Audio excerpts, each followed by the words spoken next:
Potential isn't found. It's remembered.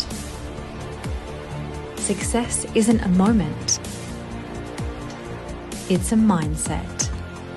Introducing the Australian division of the Napoleon Hill Institute, sharing wisdom based on Napoleon Hill's transformational work, The Science of Personal Achievement. Burning Desire with Karen Weaver. Definiteness of Purpose with Nicole Whitty. Mastermind Alliance with Michael Tellis. Applied Faith with James Henderson. Pleasing Personality with Claudine Flach. Go the Extra Mile Always with Jessica Tellis. Personal Initiative with Michael Tellis. Self-Discipline with Carlene Kupke. Controlled Attention and Concentration with Nicole Whitty. Enthusiasm with Jenna Scanlan. Creative Vision and Imagination with Jenna Scanlan. Learn from Adversity with James Henderson. Investing Thoughts, Time and Money with Michael Tellis. Positive Mental Attitude with Karen Weaver. Accurate Thinking with Jenna Scanlan. Sound Health with Carlene Kupke. Cooperation and Teamwork with Jessica Tellis. And Cosmic Habit Force with Claudine Flach. 8 certified coaches, 1 mission, and 17 principles that make all things possible.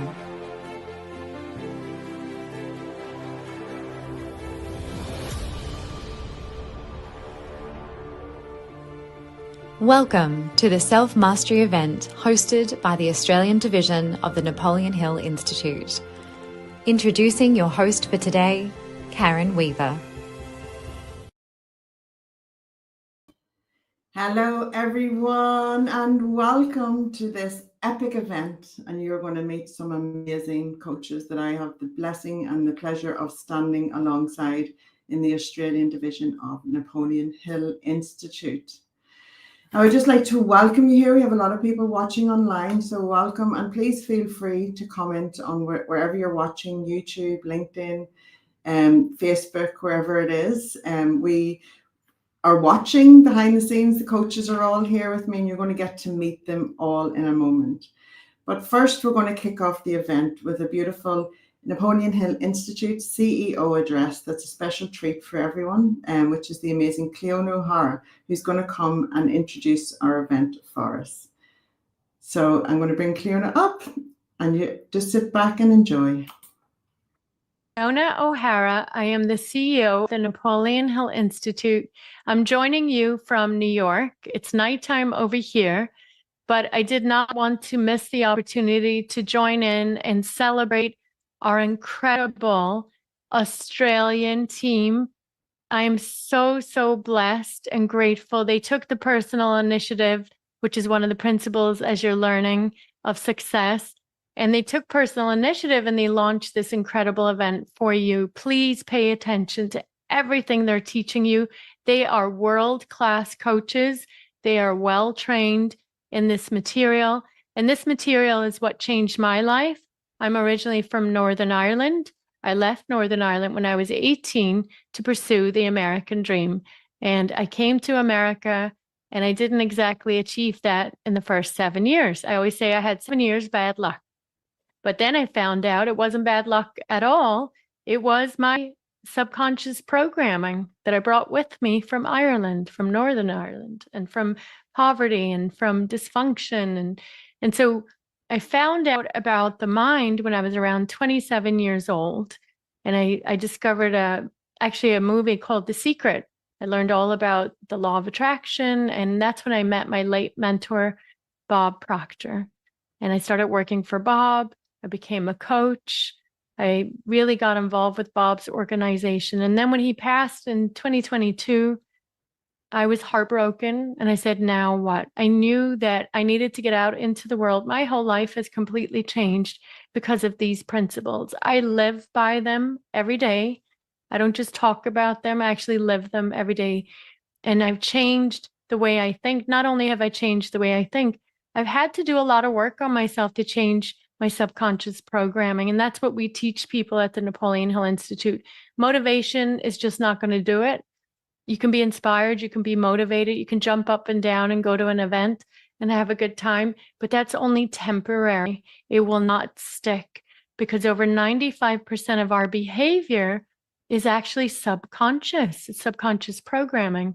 And when you learn to change the programming, we teach you how to do that through auto-suggestion, through different techniques, and then you learn the principles and you live the principles. Everything in your life changes. I went from poverty, dysfunction, to living my dream life here in the United States. I have 3 beautiful children. I love my life. I love my children. I love what I've created here at the Napoleon Hill Institute, and we're still getting started. But let me pause there, because I really didn't create the Napoleon Hill Institute. The Napoleon Hill Institute has been around since 1950s. And you'll see Napoleon's right up there, I think up to my background behind me. Napoleon had a partner called W. Clement Stone. W. Clement Stone is one of the most famous world-class insurance leaders back in the 50s and beyond. And he amassed a wealth of $100 million back then in the insurance field. He attributed most of his success to reading Napoleon Hill's book, Think and Grow Rich, and many of his other books. He said that is what changed his life. He became one of the greatest in the insurance world. So W. Clement Stone actually convinced Napoleon Hill, who wrote Think and Grow Rich, The Science of Personal Achievement, of course, and many other books. He convinced him to come out of retirement and launch a coaching division globally called the Napoleon Hill Institute. And we were down at the archives in Virginia, and we found the originals. We have a treasure chest of originals. It's unbelievable what we found, and how Napoleon went all over the world back then. Imagine flying on a plane in the 50s, how long it took to get to Australia. He would go on tours all over Australia, speaking tours. He was on the radio and magazines and newspapers. Napoleon was making his way and doing his rounds in your country to bring the philosophy of success and the science of personal achievement to your people. He was doing that for a very long time. He partnered then in the 50s with W. Clement Stone, and I found some of the originals. I'm going to show you here in just a second. I found some of the original letters where he was on tour, and when they did their first advertisement in Australia for Think and Grow Rich, I have it all right here. Let me see if I can take the background off and show you. This is all in real time. So let me just, how do I take my background? There we go. I shouldn't have had it on in the first place, but it was so beautiful. So this is the Napoleon Hill Institute letterhead. And we'll put it up on the screen here later. It's got the letterhead here, Napoleon Hill Institute, April 23rd, 1959. This is where W. Clement Stone wrote a letter to Napoleon Hill telling him that this is a copy of the first advertisement in 1959 for Think and Grow Rich, the Australian edition. And it's right here. It was their first advertisement. You can see it at the bottom, Australian edition. And I have it framed here. I have a whole collection of framed originals from the Napoleon Hill Institute. So W. Clement Stone, Napoleon Hill, the founding father of personal development. So you hear about all these coaching and personal development. It all started with Napoleon Hill. And many of the great teachers, speakers, and coaches today, they are using Napoleon Hill's work and material. One of the greatest authors in the world. And this is why the book, Think and Grow Rich, is still one of the best-selling books in the world from 1937. Can you imagine? That stands the test of time, because the principles that he taught us, they work, they're proven, And when you understand how to live, you have to live a certain way. How you do one thing is how you do everything. That's the attitude of mine that I have and that I was taught. When you learn to do things in a certain way by living these principles, everything in your life will change. So our vision, our mission, and our coaches is to bring back this philosophy all over the world. Obviously, we've modernized the material.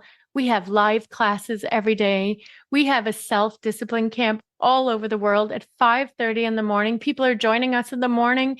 They're doing gratitude, meditation, writing out their goals. We're teaching them at 5:30 in the morning. So our coaches that are leading you today, listen to them carefully, take notes, and take action. If you want to join us, even if you want to join the self-discipline camp, get to know us, get to learn what this is all about, come join us. This is a movement. We're bringing this to the world. We want people to live happier, healthier, and wealthier. And we know the formula. So it's our responsibility to share it with you. I can't even imagine my life if I hadn't have found this material. So I want to share, I'm going to share a little page here, and I want to thank every single one of our coaches that are leading this event in Australia one by one. You are in good hands. We have the incredible Michael, James, Jenna, the amazing, of course, the one and only leader that is leading this event, Karen Weaver. We have Nicole, Whitty. We have Jenna, Scanlan. We have Carlene, Jessica, Tellis, Claudine, Flach. We have an incredible team in Australia. And I just want to thank every single one of you for putting this event on. I know you're going to learn so much from these incredible coaches. And I also know that this is just the beginning. I know this is just the beginning. I know that each and every one of us are being called to help others, to serve, to bring this material to the masses, because we know what it does for people. We see so many transformations. I'll give you one quick example. It's on the top of my mind. We have a client called Bobby Robles. He's in our mentorship program. He's in there now 8 months. He started with us. He had 20 years in the United States, one of the military divisions. I don't remember which division, but he was in the military for 20 years. When he left, he had no identity. He didn't know who he was. He had no goals. All his stripes were stripped. That's it. He didn't know who he was. When he came to us, we helped him set a new goal, create a new identity, and figure out his real purpose now on earth. He's now building tiny homes and providing affordable houses for single moms, for low-income families. He's built a factory, and he's created over $3.2 million, I believe now, in a couple of months. And this is a nonprofit organization that he's built all in 8 months. That is just one example. And it's not even just about the money that he's created. It's about now he's helping all these women with children that didn't have a home. They're now going to have a home. They're going to have a beautiful, affordable home. And these are the kind of things that start to happen with this work. I have so many stories I could share with you, but I would love for you to come join us. Check out the self-discipline camp, check out the mentorship program, check out becoming a coach with us, get in touch with Karen and the girls and the team and Michael and James and the rest of our certified coaches that are on this event. Get in touch with whoever invited you here and ask questions. Come join us. I'm so grateful. And to Australia, I will see you there soon. I plan to come, and I plan to follow in the footsteps of Napoleon Hill and continue to carry the torch and bring his work all over the world. Have an amazing day, and thank you so much for the opportunity to serve.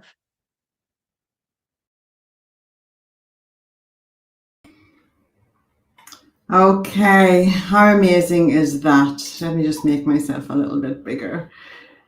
Can you feel that? Can you feel that amazing energy from the wonderful Cleona O'Hara, who is the CEO of the Napoleon Hill Institute and who is celebrating and championing all of us amazing Australian division coaches who you are going to get to meet right now. I am so happy and delighted to share with you my amazing peers in this amazing event. And I'm going to bring up first the wonderful Nicole Whitty. Nicole, come join me. Hi, darling. How are you? I'm so fine. How are you going? Today's the day. Yes. Oh, it's so exciting. I'm so grateful to be here and to serve everyone through this material. That's what it's all about. It's about service, and there's so many opportunities to work with each coach individually. We've all worked really hard and we live the principles. And I know that you are based in Adelaide, and a lot of our coaches today are based there, and we get to celebrate them all. So I just wanted to bring you up first because you're a master coach in the Napoleon Hill Institute. Yes. Thank you. Beautiful. Yes. All right, let's meet them all, Nicole. Thank you. Everyone, Yes. you're going to meet all of the coaches that are going to serve you beautifully today, and you're going to learn all about the science of personal achievement from each and every one of them. And everyone has went to so much effort to deliver their genius to you today. All right. Jessica Tellis, come join us. Beautiful. Carlene Kupke, Jenna Scanlan, Claudine Flach, James Henderson, and the wonderful Michael Tellis. It wasn't my intention to put the men last, by the way. I must stress that. It was where you were on the backstage. Welcome, everyone. We're here. We're doing it. We have had an amazing turnout of people showing up and registering and sharing and watching live right now. So I would love for us all to go around the room and just say hello and just whatever you want to say to everybody, okay? Yeah, okay. Nicole, you go ahead first. Welcome, everyone. I love you all, and I'm just so proud of this whole team and everyone that's joined in. Everyone has been studying these principles for quite a number of years now and applying them to themselves, getting amazing results. That's why we're also passionate about sharing this material with everybody to benefit everyone for the greater good of all. It's just an honor to be here with everybody. Thank you. Beautiful, Nicole, absolutely. And that's the thing, everyone lives these principles and we know the benefits, and that's why we're so passionate about sharing it with the world, because we know that just by applying and starting what you resonate with today will change your life very quickly. And the beautiful Jessica Tellis, do you want to say hello to everyone, Jessica? Yes, I would love to say a big hello to everyone. Thank you so much, Karen. This is so exciting for the team. We are so looking forward to presenting these principles to you. We've got so many goodies and treats in store, so just sit back and relax. Thank you. Yes, absolutely. You're going to fall in love with this team. We are like one big family, honestly, and we're all here to serve, and you're going to resonate maybe with one coach more than another, but we all work together. So that's just, you get us all really behind the scenes. Claudine, you're next. Come and say hello. I am, Karen. Thank you so much. Welcome, everyone, and thank you to Karen and Nicole. Thank you, Nicole, for introducing me to this material, which you know has changed my life. And I'm so looking forward to sharing my journey with you all. So enjoy, sit back and enjoy. Thank you so much. That's it. You're walking the talk, aren't you, Claudine? Beautiful. I love it. And I want to have a special celebration for the wonderful Jenna Scanlan, who is responsible for going the extra mile and stepping up and doing all of our graphics and all of our videos and all of the intros and outros. She has been super dedicated and visionary throughout the whole process. So celebrating you, Jenna. Come and say hello. Thank you, Karen. That was wonderful. It was a team effort. It was cooperation and teamwork in action. It was everyone's help, and I'm just so grateful for the opportunity. This is really a really special opportunity that both Karen and Nicole has offered me. I wouldn't know about Napoleon Institute without Nicole, and I certainly wouldn't have this incredible opportunity to be here with you to share these principles with you without the both powerhouse women. So thank you, and thank you to the team for being here with me on this journey. These principles change lives, and they're going to change yours, and it's going to be an amazing event. Thank you so much for joining us today. Oh, beautiful. It just like Australia is so lucky to have everyone here, because Think and Grow Rich and the science of personal achievement that we're actually talking about today are not well known widely in Australia, and we are like the founding coaches who are delivering it and bringing it and spreading it out into the world. It's just so special. And I think whenever you resonate and you apply and people, you know, listen to what we have to share and it changes their life, and they're like, wow, this event that we are hosting right now is going to be a catalyst and ignite something within someone today, and their life is going to change. And that is just so special. So thank you, everyone. Carlene, come and join me. Hello. Thank you, Karen. Thank you so much. I'm so excited to be here, and thank you for your amazing organisation and Nicole for her introducing me to this amazing material. And I know the audience watching, even the recording, you'll get so much out of it. There's 17 amazing principles that you can apply to your life. So I'm very honoured and very excited. So thank you. Yes, absolutely, Carlene. You're so right. There's 17 principles, and even if you apply one, they all kind of tie in together. You're going to see, even unconsciously, them shift things within your life. It's beautiful. All right, let's bring up the wonderful James Henderson. Welcome, James. Hi everyone. Thank you for being here today. Thank you, Karen and Nicole, for creating this amazing event that's going to transform lives. I'm so grateful for that phone call that you gave me, Nicole. I still remember that day when you rang me and you said that becoming a certified coach through the Napoleon Hill Institute is the next step for me. And from that moment forwards, it really has been so life-changing and transformational. So I know that everyone on here today, everyone that watches the recording is going to get so much gold out of this. And I'm just so grateful to be presenting alongside such amazing and incredible people. So everyone enjoy, and thank you so much. Beautiful. And that's the thing. James is rewarded for having applied faith and actioning that call from Nicole and trusting the process, because you're stepping into the unknown, but yet it calls so loud, doesn't it? The call, you can't ignore it. When it calls you and you action it, it's just so special. And you are absolutely epitomize it, James. Just to watch you shine is just so beautiful. It's just amazing. So thank you, James. And I would love to welcome the wonderful Michael Tellis. You want to get to know everybody more as the day goes on, but Michael, come and say hello to everyone.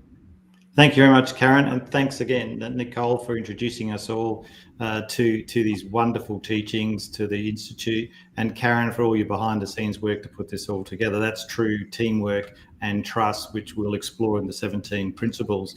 And really the takeaway from all of this is anything is possible once you understand these principles, regardless of your current circumstances. So please, as you embody and watch through the principles, understand that wherever you are today will have no bearing on what you want to be and where you want to be in the future.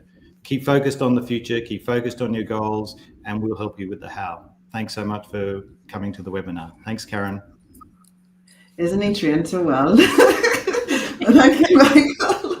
I love it. And that is the truth. No matter where you stand right now, you can absolutely be a different version of yourself in 1 week, 1 month, 6 months. This time next year, you won't even recognize your life. It will just be filled with so much goodness, no matter where you are right now. And being a coach, we are all stand individually in our own genius zones, but being an NHI coach connects us all together. We're able to do that and to serve in each of our genius zones to a higher capability, but we all come from the same principles, which is the wonderful Napoleon Hill Institute principles. Okay, guys, we're going to put you backstage.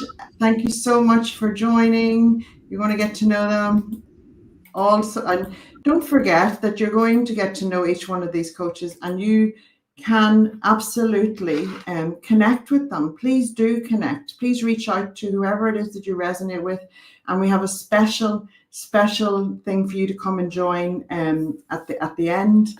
We will announce that at the end. So yes, and it's a beautiful free opportunity to come and join this Napoleon Hill Institute and kind of start to check out what we're about. One thing I can promise is your energy, your frequency is going to shift. Okay.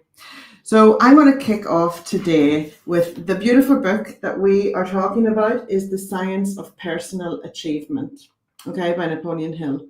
So I just want to also just touch quickly on, this is the signature book that you may have heard about, which is Think and Grow Rich. This is the official Napoleon Hill Foundation copy. So if you're going to buy Think and Grow Rich, go and grab this copy. It's the official version. And if you need to start from the bottom or just want to go and check it out, you can go to the Napoleon Hill Institute and grab a free ebook of this. Okay, so we're making it easy for you to step in. And this work is to be studied, not just read. Okay, but today we are working through the 17 success principles in the science of personal achievement. We just love them and fell in love with them as coaches. And when we came together with the seedling of an idea to speak about this event, the beautiful Michael said, why don't we do the 17 success principles in the science of personal achievement? And we were like, absolutely. We knew that that's what we needed to deliver to the Australian audience and everyone from around the globe who's watching as well. So I want to kick it off with Burning Desire, okay?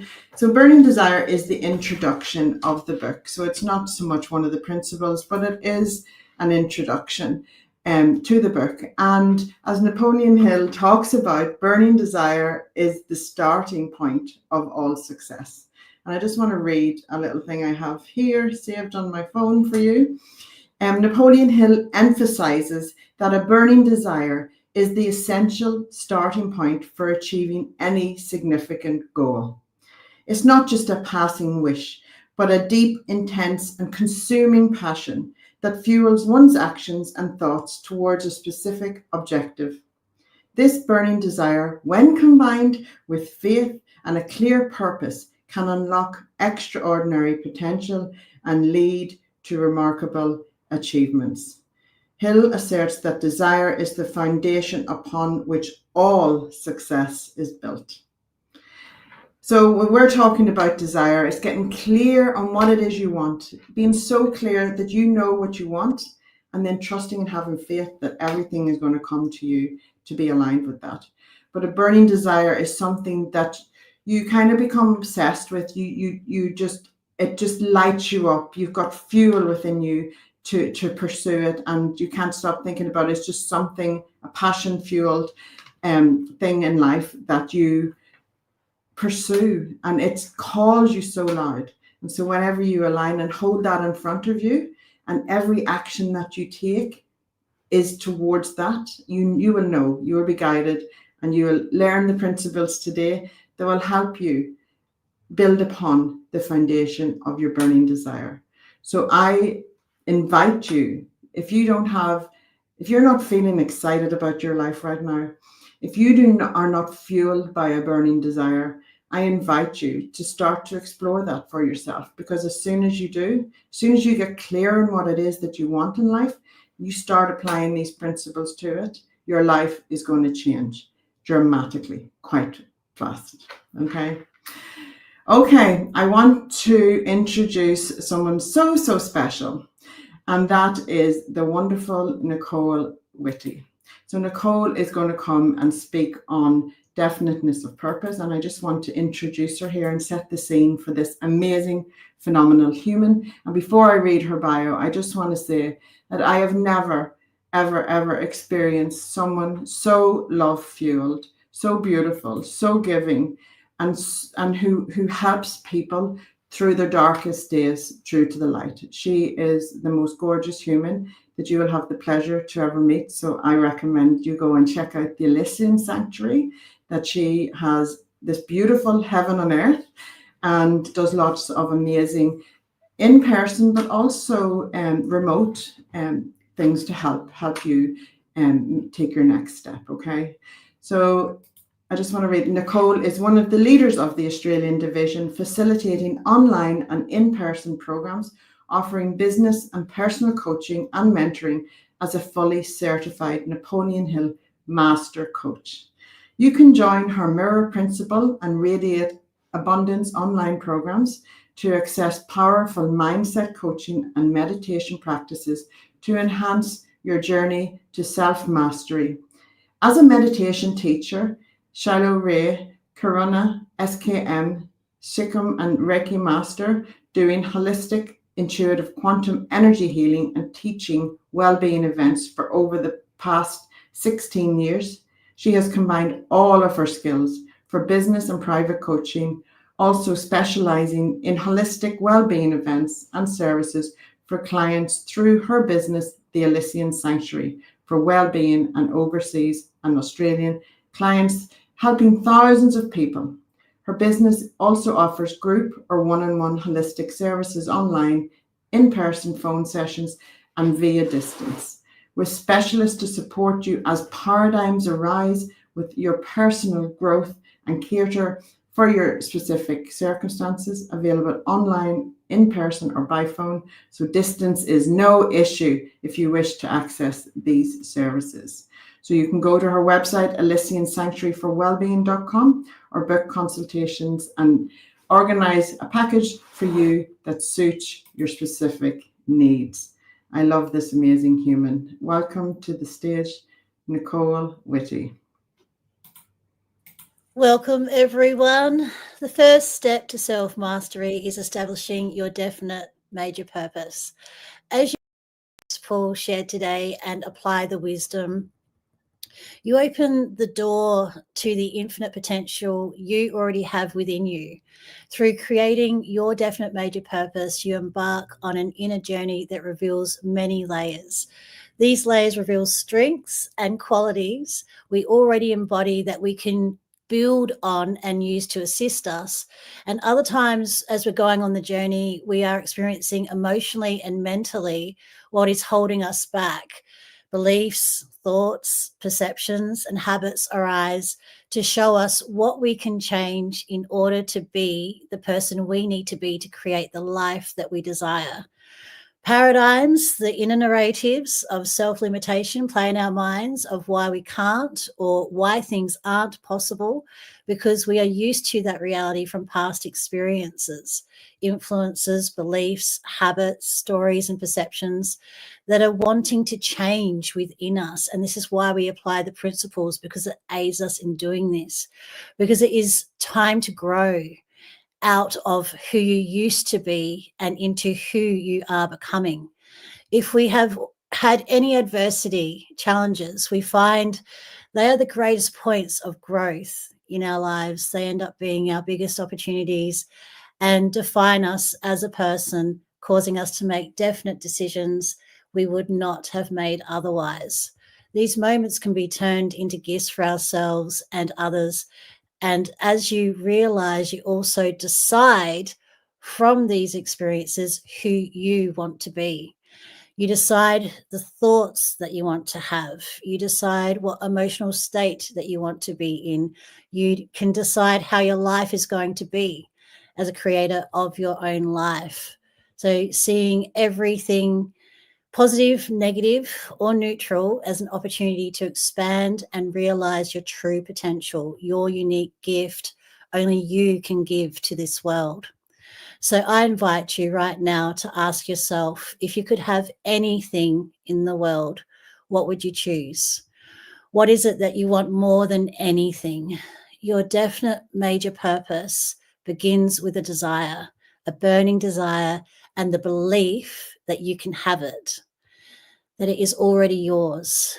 So you are making a decision in this moment, planting a seed in the field of pure possibilities, and the source energy starts moving with your quality of consciousness and emotions that you feed into it. So decision is the opposite of procrastination, of course, the starting point of everything that you create in your life. So decide now, place your hand on your heart. You can close your eyes if you want, and decide what it is that you want and write it down. If you don't have it written down, your chances of it happening are reduced drastically, because it's a principle of success to actually start writing down the very things that you want in your life. So you have to have everything that you want written down. If it is written, you increase your chances greatly of it occurring. If you write it, if you think it, if you feel it, if you focus on it already being done, if you believe it, you can achieve it. So write that down. If I write it, if I think it, if I feel it, if I focus on it already being done, if I believe it, I can achieve it. It is done. I'll just repeat that again for you. If I write it, if I think it, if I feel it, if I focus on it already being done, if I believe it, I can achieve it.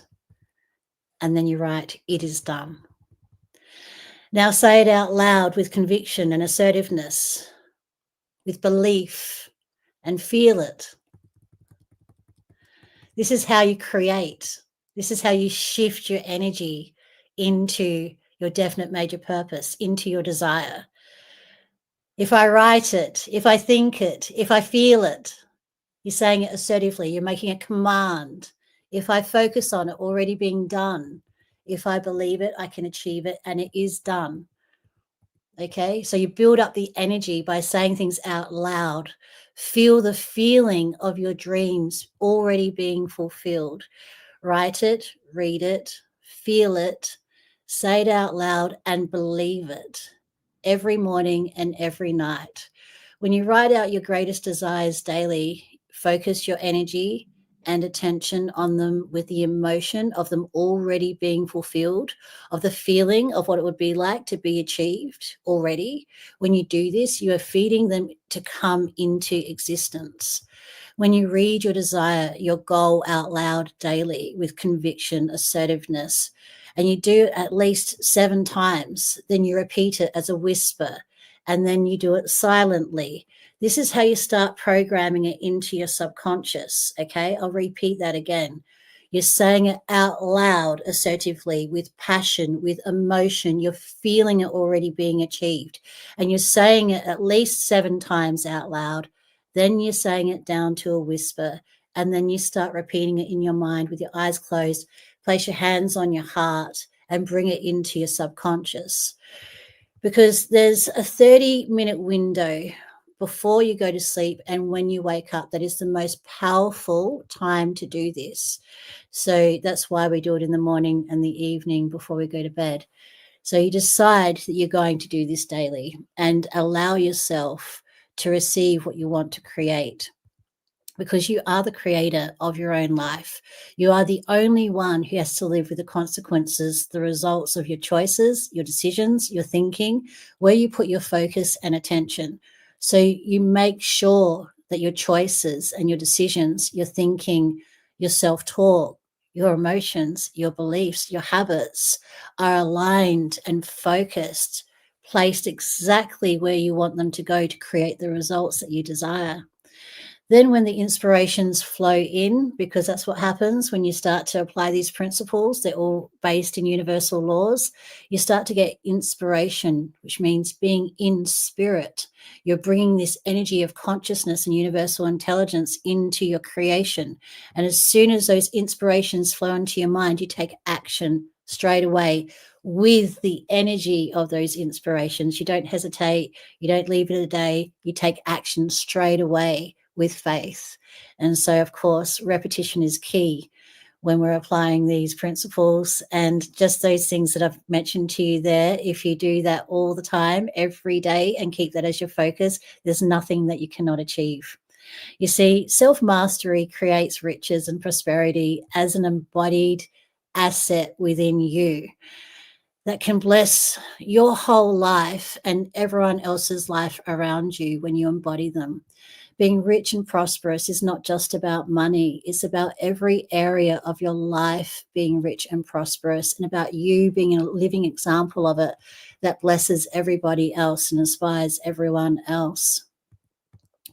And when we're looking at different levels of riches and prosperity, there's the other areas are your health, your relationships, the way that you want to feel about yourself, whether you have prosperity in time, prosperity in comfort, in lifestyle, in joy, in happiness, in beauty.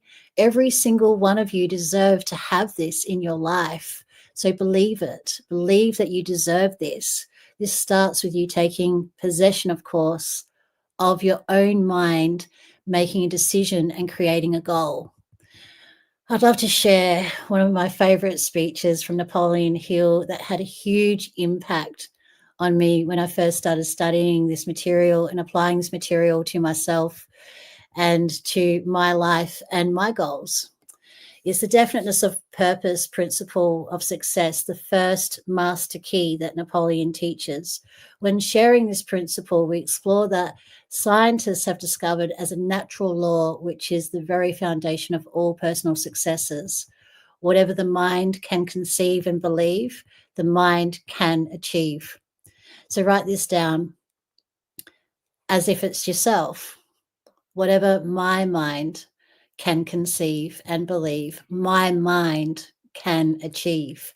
Start believing this. You can chant this every day. You can say this to yourself every day as a phrase. You can put it on a card, put it in your car behind your visor. You just read it every day. You can put it on the mirror when you get up in the morning. Whatever my mind can conceive and believe, my mind can achieve, and start feeling it and believing it. Repetition is the key for you believing it. Even if you feel like you don't believe it right now, if you repeat this work, you will start believing it and you will start feeling it. You'll start to take over and reprogram your consciousness. And from this principle, Napoleon shares the key to self-mastery in this speech by Andrew Carnegie. Let me bring your attention to a great power which is under your control, a power which is greater than poverty, greater than lack of education, greater than your fears and superstitions combined. It is the power to take possession of your own mind and direct it to whatever ends you desire. This profound power is the gift of the Creator, and it must be considered the greatest gift of all of his gifts to man, because it is the only thing in which man has the complete and unchallengeable right of control and direction. When you speak of your poverty and lack of education, you are simply directing your mind power to attract those undesirable circumstances, because it is true that whatever your mind feeds upon, your mind attracts to you. Now you see why it is so important that you recognize that all success begins with definiteness of purpose, with a clear picture in your mind of precisely what you want from life. You see, definiteness of purpose gives you the power to take possession of your mind and direct it to whatever desired ends that you have for what you want in life. It teaches you self-discipline, self-mastery with your thinking, to choose your thoughts and direct your thinking to be aligned with your definite purpose, your goal, which in turn creates the vibration you need to achieve it and to attract it. This principle, when applied, also helps you to develop self-reliance, personal initiative, creative imagination, enthusiasm, and concentration of effort and action. All are prerequisites for success as governed by the laws of nature. If you vibrationally align yourself with your goal and use this step-by-step process to focus your energy and thinking on what it is that you desire daily, life will start to reflect back the results in the physical world. Creating a definite purpose induces one to budget one's time and to plan all their day-to-day endeavors so they lead toward the attainment of their major purpose in life. It takes one more moment in your time just to stand there and visualize it while you're thinking all this and applying the magic of these principles, because it makes you more alert in the recognition of opportunities related to the object of your major purpose as well. It inspires the necessary courage to act upon those opportunities when they appear. It inspires the cooperation of other people. It prepares the way for the full exercise of that state of mind known as faith by making the mind positive and freeing it from the limitations of fear, doubt, and indecision. It provides one with success consciousness, without which no one may attain enduring success in any calling. It also destroys the destruction of procrastination in your life. It is the most destructive habit that you can have. And that's why we're talking about the power of making a firm decision right in the beginning. So it destroys the destructive habit of procrastination. And lastly, it leads directly to the development and the continuous maintenance of the first of the 12 riches, a positive mental attitude. It has many other uses and qualities and is directly related to each of the 12 riches, because they are attained only by singleness of purpose. It inspires cooperation, prepares the way for faith by making the mind positive, and it provides you with a success consciousness in whatever area of your life you want to achieve your goals in. And so this last part that I want to share with you is the description of a great universal truth shared at an Andrew Carnegie lecture that Napoleon Hill attended. This is so powerful. I love this. Everyone comes to the earth plane blessed with the privilege of controlling his mind and directing it to whatever ends he may choose. But everyone brings in at birth the equivalent of 2 sealed envelopes, one of which is labeled the riches that you may enjoy if you take possession of your own mind and direct it to ends of your own choice. 2 is the penalties that you must pay if you neglect to take possession of your mind and directions. So the contents of those 2 envelopes are as follows. In envelope 1, labeled riches, is the list of blessings. 1 is sound health. 2, peace of mind. 3, a labor of love. 4, freedom from fear and worry. 5, a positive mental attitude. 6, material riches of your own choice and quantity. In envelope 2, labeled penalties, is this list of the prices that one must pay for neglecting to take possession of their own mind. Number 1, ill health. 2, fear and worry. 3, indecision and doubt. 4, frustration and discouragement throughout life. 5, poverty and want. And number 6, a whole flock of evils consisting of envy, greed, jealousy, anger, hatred, and superstition. So in order to take possession of your own mind, I've already taken you through some of the steps, but this is directly from Napoleon, from his own notes and from the Definiteness of Purpose principle. So he suggests for you to procure a neat pocket-sized notebook or a journal and write down a clear description of your major desire in life. The one circumstance or position or thing which you will be willing to accept as your idea of success. And write down a clear statement of precisely what you intend to give for that which you desire from life, and then start right now to begin giving that very thing. And when we're doing this, you use the language of this already being fulfilled. For example, I have, I am, it is done. And so when you're using language, it's very important. You never ever say, I hope, or it might, or, you know, all those things are very, very vague energies that get projected onto the universal quantum field. It doesn't respond to vague directions. It responds only to commands and decrees and language that aligns with what is true and what is in the present moment. So you've got to word everything in the present moment. For example, you can include the emotion that you feel with it being achieved as well. So you may feel very grateful. So just say if you're studying, you may be saying, I am so grateful. Now I have successfully completed my studies and now I am in high demand in my career. And, you know, you're saying it with excitement. You're saying it with emotion. Again, remember, saying it out loud into a whisper and then in your mind to get it into your subconscious repetitively. Another example is, I am so excited. I am receiving multiple streams of income daily. If you're feeling like you're lacking in financial abundance, you need to start believing that you can create more abundance in your life and you can attract it and bring it into you. And you need to state the goal statements in this language so it will have more probability of coming into your life as something that you feel is really beautiful and exciting and gives you peace of mind. You can also do very short statements like, I am confident, I am successful, I am capable of achieving anything. These are all statements that you can say to yourself. But remember, when you're doing things, a goal statement that's associated with, just say, like a particular amount that you want to earn, you'd be saying and writing out as a goal card, like on a goal card, right? It's your goal statement. I am so happy and grateful now.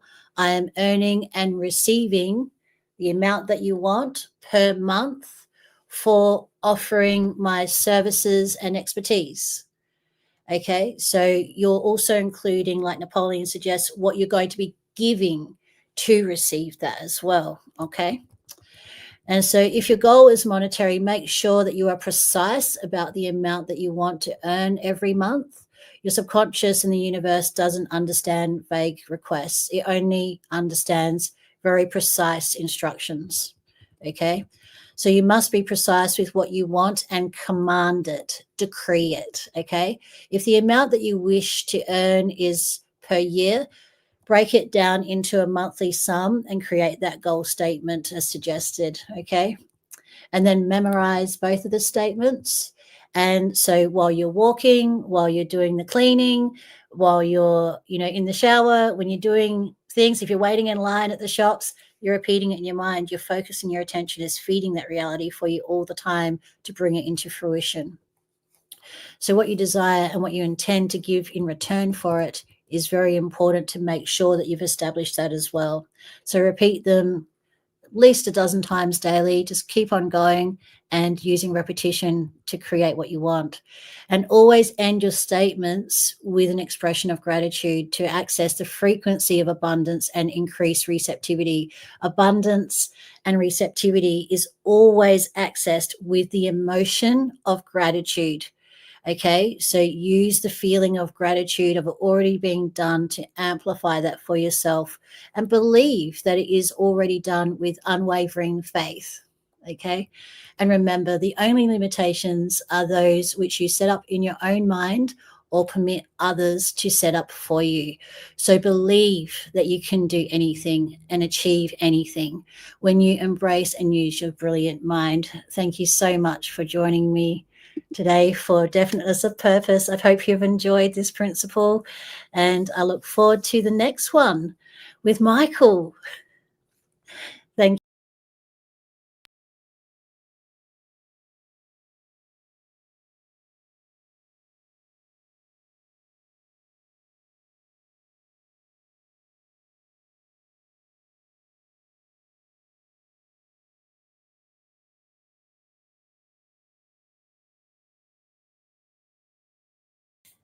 It muted me. Oh, well, there's our little Bridget moment over with. There we go. The amazing Nicole teaching us all the way that she does best, and so many takeaways. I hope that everyone has got their pens and their papers and all of that, just writing down notes on what resonates. I want you to really just, what resonates with a coach, whenever a coach is speaking, what resonates with you now, that's what you're supposed to pay attention to. Okay, because we're going to share a lot of information with you over the next 4 hours, and we want you to take on board what resonates, because that's what you need to action. And then you may watch this in a year's time and something else will resonate because you've grown. That's what you then take action on. So much amazing stuff. Say it out loud, whisper it to yourself, say it inwards so that your subconscious mind activates. Give precise instructions and command your goals. Just so much gold, Nicole. Thank you so much. All right, I'm going to introduce our next principle, which is Mastermind Alliance, and the wonderful Michael Tellis is going to deliver that. And I just got a little brief thing to read for you. Michael has been on many not-for-profit committees and advisory boards and for-profit advisory boards. The most profitable application was in a business he co-owned for 14 years for his current venture. He created a new mastermind alliance of advisors and has mastermind groups for other aspects of his life, including health and finances. He has benefited from the application of the mastermind principle and looks forward to sharing his insights. I am delighted to share with you this amazing video that we have of Michael teaching the Mastermind Alliance. Take it away, Michael. Hello and welcome to the session on the Mastermind Alliance. My name is Michael Tellis. I've been involved in a few masterminds over my career, and what I'd like to do is to talk to you today on a number of topics with the mastermind and give you my insights from my research and also my experience. The first thing I'd like to talk about are the different types of masterminds. The second thing I'd like to talk about is how to bring harmony into a mastermind group and what you should look for in that process. The third thing is talking about skills of a mastermind, and these are probably the non-technical skills, because it's the non-technical skills that can bring the magic out of the mastermind group. And the fourth one is the concept that Napoleon found way back in the 1930s, which will be a very different view of the world compared to how you might view a traditional committee or a board in terms of the composition. So firstly, how many types of masterminds can you have? Well, there's I suppose lots of variations, but the three main types are one where everybody works in the business and on the business. So that's the model that we had when I was in business with three other guys. Four of us worked in the business, and we also the board of directors and ran the business. So that's full-time working in the business. You're not really doing a lot of things outside of the business. All your energy goes into the business and you work together. Towards the end of that business, which we exited a few years ago, we had an advisory board. So that's the second type of mastermind group, where you bring in an advisory board. And those are generally people who do not work in the business, but they're external advisors. And the structure around that can be quite different, because you're really looking for different types of skills or networks or contacts. So they work with us and we become part of that general board, but we have 4 people in the business who own it, and then about 5 people from outside the business. So that dynamic changes quite dramatically when you have your meetings and of course all the discussions in between. So there you really need a strong chair, somebody to lead the group so that they really have the respect and people listen to them in terms of guiding that group. So you've probably been involved in many organizations where you've seen that dynamic work well and not work well. So when you form your mastermind group or you're involved in one, look out for those dynamics, and we'll go through some detail in a minute in terms of harmony. But before we do that, the third type of mastermind group is one where you as an individual come into the group with a number of other individuals and you present your issues and your objectives, and people help you to work through that, but they all have their own objectives. Whereas in the first two, the objective is the business or the organization, which is central to why that group comes together. So that third group is really sharing ideas. They sometimes call them in Chatham House rules, because there's so much confidentiality that's shared in that environment. So you can't really have a lot of benefit out of a mastermind in those situations if you stay on the surface. You'd really have to dive deep, and to dive deep, it has to be a safe environment. You have to know that people will keep what you say confidential, and obviously they won't use that against you in any way, shape or form. So again, rules, the strong chair role is very, very important, and that understanding that you're there together but you don't share your experiences outside of that group, and that's what they call Chatham House rules. Now, in terms of harmony, harmony is very important for longevity of a group. You can have a disharmonious group for a very single purpose, but it won't last long. And when I talk about harmony, what I'm talking about, and I'll just share my slide with you in a sec, is really that process of understanding people's different frequencies. Now, this is a complicated chart, and we don't have, a lot of time to go into every detail, but please stay with me with this. This is a description of emotions with frequencies from 0 to 1000. And as you can see, The lower frequencies here are grief, fear, anger, blame. Now you can imagine if you had a group of people that was blaming each other, that were fearful about each other, that wouldn't really be a harmonious group. And if people are desperate, if they don't have food, if they don't know how to make money, then that group also becomes a disharmonious group. So think about businesses that are in trouble, that need help. Think about sporting clubs that are at the bottom of the premiership ladder, and there's a lot of blame as to why they're there. That is not a harmonious group. Now, what you're really looking for are people who are therefore in a vibration or emotions which are expanding, which are thriving. They come with a sense of abundance, of non-judgment, of forgiveness for past sins, etc. They're not carrying that blame and saying, you did this back and so, and that caused us grief. We don't want that discussion in a harmonious group. We always want to look forward. And that is really the first point, is try and understand this concept of the higher frequencies, the higher emotions. And I think in a lot of groups where there's history, certainly non-judgment is something that brings to the table a different view rather than judging what people have done or the contribution that they're making. And that's a lot of that work's done by a guy called David Hawkins. And then Abraham Maslow talked about this triangle, which is a hierarchy of needs. And what he spoke about, although I'm not sure he put it in the triangle, but regardless, that's how it's presented now, that if you are in desperate straits, it's very hard to get out of the fear factor.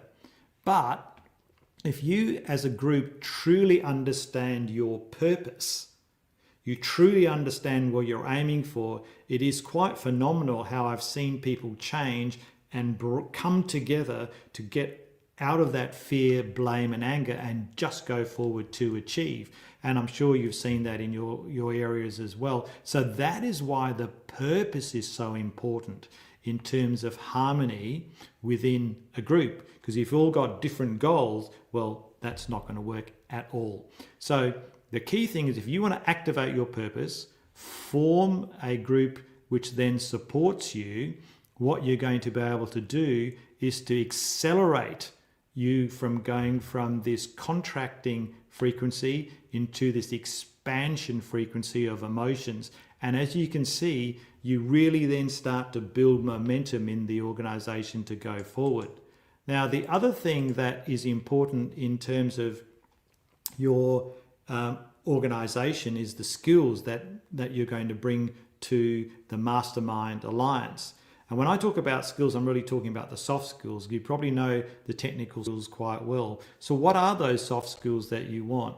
Well, if you want longevity of the Mastermind Alliance, you really need people who support you, listen to you, provide guidance and insights, some tools and techniques to help you to move forward in whatever direction you're going to achieve your purpose, and also sometimes bring contacts and networks so that other people can come on when required to help. Now, if you have people on your Mastermind Alliance who have big egos, who do grandstanding and self-promoting, they might be useful for a particular skill that you need, but I'm not sure that they're great for the longevity of the Mastermind Alliance. Because what you're trying to really do with the Mastermind Alliance is to achieve your purpose and for people to support you to be the best version of you. Or if you're an organization, to be the best version of that organization. So getting the mastermind right, getting the frequencies right, getting the soft skills right are the combination you need to work on to make sure that the best version actually eventuates. So we've spoken about the types, we've spoken about harmony, but one of the things that we really now need to talk about is really that concept of that bonus that I mentioned.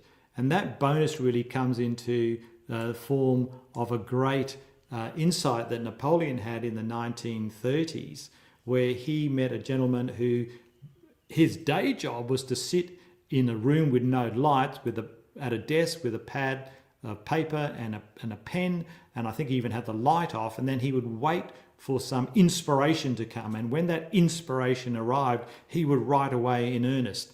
And he used to sell those ideas to people. In fact, I think Napoleon cited that he had over 200 patents himself for his ideas.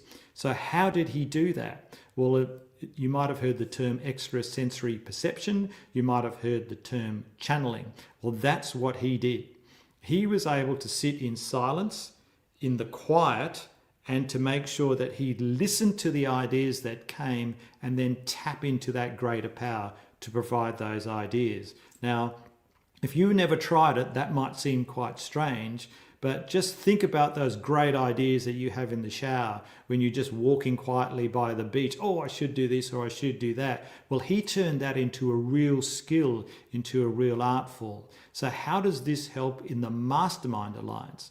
Well, what Napoleon suggests is you can actually tap into people you don't know, that you've never met, and they don't have to physically be there. They can be alive, or they could have passed on. So you could actually sit there and say, what would Albert Einstein think? What would Richard Branson think?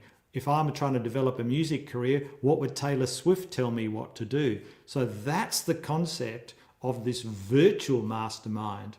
Now, of course, in our day and age, in 2025, we've all heard about ChatGPT and artificial intelligence. So how that works, I've yet to try it, but I'm pretty sure that that's coming in terms of being able to add a partner at the table in your virtual mastermind. Well, I hope that's given you some thoughts of how to put the Mastermind Alliance into practice to become extraordinarily successful in terms of whatever that you want to do in life.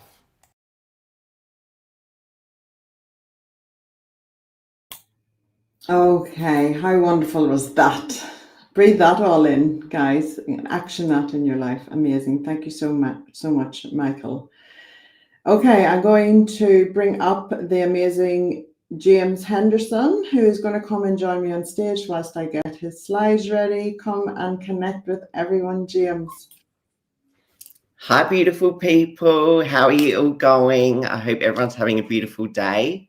I'm so excited to be here and to be able to share such phenomenal teachings with you all. It's such a blessing. And today I get the pleasure of sharing with you all applied faith, which is something that is, it's so heartfelt and phenomenal. And I'm just so grateful to share it with everyone.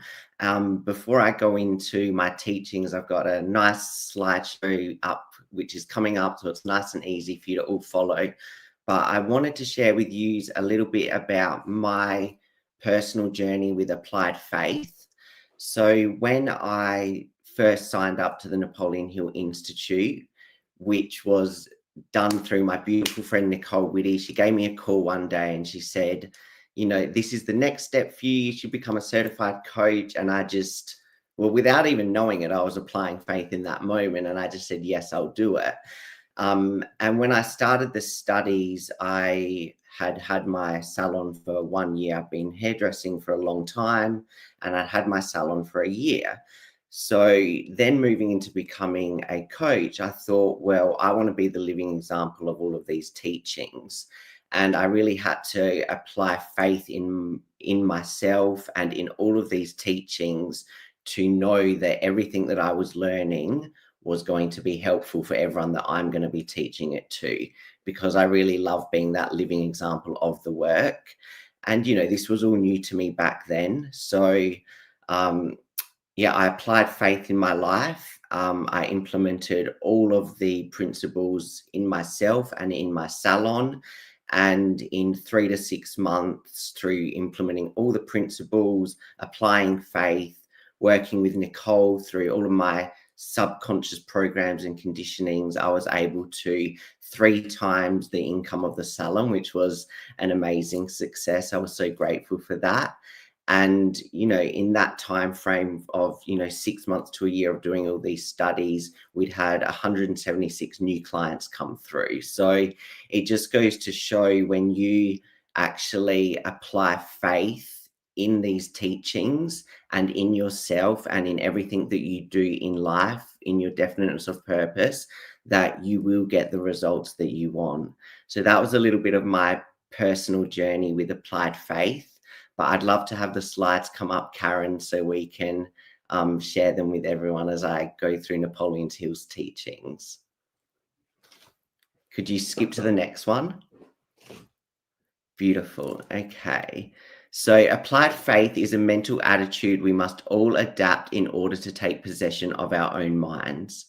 This lesson explores how you can apply faith in your life in achieving all the success you desire. As Napoleon Hill shares, and as Nicole shared in Definiteness of Purpose, which I was loving, by the way, we all come to earth with two sealed in envelopes. So envelope 1 is labeled the riches you may enjoy if you take possession of your own mind and direct it to the ends of your own choice. And envelope 2 is labeled the penalties you must pay if you neglect to take possession of your own mind and direct it. Next slide. When we apply faith in our life, we unlock the first envelope.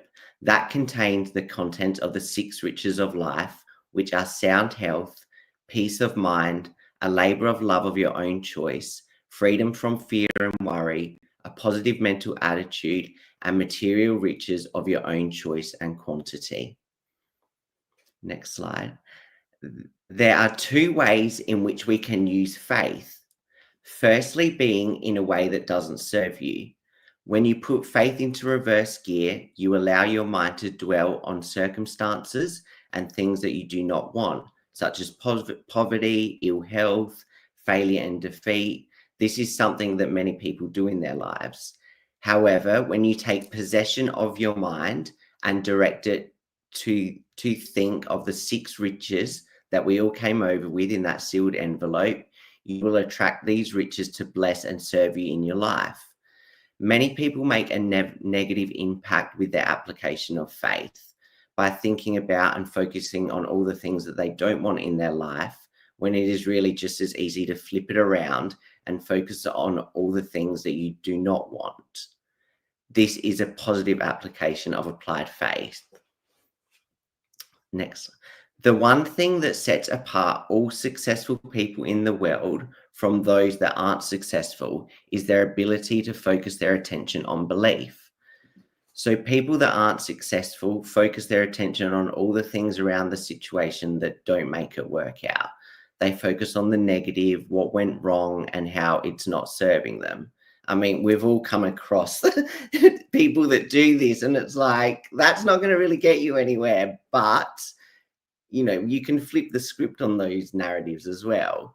Whereas successful people focus their attention on solutions, lessons, and apply faith in their life, knowing and believing that everything is working out for them in every moment of every situation.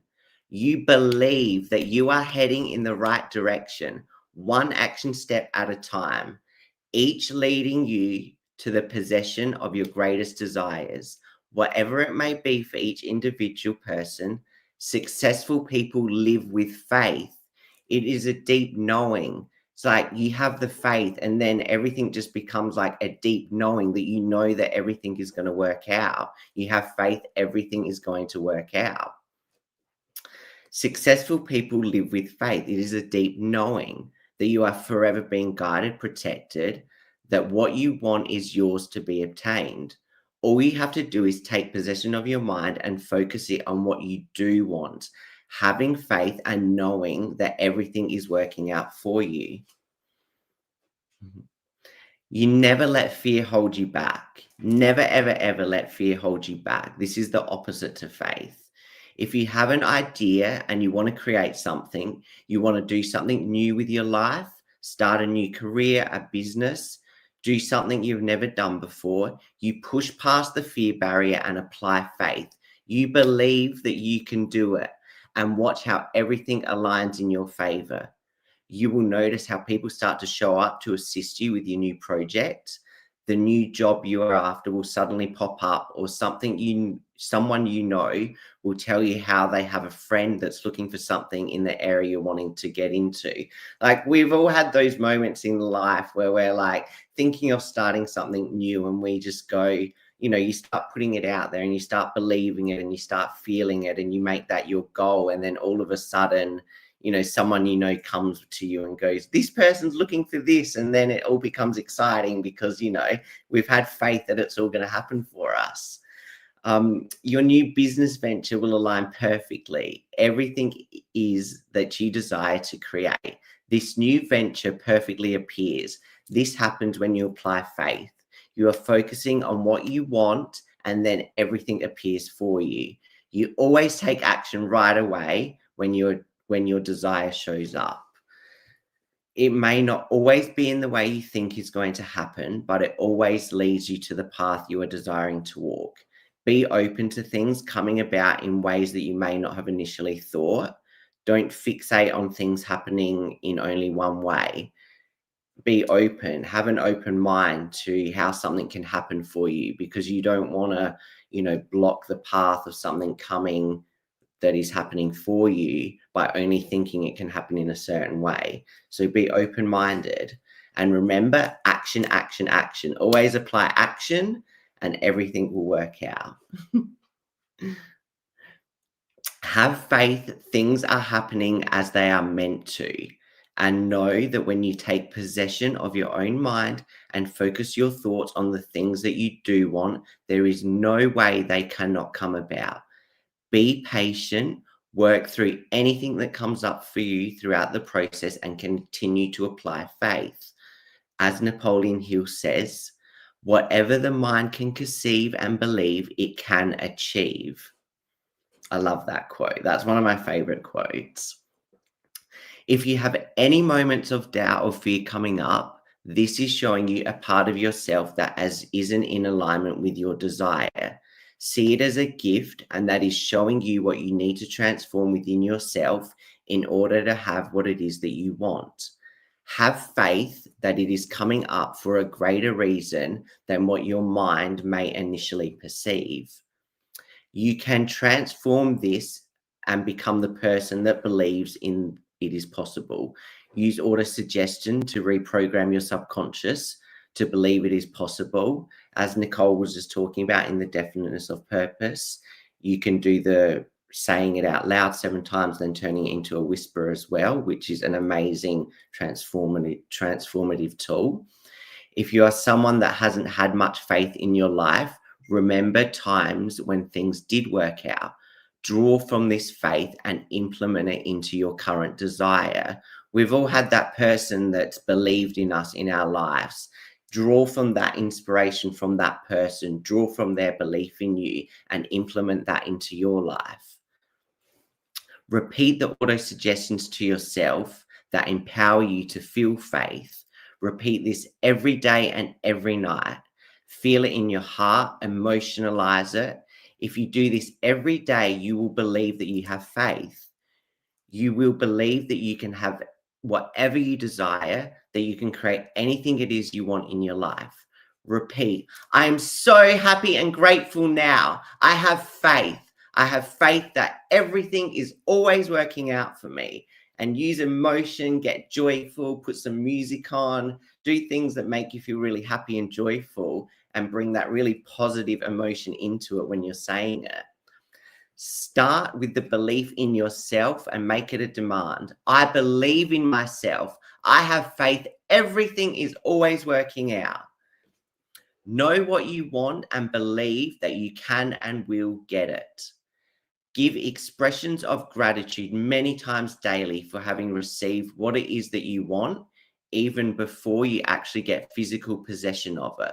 Possession first starts in the mind. Keep your mind open to hunches from within. When you are inspired, take action. Do not wait. Take your own personal initiative at once. Remember, there's no application of applied faith without action.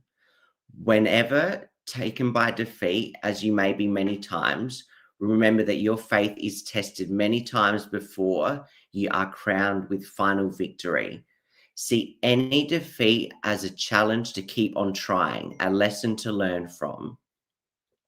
A burning desire for the things or circumstances you want is the starting point of all applied faith. Be definite, believe, and act. When doubt creeps into your mind, remember that whatsoever you believe, you will receive.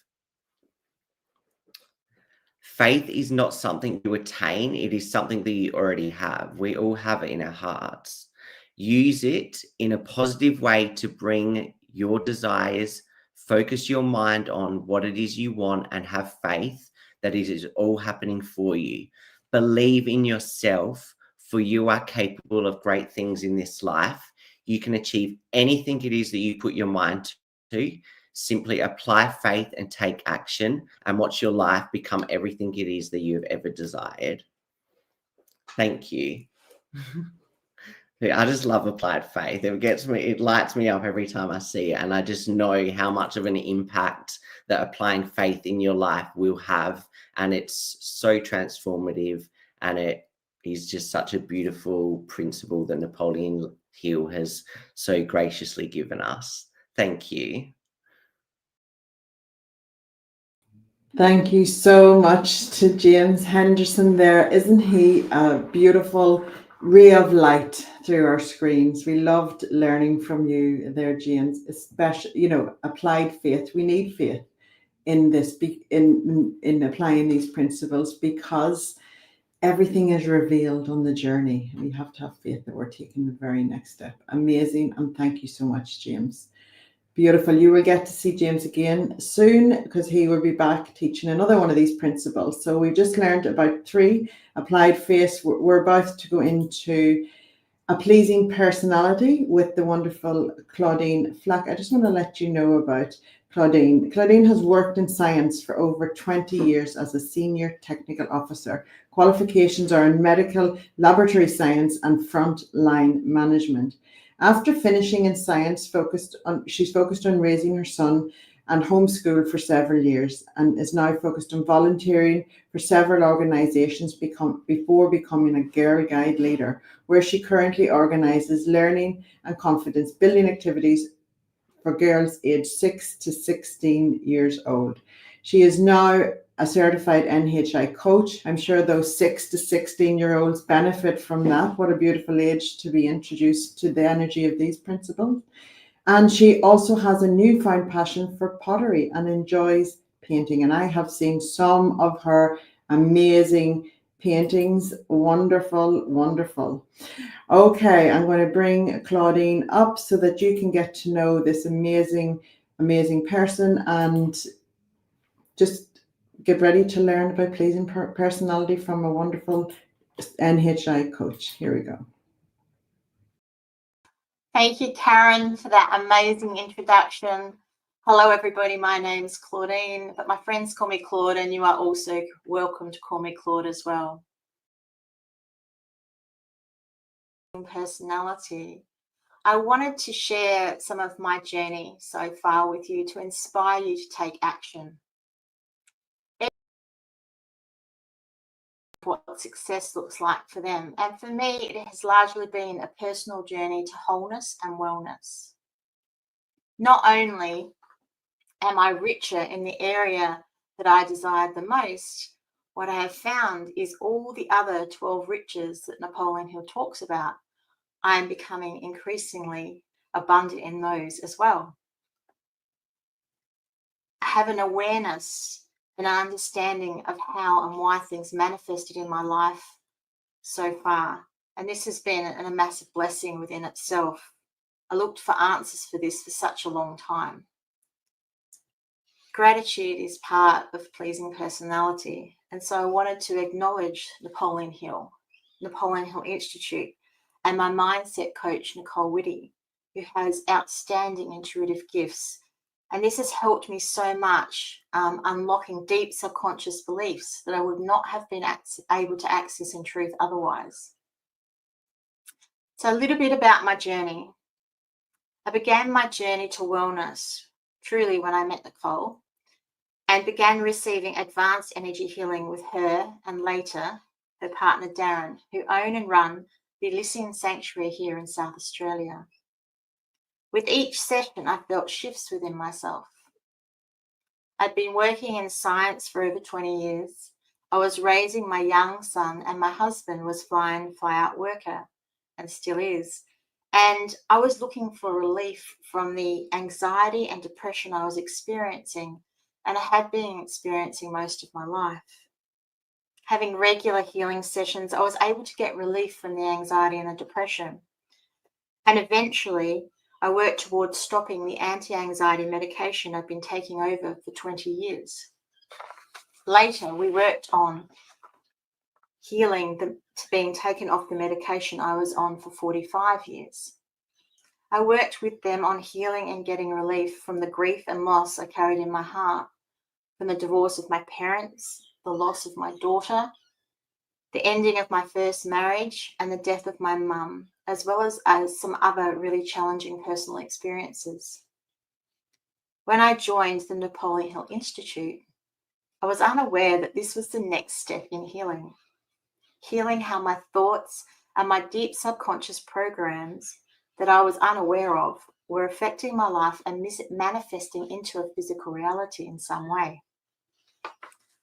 Through one-on-one coaching sessions and group coaching sessions, and applying the principles and studying to become a certified Napoleon Hill Institute coach, layer by layer, I have continued to work upon myself, mastering myself. So what's changed for me?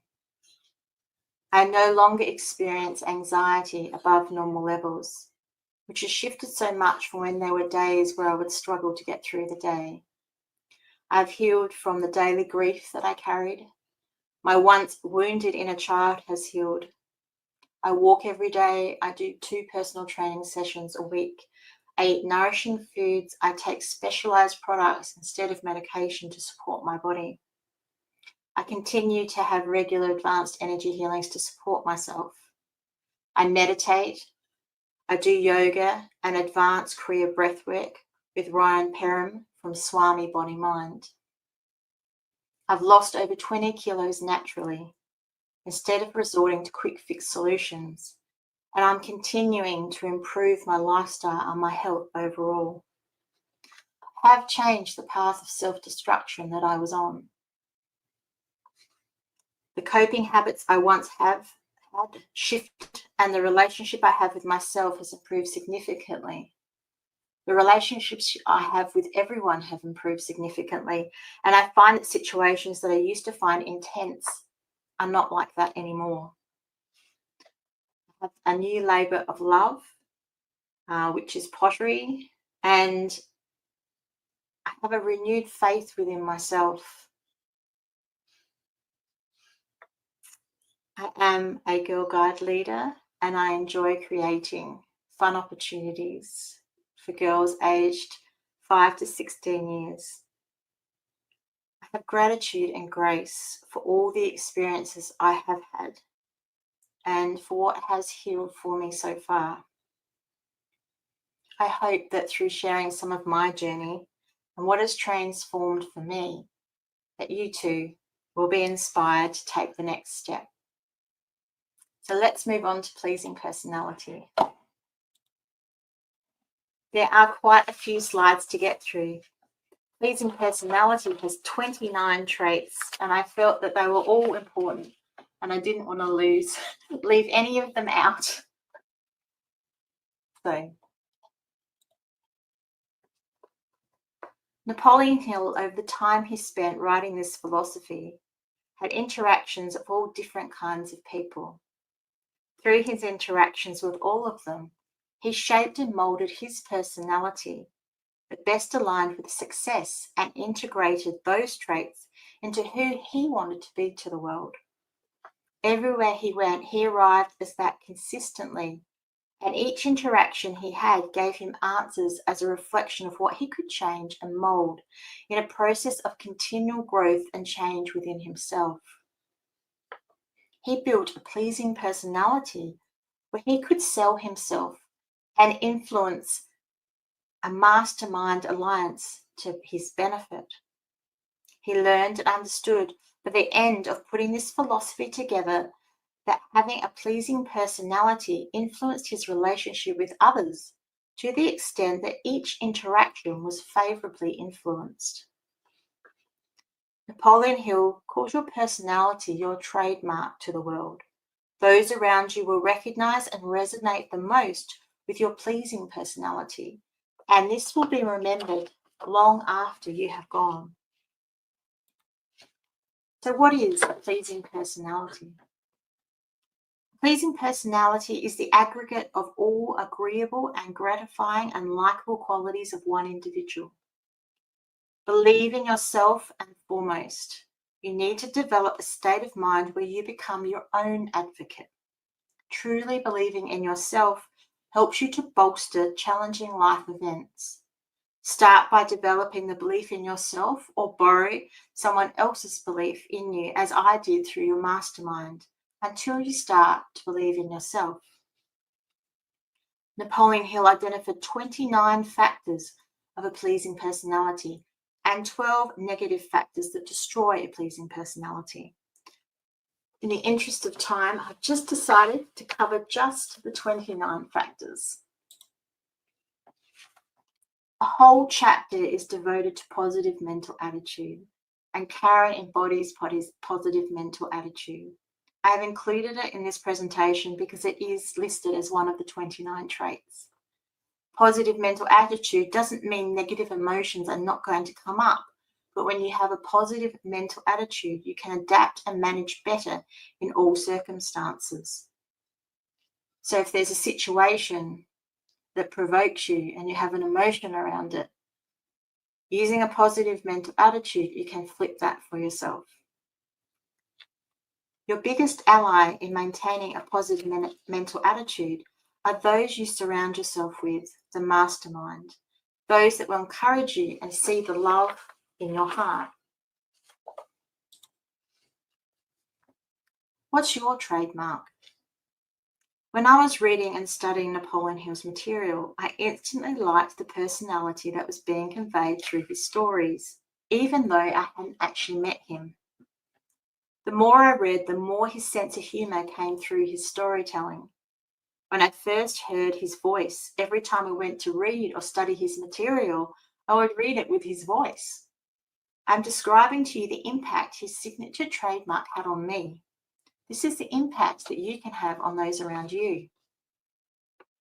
The big three.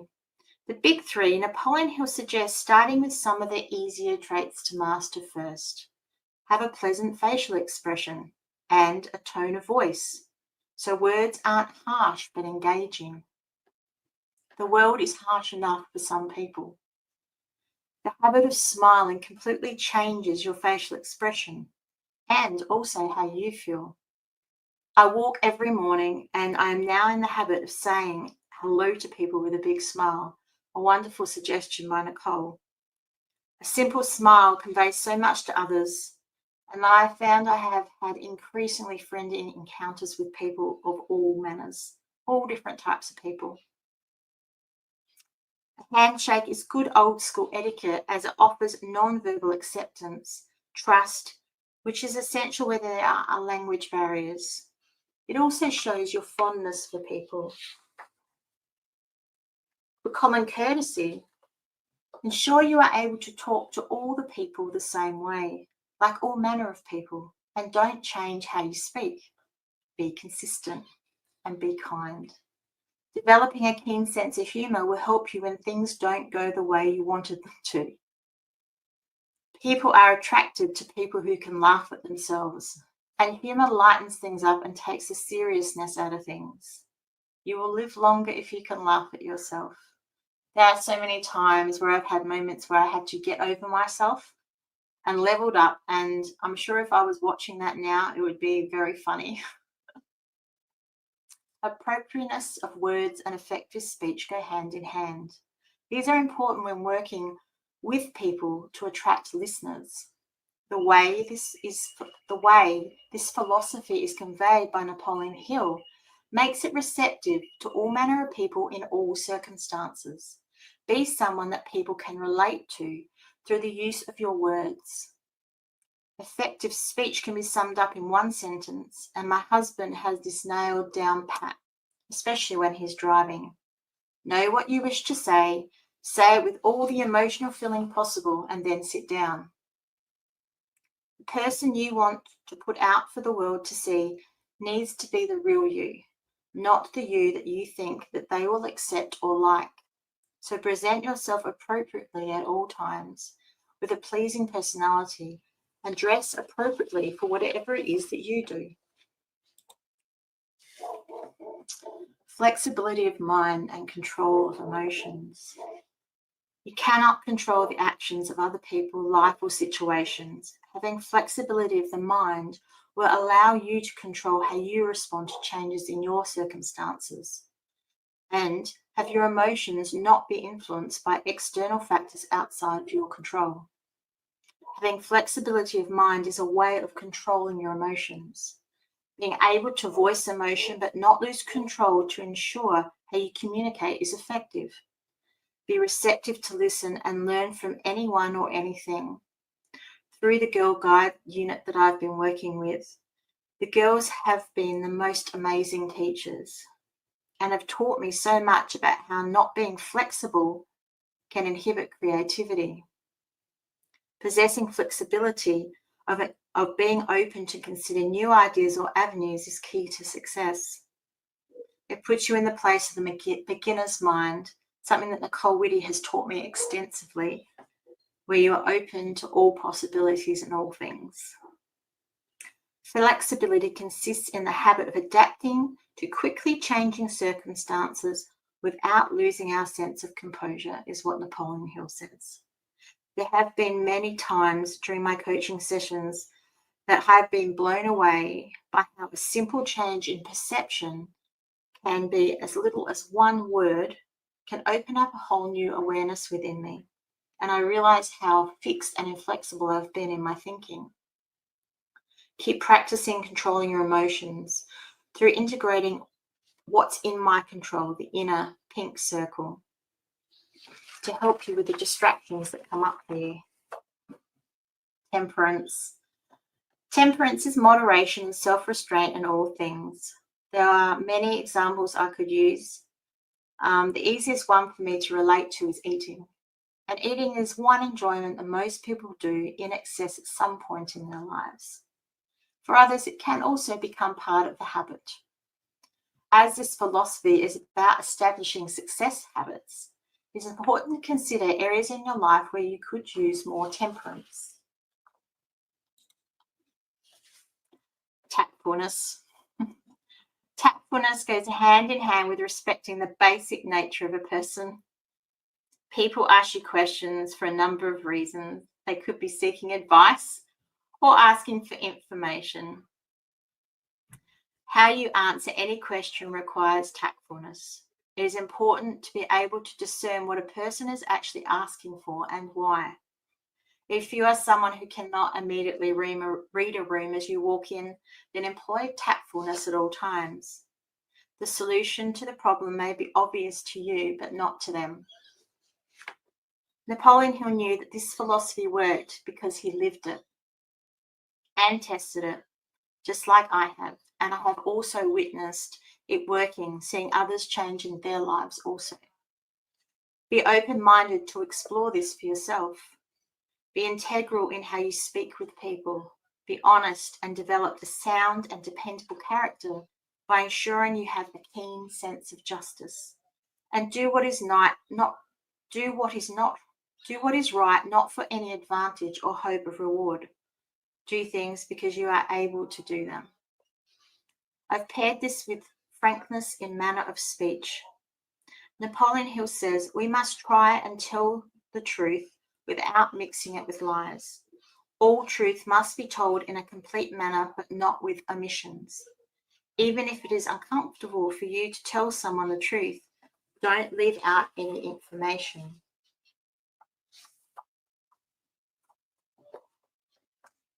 Versatility. A person who is versatile will thrive in all areas of their lives because they are adaptive, open-minded, and flexible in their approach to life. Being versatile will keep people interested, and it will also keep life interesting. Show an alertness of interest and be interested in learning and listening to other people and their ideas. Make time to learn things that you never even considered. Fondness for people. Simply respect everyone and all their choices and love them where they are at. Patience. Are you a parent to a child or an animal? I know I am. Ask this question because if you are, then I know you already have developed a level of patience. It goes without saying that when children and animals are involved, you need to have developed these virtues in abundance. I've gained a lot of patience since becoming a parent, and I really don't feel I need to say any more. If you still have the level of patience of a cat that hasn't been fed, then start to exercise patience. Being patient will give back to you 1,000 times over in your life, in all your relationships. In regards to your definiteness of purpose, having patience is key. When you are working towards your definiteness of purpose, you are changing from habits you have to establishing new habits. Have patience for yourself as you do this. Napoleon Hill defines tolerance as an open mind on all subject towards all people all the time. Everyone needs to be accepted with their different perspectives. Even if you totally disagree with what another person is telling you, be quiet and listen, because either way you are going to learn something. I hope that you get the humour in me listing control of temper next after tolerance for others. Don't make any decisions when you lose your temper. Often in heated moments, we make decisions that aren't what we really want. With the next trait, promptness of decision, it is important to consider the assuming risk associated with the decision. Value of decisions depends on the courage required to render them. People who make decisions promptly and definitely know what they want and generally get it. The opposite of this is indecision, and this is a habit that can be changed. Faith in infinite intelligence. Faith is a state of mind and heart. It is one of the emotions that opens up a direct line to infinite intelligence, God, universe, through your subconscious. The 12 riches available to all of us is a wonderful reminder of the trait of humility of heart. We have all those riches available to us. Being humble and grateful for areas in which we are already rich is in harmony with the Creator. If you are on good terms with your own conscience, then you will be in line with the Creator. Be kind to yourself and others. Humility of heart is one trait that comes with embodying grace and gratitude and alignment. And thank you to Nicole for embodying grace, gratitude for the greater good of all. Hope and ambition remind us that inspiring people ignite other people. They are the inferno that lights and lifts and rubs off on others. If you are full of hope and are driven by your definiteness of purpose, others will be too. With sincerity of purpose and serving others, be sincere in wanting what is best for others. Be honest, have integrity and authenticity and genuine love for all. Personal magnetism comes through having a pleasing personality and being able to understand how other people feel, especially if you meet someone who has a lived experience of what you are going through.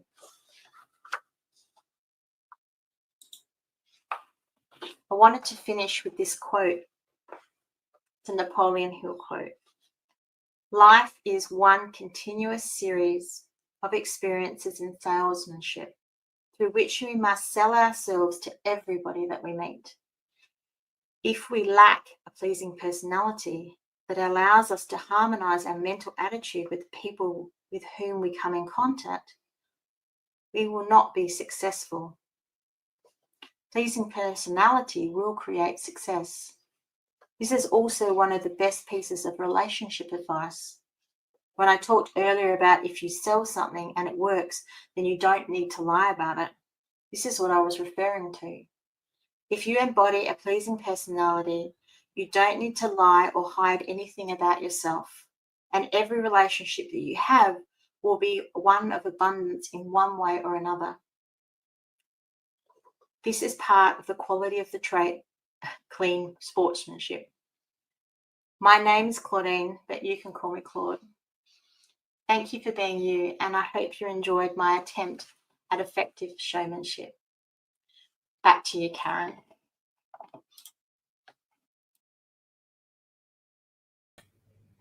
Oh, amazing. Can't you feel that? Amazing. Claudine, you're just a breath of fresh air. The energy, the delivery, the story, the power of story, and how you walk these principles and live them and embody them every day. Just beautiful. Thank you for being you. Okay, we are going to get to meet the beautiful Jessica Tellis. Yes, you guessed right. She is the sister of Michael Tellis.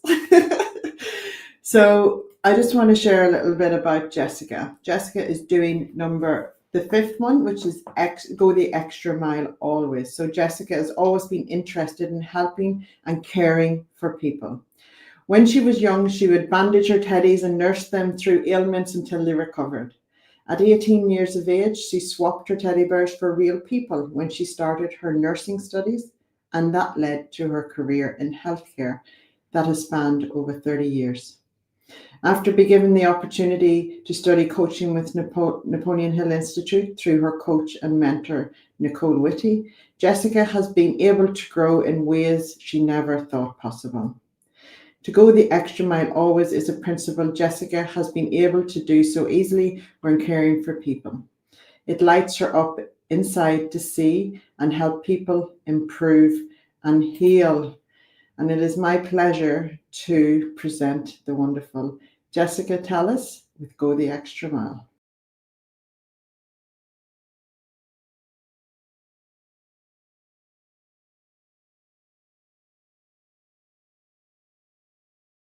Welcome, and thank you so much for joining the Australian division of the Napoleon Hill Institute as we present to you the 17 principles of self-mastery from the Science of Personal Achievement by Napoleon Hill. I am really looking forward to presenting this principle to you. I am presenting the fifth principle, going the extra mile always.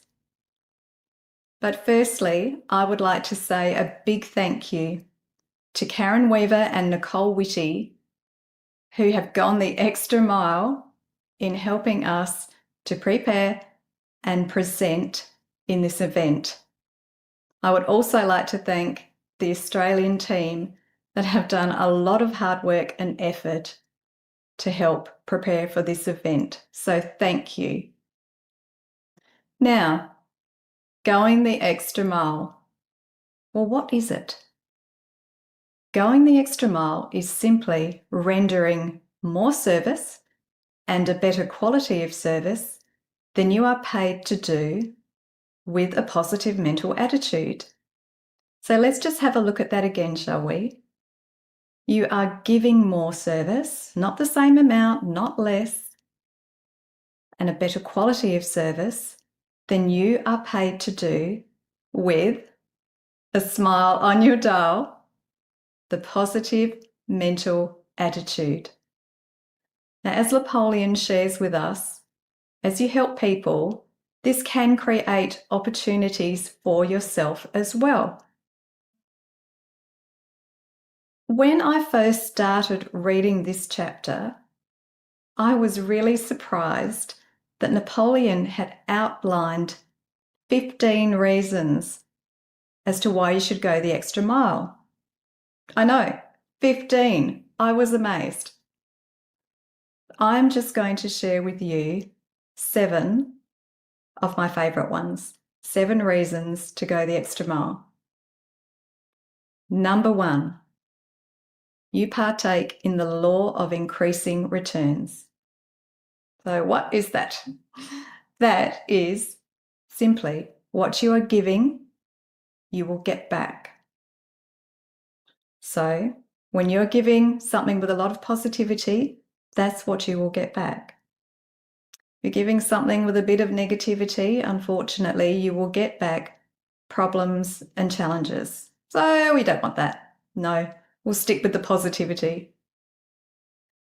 Now, as an example of this, I was out doing my grocery shopping the other day, and I was at the checkouts paying for my groceries, and the checkout operator was really lovely. We were just having a chat, but I noticed the way that she was packing my groceries. She had a lot of concentration. She was very focused when she was doing that. And she said to me, with every customer, she always tries to even out the weight in their shopping bags. So you know what it's like when you go home and you're taking all your groceries from your car boot into the house. It is so much easier when you have bags of equal weight. And I thought that was really lovely. She does that for every customer. Now, will she be rewarded? Of course she will. I don't know how or when, but she definitely will. Another example of this is at my workplace. There was a vacancy for a registered nurse, and they hadn't been successful in filling this vacancy. And I think management were getting a bit frustrated. So I had a friend at the time who was a registered nurse that needed some work. So I said to management, this is my friend, should I encourage her to apply? And they said, oh, please do, please do. So to cut a long story short, my friend got the job and management was so thrilled and she is so happy. It was a win-win for everyone. And then a few weeks later, a member from the management team came to me and thanked me for suggesting that my friend apply. So they are so happy with her standard of work, and then gave me a gift voucher so I could go shopping. Now, that was just so lovely and so unexpected. All I was doing was just trying to help. Now, the second reason that I like is it helps to improve your skill set. So as you are helping people, you can improve on the skills that you already have, or you can increase your skill set by learning new skills. The third reason is you get to develop self-reliance. You get to become more confident in your abilities. Now, an example of this is where I was working. We had a lot of patients that were coming in that required wound care treatment. And there was a machine that delivered a specific type of wound care. So when I first came across this machine, I had to learn how to use it, and it was, I'm not sure how to do this, how to do that. So I really set out to practice and master that machine because I wanted to become more efficient in using it, more efficient in positioning it for my patients, and making my patients more comfortable when they are having their treatment. So I was able to achieve that, and I was really happy because the reward that I got is just seeing how happy my patients are with their treatment because it is done in a much more efficient and smoother way for them. Now, the fourth reason to go the extra mile is you get to develop a positive mental attitude. And as Napoleon tells us, you cannot have one without the other. You cannot be going the extra mile without having a positive mental attitude. So I know that when I'm at work, there are times, and we all do this where I work, we just plunk ourselves in someone's office, we sit down and we start chatting about an obstacle that we're facing or something that's on our mind, how we're trying to do something better, and we just start talking to that team member. So they help us by listening and by smiling and by being encouraging. So yes, we are entering into the mastermind principle, but the team member that I'm talking to, none of them ever say, oh, go away, Jess, I'm too busy, I can't listen to you now. No one ever, keeps working on their computer and half listening. No, everybody supports everyone else by giving them their full attention, smiling, encouraging, and chatting with them. They don't have to do this, but they are going the extra mile. Now, the fifth reason to go the extra mile is you get to develop personal initiative. And the sixth reason is you get to stop the habit of procrastination. Because when you are showing your personal initiative and you are looking for ways to try and help people, well, you won't be procrastinating because you'll be too busy thinking of ways to help people. It's really good, isn't it? And the seventh reason is you are getting to develop the mastermind principle. So you, by helping others, will be helped yourself. Now, aren't they all wonderful reasons to go the extra mile? I'm sure you can see by now that going the extra mile is rich in giving and receiving. But I'm just going to share with you two of my extra favourite reasons as to why you should go the extra mile. The first one, my coach Nicole Whitty helped me to realise. You can definitely go the extra mile by doing a physical task, helping someone in that way. But what about going the extra mile mentally? What about always thinking those positive, kind, generous, loving thoughts about everyone? Now, that is another way to go the extra mile. And secondly, I just love the warm, fuzzy feeling that I get when I can help someone. So, my question to you now is simply this. How are you going to go the extra mile today? Thank you so much. I have really enjoyed presenting this fifth principle, going the extra mile always, to you. And now I'm going to hand over to Michael, who will be sharing with you the sixth principle, personal initiative.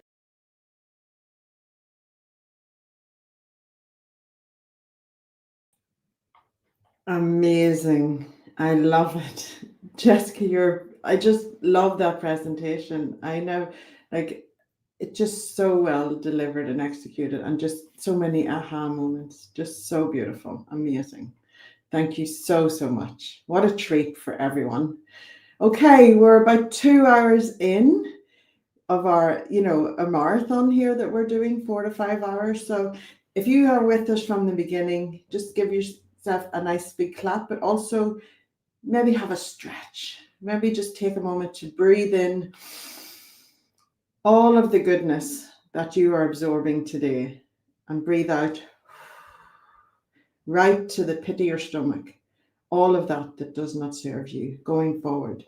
This event, if you allow it to be, can be a catalyst to change the next step in your life and be such a positive in your life. Okay, we are going to move into the sixth principle, which is personal initiative. And this is delivered by the wonderful Michael Tellis, who you have already met earlier on, but I'm going to read Michael's first recollection of real personal initiative was deciding to work and live in another country. He had to find a profession that would support travel, find an employer who had an exchange program, and then find an office, apply, and organize the exchange. The second big initiative was starting his own business and merging to form a bigger business. The next initiatives were to buy a house on 10 acres, leave that business after 14 years, and explore his passion project. He trusts this is not his last personal initiative. How inspiring. He's showing us how it's done, all of these wonderful burning desires in motion and making them happen. So I would like to welcome the wonderful Michael Tellis, who is teaching us personal initiative. Well, hello and welcome to the session on personal initiative. Hope you're enjoying the webinar so far.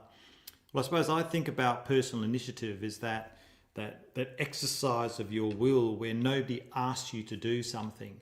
It's not a case of somebody asks you to do something and you do it much better. This is where you actually use your intuition and your desire for action to achieve something where you see an opportunity. In fact, I'd just read out my definition of personal initiative, which is the alchemy of subtle intuition blended with bold action, the ability to see an opportunity to serve, and the confidence to take the first step, no matter how small. And in Napoleon's chapter on this particular principle, he talks about the junior clerk who approaches a senior executive when he comes into his town and asks if he can help. Now, that's a small act, but the junior clerk used his intuition to say, look, I'm just going to serve this person, and whatever happens, happens. You know, that's good or bad, small or big, right? And what did happen, though, is the senior executive said, that person has initiative. And that's the sort of person that I need in my organisation. That person then, just when they got back to the head office, they made sure that that junior clerk was then brought up to head office, and their career blossomed from there, all through one single act.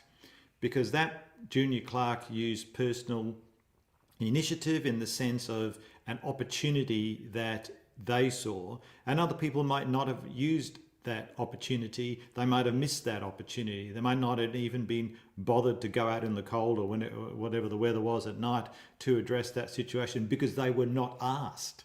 So personal initiative is all about doing what you feel is the right thing to do to provide service, either in your career or to somebody else, or to follow up some method of intuition that you arrive at through practice. So what I'd like to talk about in this session is that concept of, do you live in somebody's shadow or do you shine? Do you take that initiative to shine? The other thing I'd like to talk about is the intuition to find an opportunity, because there are opportunities that come into your life every single day, probably every single hour, but do you see them and do you grasp them? And developing your intuition, I think, is one of the most beneficial things that you can do. So that's the sort of the feminine and the masculine coming together, which is now in the bold action. So those energies are how the universe works. And personal initiatives brings that to you. It's your choice as to what you need to do. So when I talk about living in somebody's shadow or shining, that doesn't mean living in somebody's shadow is a bad thing. It just means you allow them to take the front of stage and you stay in the back office in terms of business terms. Or as you can see, many of the entertainers, somebody's on stage, hundreds, thousands of people at the back doing what they need to do. Now you just decide which one you want, but the main thing is be comfortable with that. If you're at the back of the house and you're not happy with that and you begrudge the person at the front of the house, well, that's not going to work in your favor in terms of personal initiative, because the energy won't flow and you won't be happy. You're much better off going and doing something that you're happy with. But again, it's your choice, and we all have free will. So you'd all know about Walt Disney and, you know, Mickey Mouse and Cinderella and all those characters, and now of course the massive organization that it is. But Walt was the dreamer. He was the person out the front. But without Roy, his brother, none of Walt Disney would have happened. But Roy, I presume, was happy with his role, and he exercised his personal initiative to do the best he can to bring those dreams of Walt's into being. So that's the first thing I think you need to decide in terms of personal initiative. Is your personal initiative to support someone, or is it to find your own role in the world, your own place to shine? And that, as I said, is an individual decision. So how do you then develop the second point I'd like to talk about, which is intuition? Well, intuition tends to be a feminine characteristics, and bold action tends to be the masculine characteristics. Now, that's obviously not female and male, that's feminine and masculine energy. So if that's a foreign concept to you, that's well worth investigating, because there are feminine traits and masculine traits. And when you can bring them both together, that is an extraordinarily powerful combination. And the idea when you bring them together is to blend them in harmony, to try and have them balance. Now, that's not an easy thing to do just because of our natures, the way that we were brought up and how we want the world to perceive us. But putting all of that aside, because that's a discussion for another day, that's what intuition is all about. Now, if you don't feel you have intuition, or even worse, you don't trust your intuition, then that is something that you absolutely need to develop, because then you work out what you go for and what you don't go for. And that is that whole concept about, people call it keep your antenna up. Are you aware? Are you an active listener? Do you read body language? Can you read energy? All that investment is what you need to do. And I'm doing a separate session on investing thoughts, time and money, and we'll cover the investment side in that. But certainly in terms of intuition, start small and make small bets to see how that might work, so that you follow what you believe is an opportunity. And the opportunity is not exploiting a situation, it's actually moving to a real opportunity. Going back to the junior clerk who approached the senior executive in Napoleon's work, I don't know if that person was out to get a promotion. I doubt it. I think he was genuinely just saying, hey, I'd like to help and this is a great opportunity and I might get something out of it. Well, he got a lot more than just something. He was taken into the head office and climbed a massive ladder. And it's like a situation I had, because I'm about to release a song and I wrote a poem. It was just channeled to me one Sunday way back when. And then some friends of mine came over, a relative and a friend of mine came over, and they have musical talent. So I challenged them. I thought, here's a great opportunity. Can you turn this into a song? And they did. I've done a fantastic job. And my nephew's singing on it, and we've got a music video coming, etc., etc. So that's all about, again, seeing the opportunity, taking the initiative to ask, because you have to ask. And anybody who reads the Bible will be very familiar with Matthew 7:7, which is ask and you shall receive, seek and you shall find, and knock and the door shall be opened unto you. So that's that concept now of really understanding how the intuition works. And if you've got a hint of I should do this, you can either ask big or you can ask small, but try that concept of following up on your intuition. Might people call it your hunches.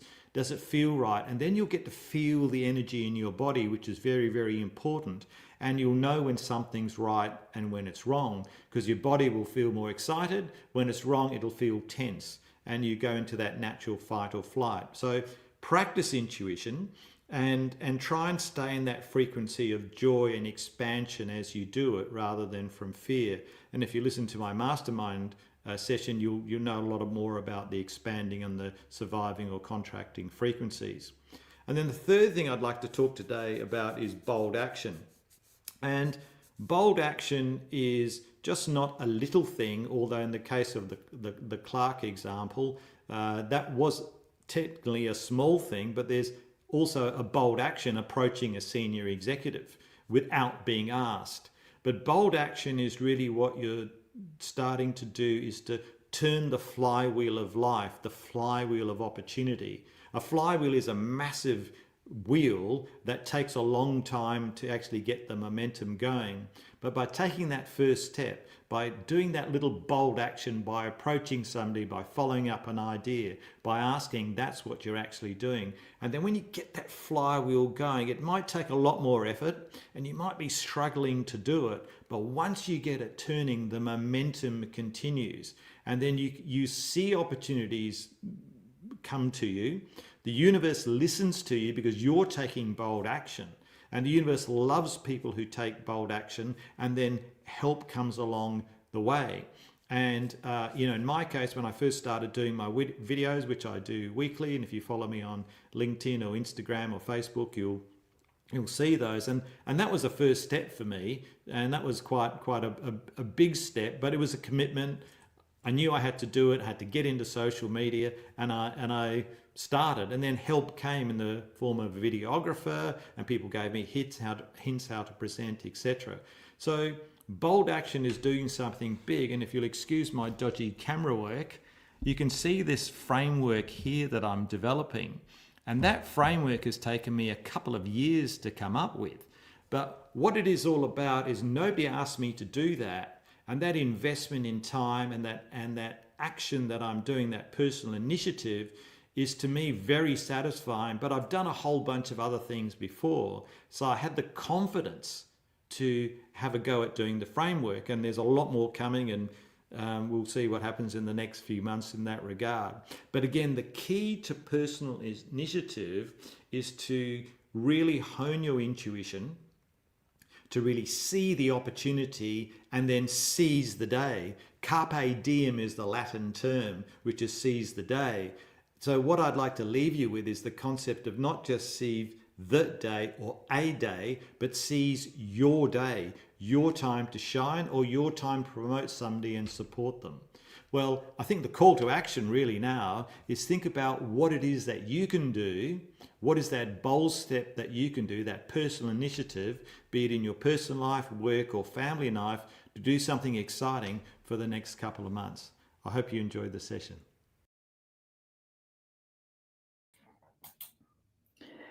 Oh, what can you do that's really exciting? Take some personal initiative. I love that, Michael. Amazing. As always, you're such an amazing teacher. And if you have not checked out Michael's videos, they are just so epic. He brings us all over the place. You get to see amazing backdrops, but also such amazing teaching. So I highly recommend you go and check those out. They're all so professionally done.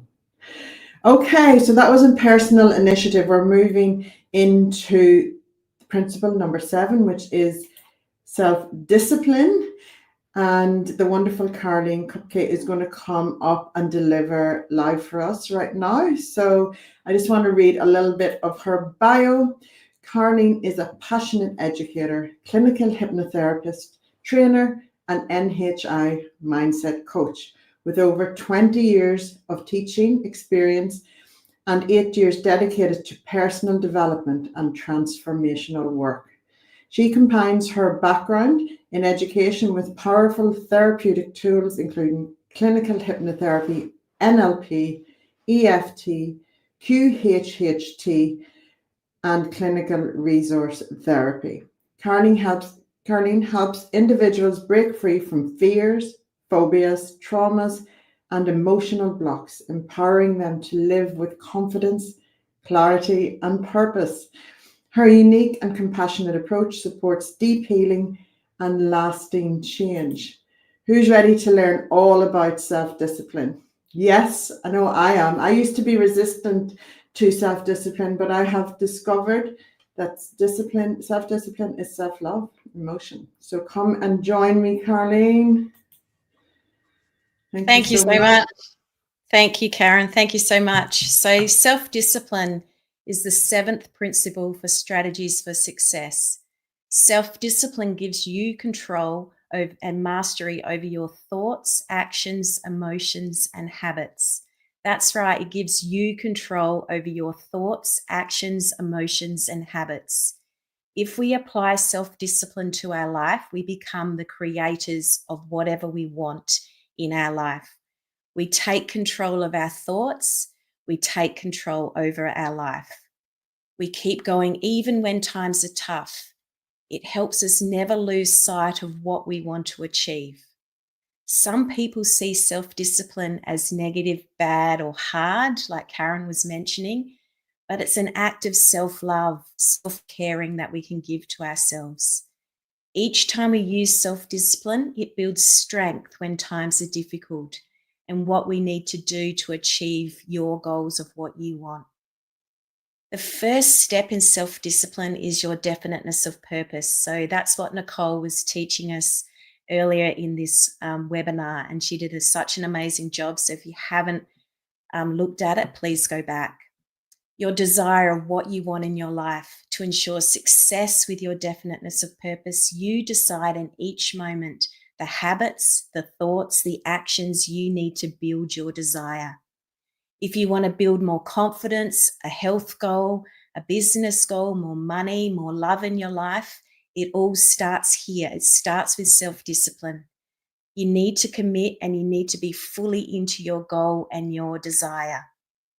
Self-discipline then helps you create the steps you need to go towards your goal. Everything changes when you realize the best version of yourself is not the future version, but it's a daily choice, something we choose in each moment, a decision, a daily choice every single moment. As Napoleon Hill teaches, it's not relying on motivation. And this is what Cleona mentioned in her talk earlier as well. We don't need to rely on that. We move into action of what we want to achieve for our goal. That's the only choice. So what do you want? Do you really want your goal? What will you do to achieve your goal? Those that achieve success in life are those people that continue to focus and strive and build on things that will help them in each moment. Each moment is a step towards their goals, your goals. So when we wake up in the morning, we have two choices. We have the choice to repeat yesterday, the day before, our past, or we have the choice to create our future, our desire. Repeat the same thoughts, feelings, actions that we did, or we start paving a way for a new you. Your old self, it's so used to acting and thinking and feeling the same way every single day. So when we apply self-discipline, we move out of these patterns, we move into a new way and it does feel quite uncomfortable at first. It does feel very awkward, but we keep applying self-discipline so we can get there. The more we apply it, the easier the habits and the success comes. A new you requires consistency and patience, and that's mentioned many times on this webinar today. Step by step towards what you want to achieve. The smaller steps you take, in the end, they'll end up bigger steps towards your goals. Imagine how all these little small steps, it might be 4 days a week you decide to exercise. What's going to happen over 2 weeks, 2 months, or even 6 months? Imagine once you take possession of your own mind, you control those thoughts that you have, your own thoughts, and therefore you're controlling your own feelings as well. Just by controlling your own thoughts, those are the thoughts that you need to be successful, and then you control the feelings that are associated with that. That's going to grow towards your goal. Each time you do this, you build strength. It trains your brain to build a success mindset. And after several months of doing it, it becomes a part of who you are. So you need to really believe it. You need to do it, believe it, and know you can achieve it because you can do it.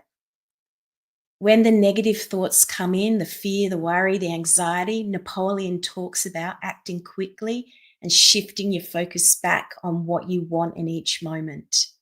What thoughts you want to create for your future goals. And you focus entirely on that and nothing else. So if the negative comes in, you've really got to keep flipping it, continually moving back and shifting your focus. The more thought that we put into what we want, the more that will come into form of what you really want in your life. If you don't discipline that and you focus on the opposite of that, and your thoughts will be negative to that, that will obviously come into form. Every time we choose to discipline our mind, our body, our habits, we're choosing a new way over the old way. And like I said before, it can be uncomfortable, but you've got to keep applying it and choosing it, bringing in affirmations and emotions so that we can create our future self on what we really want in our life. Like I said before, the choices we make all the time daily. If you're producing the same life, the same things day after day, you're not happy with life because it's the same actions and choices, that means we haven't applied self-discipline. So that's where it's so useful. Napoleon talks about 10 principles or 10 things that he goes for with self-discipline. Number 1, keep cool when other people get hot. So is it worth wasting our precious energy when people get angry or annoyed? Maybe we can just step back, listen to them. Perhaps afterwards we don't need to say anything, we walk away. Or if we do need to say something, we can always be kind. Number 2, remember there's 3 sides to every argument. The other person's side, your side, and the right side. Never assume it's the other person's fault. There's lots of different levels of perception, and I've certainly experienced this myself with my coach, Nicole, and Claudine mentioned it on her call as well, how we can perceive, and a slight shift of perception can really change things on how we're seeing a situation. Never give directives to someone on your team when you're angry. Number 4, treat people as they're rich relatives. Treat them with love, kindness, and respect. And as Napoleon teaches, as if you receive an inheritance from them. He's got such good humor when he talks about that in his book. Look for a seed of equivalent benefit in every unpleasant circumstance. So no matter what the circumstance is, we train ourselves to see the benefit, the solution in every situation. What did we learn from it? How can I change myself to be better in this world? Number 6, ask questions and listen. Listen to others before we speak. Perhaps a question like, how do you know? You know, we don't always agree with what people say. We know that, but everyone has the right to their opinion, and the more we accept that and let them be who they are, the easier it is for us. Number 7, always do good for everyone without harm. Don't say or do anything that would harm another. Everything that you do to another person, you do to yourself. Number 8, learn the difference between friendly analysis or unfriendly criticism. And you can tell the difference by your relationship with them, the tone they use of their voice and what they've said to you. So it's just understanding that and remembering that everyone's going through something in their day, perhaps with interactions with you that we don't know about. So giving people love and compassion and understanding. Number 9, a good leader can take orders as cheerfully as they give them. And number 10, tolerance in all human relations. So like I said before, respecting people where they're at. Everyone might be going through something at a certain point in time, or maybe they don't realize the programming they actually have. And so we meet people with love and understanding and compassion from our hearts. If we lack self-discipline, we make issues out of situations that we don't need to make issues out of. We get wrapped up in situations. Sometimes we realize how petty it is when we look back on it. So we can, step back from these situations and see them as like little tests, and we don't need to respond, and we discipline ourselves to not respond and not react in those situations. And that builds strength. Life can be filled with some challenging situations, but do we need to be involved in these? Like, do we need to waste our energy that's not leading towards what we really want, our definiteness of purpose?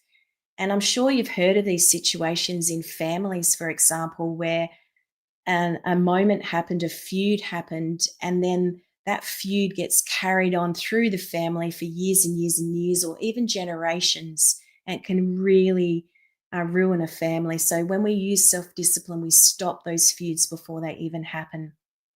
Gossiping and small talk are just unpleasant in itself.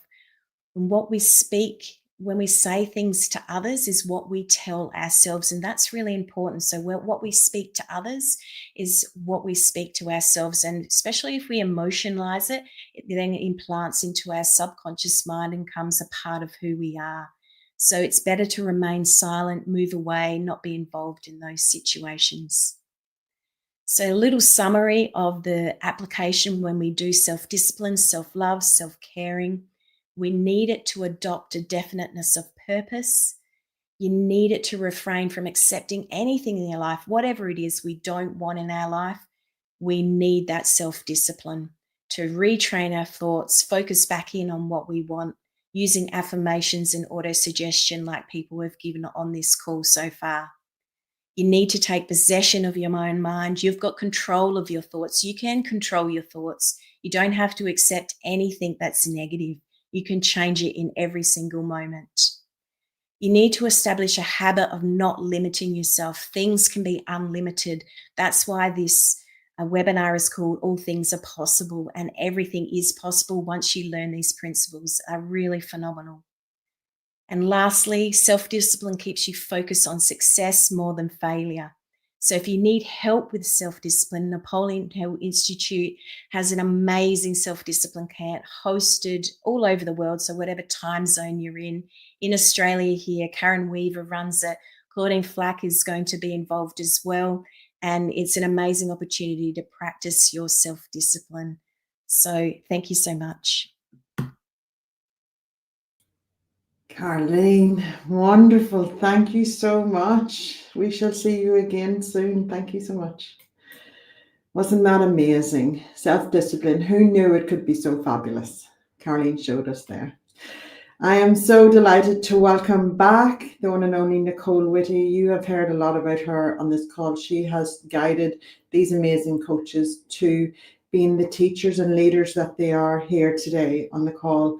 So I just want to welcome Nicole, who is going to speak on controlled attention and concentration, which is the 8th principle. Welcome, Nicole. Thank you, Karen. Hi, everyone. Let's explore the next principle, controlled attention and concentration. Napoleon Hill said, every no to distraction becomes a yes to destiny. You start to understand that energy is sacred and attention is wealth. The man or woman who can control their attention will always control their outcomes. Where your concentrated attention goes, your energy flows to feed that reality. If you do this with assertiveness and combine this with the emotion of faith, with the intention to benefit all, there is nothing you cannot create and magnetize into your life. This often initiates layers of internal growth and learning as you decide where to concentrate your attention for the outcome you desire. This shows us to catch ourselves out when we focus our attention, our awareness, our energy on what we don't want or don't have, what isn't happening, what we aren't receiving, any limitations or problems or excuses of how it cannot be done. Because what we focus on, we amplify. With our attention, we give to it. So we only focus our attention on it being done, on solutions, how it is possible, using the power of knowing everything is possible for you right now in this moment. I want you to feel that. Keep on bringing yourself back to your heart. Feel how everything is possible for you right now in this moment, and emotionalize it. Feel emotions as you're feeling this and amplifying it from your heart, speaking it, thinking it, acting this out every day as a habit with your current goal. So place both of your hands on your heart and ask, where do I need to pull my attention, my energy away from to invest more focused concentration on my goal? What thought habits do you need to focus on? What would it feel like when your goal is completed and achieved with the results that you want? What emotions would you feel? Why do you want what you want? These are the thoughts you need to repeat and think daily, the answers to these questions. These are the emotions that you need to generate daily to create what you want in your life, because the thought vibration sends it out to the quantum field and the emotion magnetizes what you focus on back to you. This is imperative because things may not go to plan at times. Challenges or situations may arise. So you need to have these set out for yourself. You need to have set responses to those things of how you're going to respond to those things to create the best outcome that's aligned with your goal. You remind yourself of your why to keep yourself going, to get up in the morning when you don't feel like it. You think the thoughts that complement your goal and feel the emotions to produce a frequency that starts manifesting from the field of energy, infinite possibilities instead of matter, which speeds up what you are manifesting. So as plans may not go smoothly at times, you often find you are learning new ways to do things, as you may be applying an old recipe you have used in the past that isn't going to give you the results that you desire now. So this is you learning. You've got to remind yourself, hiccups come up. Things don't go to plan specifically because there's a better way for you to do it. So this is about you being open and receptive to being able to see that and receive it and allow yourself to be able to be open to whatever that might be. Allow yourself to learn. I've coached many people that find it very difficult to allow themselves to learn new things because they're so caught up in their past paradigms of how they think it should be. But when you're learning, it's a good thing. It's not a negative thing. We're all learning. I call it being in the beginner's mind. I'm usually in that state myself because I don't know everything. No one knows everything. Being able to be in that space where even if you have learned a lot of things, allowing yourself to learn is so important on this journey. So you allow this process to happen and decide a focused response that will reveal solutions and directions to go towards where you are uncertain, but through that process, you're making it certain. Through not knowing, you're creating the knowing. For example, you think to yourself, everything is working out for me. I have faith. I know what to do next when you don't know what to do next. I talked to a lady just yesterday, actually, in my sanctuary, and she was saying, I'm fed up with work, but I don't know what to do next. And she just kept on repeating it. And I said to her, that's why you don't know what to do next, is because you keep on repeating that you don't know what to do next with emotion. So you're creating it. So you start saying, I do know what to do next, even if you don't know, and you allow that to come in as an idea or from an external source. Somewhere along the line is going to come to you and you're going to feel it and it's going to feel right. And then you take action again. So when you're saying to yourself, everything is working out for me, I have faith, I know what to do next, then you let it go. You let it go knowing that you're going to receive the wisdom and signs, and then you take the action. So when you have controlled attention and concentration, allowing yourself to be shown and to be open to see the answers, open to learning and open to receiving is imperative. The next steps reveal themselves spontaneously. And remember, we decide how we experience the journey through our thinking and our perceptions. If our plans change, we focus our attention on how we can do things even better than we initially assumed they should be done.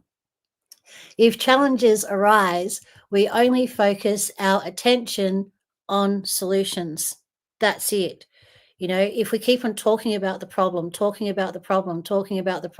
we're going to amplify more problems. So that's why it's so, so, so important. It's just always to focus on the solutions. So this is the mental discipline required for success and how we grow through aspiring to achieve our goals in any area of our life. The concentrated attention that is given means your consciousness is flowing, source energy is feeding the goal and producing a result. To truly grasp how quantum science and how this principle applies to what you create in your life, let's examine one of the most profound experiments in scientific history, the double slit experiment. When scientists observed electrons passing through two slits, these particles behave differently when watched versus unwatched, which was a revolutionary discovery. The mere act of observation changed the outcome of the experiment. This is what physicists call the observer effect. It demonstrates how your attention and concentration, your consciousness, directly influences physical reality and outcomes.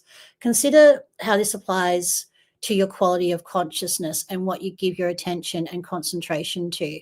When you observe your goals with expectations of abundance, ease, and joy, you are aligning your energetic field with the infinite possibilities that are available to you at every single moment. But if you are observing your goals with expectations of scarcity, limitation, or struggle, you are collapsing these infinite possibilities. So I'll just clarify that for you again. If you are observing your goals with expectations of scarcity, limitation, struggle, lack, anything that's negative that's going to oppose the frequency of your goal being fulfilled, you're collapsing the infinite possibilities that are available to you in every moment. So this is why it's so important to keep yourself focused on embodying the energy and the emotions that are required and aligned with your goals as your focused attention as well. And so when you're collapsing these infinite possibilities into those specific experiences that you're focusing your attention on, this reveals itself through your results. So if you are getting those results, you're finding this is the recipe. You can go backwards, okay? You're like, all right, that's the result. So what action do I need to take? What decision do I need to make? What emotion do I need to have? What thought do I need to have? What do I need to focus my attention on and concentrate it on to get the result that I actually want? So your observation, your focused attention and expectation is literally shaping which reality materializes from the quantum field of all possibilities in every single moment. Every decision you make creates what physicists call bifurcation points, moments where multiple potential realities branch out before you. Traditional thinking suggests there's only one linear path, but quantum understanding reveals that you exist in a position of many possible realities simultaneously. This shows where you focus your consciousness and concentrated attention is what determines which reality becomes your experience. So where do you need to focus your concentrated attention to create the reality that you wish to experience?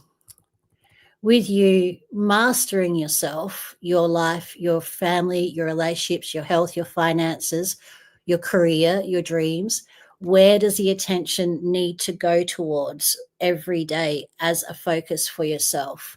Just ask yourself, asking yourself questions, always asking your heart, because your heart's the connection to your subconscious. Your heart's got all the wisdom that connects you to the superconscious mind. So meditating and allowing yourself to sit with these questions is really good, and just see what comes up for yourself.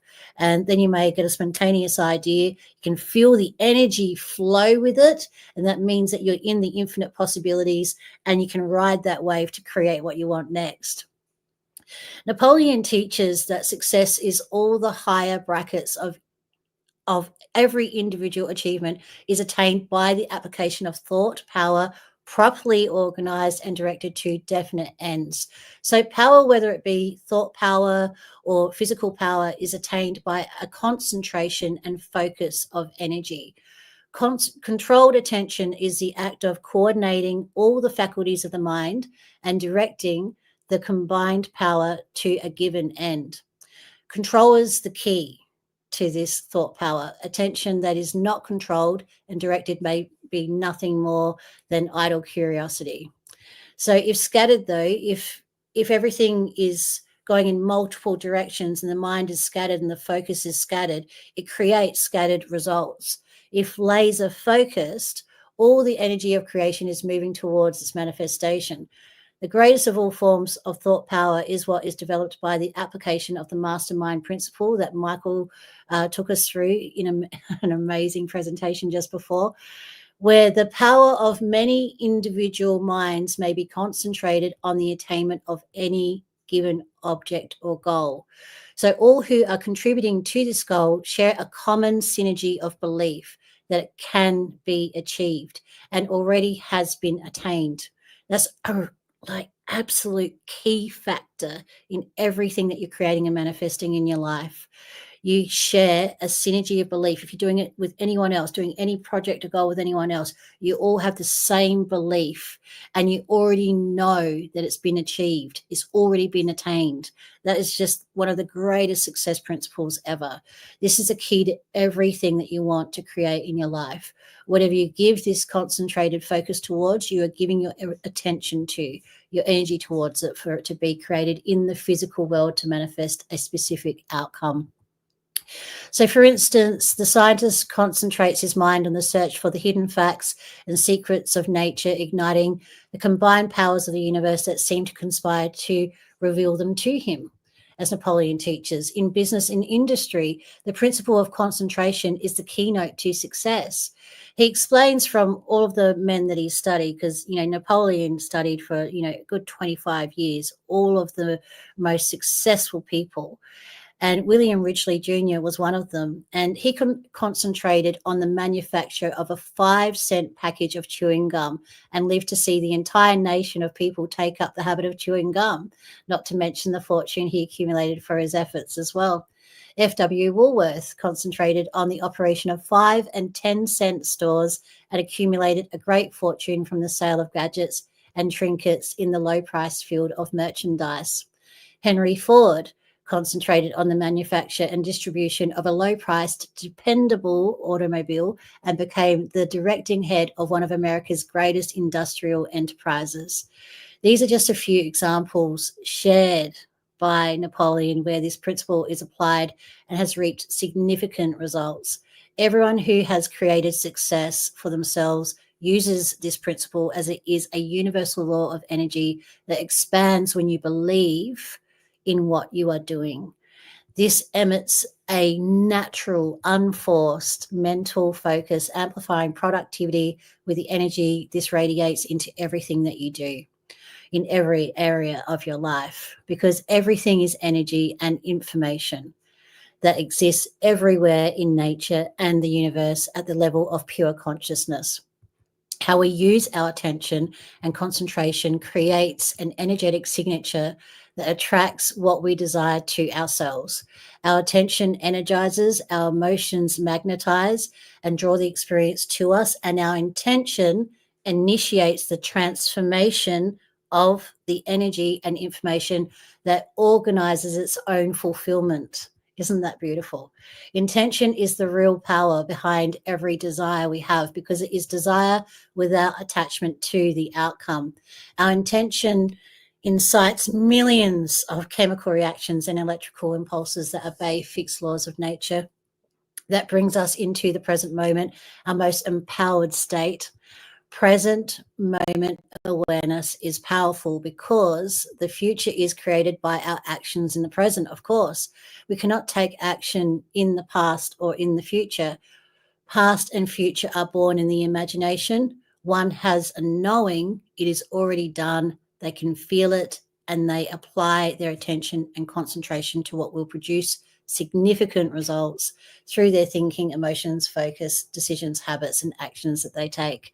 Whatever we focus our attention on grows stronger in our life, just as whatever we take our attention away from withers, has no life, and disappears. You see, you are the architect and builder of your reality, your life, and outcomes. The quality of our intention with what we aspire to create and achieve as the object of our attention orchestrates infinite details to bring about an intended outcome. We see the expression of this intelligence of creation energy in every flower, every tree, every blade of grass. Nature is a symphony of this principle on display, showing us how to create from the ultimate ground of creation itself. As long as we refrain from violating the laws of nature, we can use the principle of controlled attention and concentration by implementing conscious intent to literally command the powers of nature to fulfill our dreams and desires. So thank you so much for sharing this with me today, and I appreciate everyone that has come on to join us. It is an honor to serve everyone. I thank you all. Thank you so much. Thank you so much, Nicole. Wow. Wow, wow. What teachings. Thank you. Oh, and if you haven't heard Nicole laugh yet, she has got the most gorgeous, infectious laugh that everyone should experience. And I'm sure you will before the end of this event. But just breathe that in. There's so much gold in what we are learning here today. And I've written down so many things. Everything is energy and all of those really important things that we need to understand. These are the laws you want to work with, the laws of nature that Nicole talked about there. We need to understand them to be able to work alongside them for our highest good. Amazing and beautiful. Okay, we are going to move into our 9th principle, which is delivered by the beautiful one and only Jenna Scanlan, and the principle is enthusiasm. I cannot wait. I love enthusiasm. It's just a fun, vibrant topic, and I know that Jenna is going to have some gold for us to mine in this. So here we go, enthusiasm.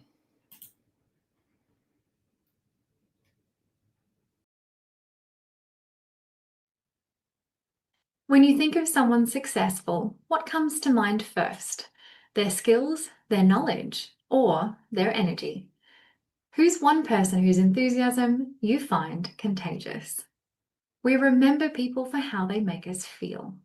Oprah Winfrey is a good example. Her enthusiasm for storytelling didn't just create a media empire, it made millions of people feel like they were part of her world.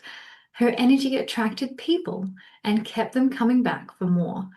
Or Richard Branson. His enthusiasm didn't just help launch Virgin Airlines, it fueled the creation of a global brand. More often than not, it's the energy these people project. And that energy, enthusiasm, is one of the most powerful forces behind all forms of success. Whether in leadership, relationships, or business, enthusiasm is the force that propels us forward. It's the energy behind every thought, every decision, and every action. It's the thing that pushes you from an idea to making it happen. Think about it. When you're enthusiastic about something, you don't need motivation. You're already halfway there. It's the difference between a sailboat pushing against the wind and current and catching a breeze that carries you forward with ease. With enthusiasm, progress feels natural and effortless, like it's meant to happen. Enthusiasm is more than just excitement or feeling good. Enthusiasm is the driving energy that makes you go the extra mile or get going when the going gets tough. Enthusiasm is that inner force, starting in your thoughts, moving through your passion, and coming to life in your actions. As Napoleon Hill said, enthusiasm is the action factor of thought. When you turn on your enthusiasm, you raise your vibration, the frequency of energy you send out into the world. Hill believed that enthusiastic thoughts vibrate at a higher frequency, reaching and affecting others more powerfully and quickly. This isn't just theory, it's proven science. Psychologists and master salespeople have known this secret for ages. Your enthusiasm doesn't just affect your own actions, it expands, it's affecting those around you before you even say a word. Have you ever caught someone else's enthusiasm? Think about it. Was there a time when someone's energy lifted you up?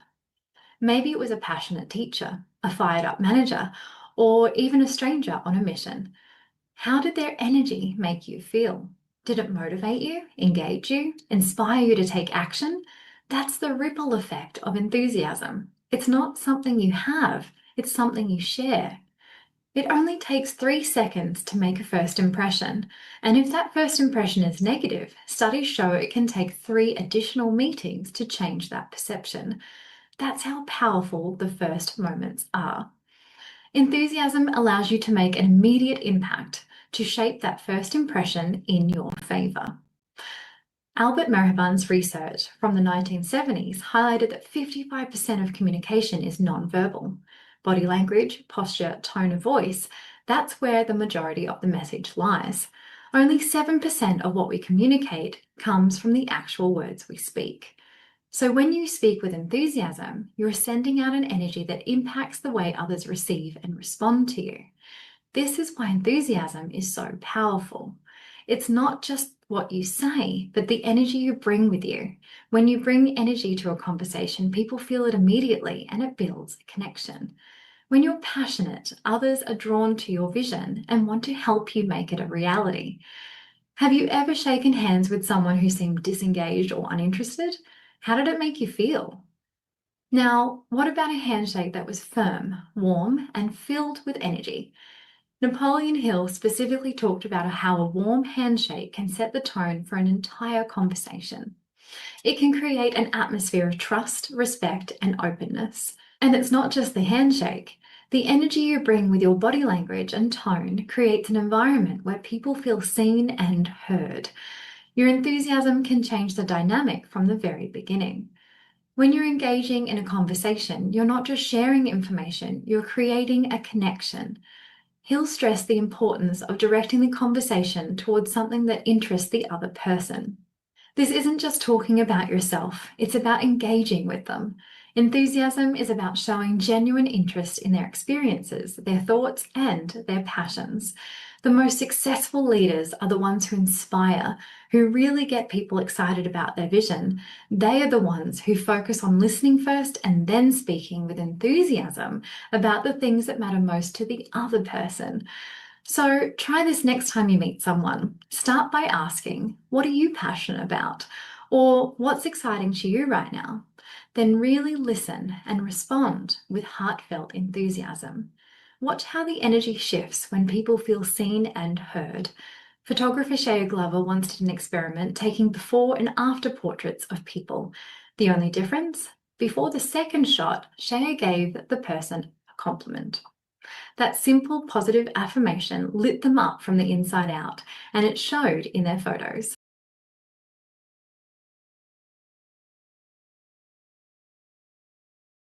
Inspired by this idea, similar experiments have been done with dogs, simply by saying you're a good boy or girl, and the same joyful energy shines through. Studies have also shown that plants and trees respond positively to kind words and attention. This shows how enthusiasm and positive energy don't just change how we feel inside, they transform the way we show up in the world instantly. Enthusiasm isn't just a tool for connecting with others, it's a strategy for success in every area of your life, including your health. Napoleon Hill saw enthusiasm and a positive mental attitude as inseparable. He understood that success isn't about external achievements, it's about the mindset you cultivate and is deeply connected to your mental and physical health. For example, a study from the University of Kansas found that positive emotions can lower levels of stress and improve your cardiovascular health. Positive emotions were linked with lower blood pressure and better immune function. This is the real, tangible power of a positive mental attitude. When you change your mindset, you change your body's ability to heal and thrive. Tony Robbins has built an empire around that idea that your physiology, your energy, your posture, and your movement has the power to change your mindset in an instant. By changing how you carry yourself, by turning on your enthusiasm, you can instantly shift your mental state and set yourself up for success. Tony doesn't just talk about enthusiasm, he lives it. Every step, every word, every gesture is full of energy, and that energy is contagious. It's a prime example of how a positive mental attitude and enthusiasm go hand in hand. When you adopt a mindset of enthusiasm, you're not just improving your mood, you're enhancing your overall life force, and that leads to greater success in everything you do. Take a moment right now. What lights you up? Think of just one word that describes your source of enthusiasm right now. So when you live with unshakable enthusiasm, you don't just dream of success, you demand it, create it, and live it every day. You turn setbacks into setups. You turn friction into flow. You become the kind of person people want to follow, partner with, and learn from. Enthusiasm is the spark that turns obstacles into opportunities, challenges into triumphs, and dreams into reality. What action can you take right now to increase your energy and enthusiasm? What small change can you make in your daily routine to add more positivity and passion in your life? Because you have the power to shift your energy at any moment. Choose to ignite that fire, fuel those passions, and watch as the universe conspires with you to show you that all things are possible.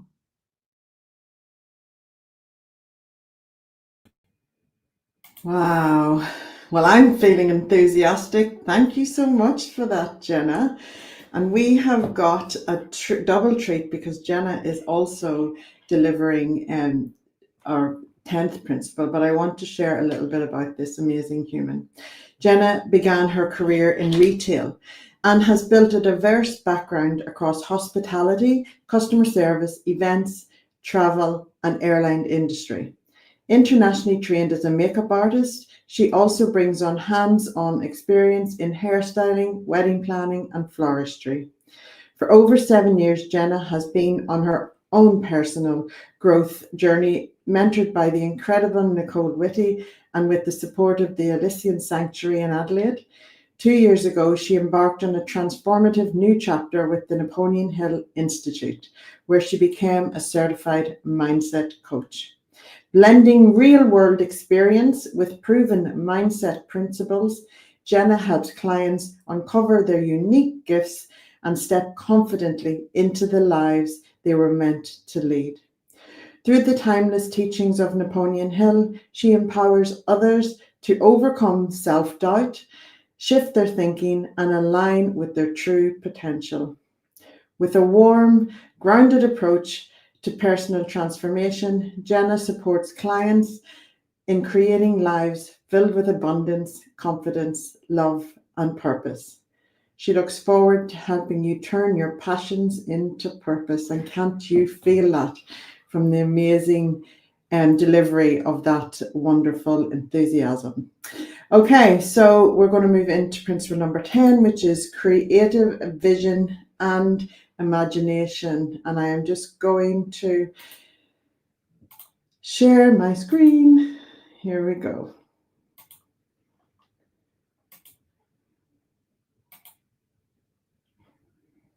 Let's be honest, some of our best ideas come at the most unexpected times. In the shower, on a walk, or at 2 a.m. when your brain suddenly decides it's a visionary CEO. Where does your best thinking actually happen? Is it the car, the shower, the gym, maybe between Netflix episodes? We've all had those flashes of insight. It's like a light bulb turns on out of nowhere. Well, what if I told you that this flash of insight is not just some random occurrence, but it's part of a deep and powerful process known as creative vision and imagination? So, what exactly is imagination? Napoleon Hill called it the workshop of the mind, the place where you take your desires, experiences, and knowledge to shape plans, strategies, and breakthroughs. Hill identifies 2 kinds of imagination. First, synthetic imagination. This is where you take existing ideas or concepts and combine them in new ways to create something different and innovative.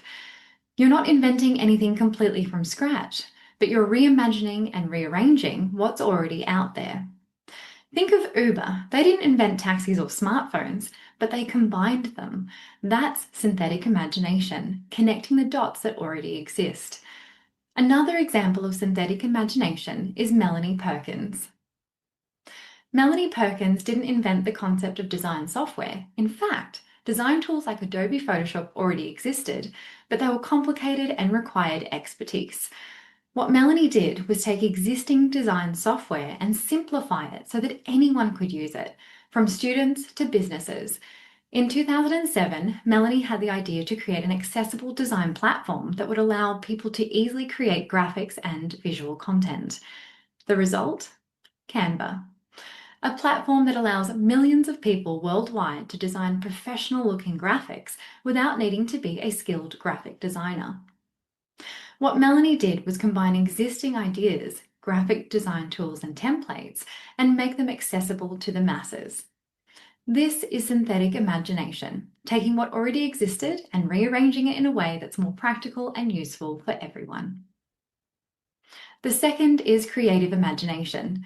Creative imagination is when you have a flash of insight or inspiration that comes seemingly out of nowhere. This is what Hill believed was connected to something deeper, what he called infinite intelligence. Operating through the sixth sense and having its base in the subconscious section of the brain, where it serves as a medium by which new facts or ideas are revealed. It's about seeing possibilities that haven't been realized yet and coming up with new ideas that could change the world. J.K. Rowling was on a delayed train when the character of Harry Potter flashed into her mind. That's creative imagination, something new entering your awareness, not recycled. Another example of creative vision is Dr. Fiona Wood. Dr. Wood, an Australian plastic surgeon, developed the world's first spray-on skin. Her breakthrough idea came when she saw a patient suffering from severe burns. Instead of just treating the burns in a traditional way, Dr. Wood imagined a new solution. What if she could spray skin cells directly onto burn victims to help them heal more quickly? This was creative vision. It was a completely new idea, born from Dr. Wood's deep understanding of skin regeneration. She didn't rely on existing solutions or combine known ideas in a new way. She had an intuitive flash of insight, leading her to create an entirely new method of healing. But if imagination is so powerful, why don't people use it more often? Here's the thing, most of us learn early on to play it safe, and here are some reasons why. We're afraid of sounding naive and childish. We're rewarded for memorizing facts, not coming up with new ideas. We confuse logic with limitation. And we self-edit before ideas have even formed. Yet, every true innovator was someone who refused to stop playing with possibility. Creative vision doesn't just happen in big dramatic moments of inspiration, like in the movies. It often stems from everyday experiences. You don't have to be a genius or an inventor to tap into it. All you need to do is to pay attention to the flashes of insight that come to you in those quiet moments, while you're taking a walk, in the shower, or even simply sitting at the table with your morning coffee. Here are 10 simple ways Napoleon Hill suggests how you can spark your creative imagination. Number 1, follow your inner voice. Always act in line with your values and conscience. It builds confidence and peace of mind. Number 2, believe in yourself. Stop underestimating your abilities. You can learn or achieve anything you truly commit to. Number 3, focus on what you want. Keep your mind busy with what you want to create, not on what you don't. Number 4, know yourself. Ask deep questions. Who am I? What do I really want? What do I have to offer? Then build your life around those answers. 5, get obsessed with a goal. Don't just hope for success, be obsessed with your vision. Mild interest doesn't move mountains. Number 6, take care of your body. Your body fuels your mind. Nourish it, move it, and rest it. High performance creativity needs high performance health. Number 7, check your moral compass often. Real success doesn't take from others, it lifts them. Align your ambition with ethics and you'll build something that lasts. Number 8, find quiet time. Once a week, unplug, sit in silence, listen to your inner voice, and allow new ideas to flow. No phone, no distractions, no agenda, just wonder. Number 9, practice vision, not hustle. Don't chase everything with fear and stress. The best ideas come through stillness, not chaos. And number 10, be creatively resourceful. Use your imagination to improve your home life, job, or workplace.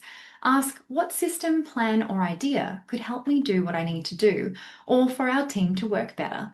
Use your imagination to innovate, not just to dream, but to improve the everyday.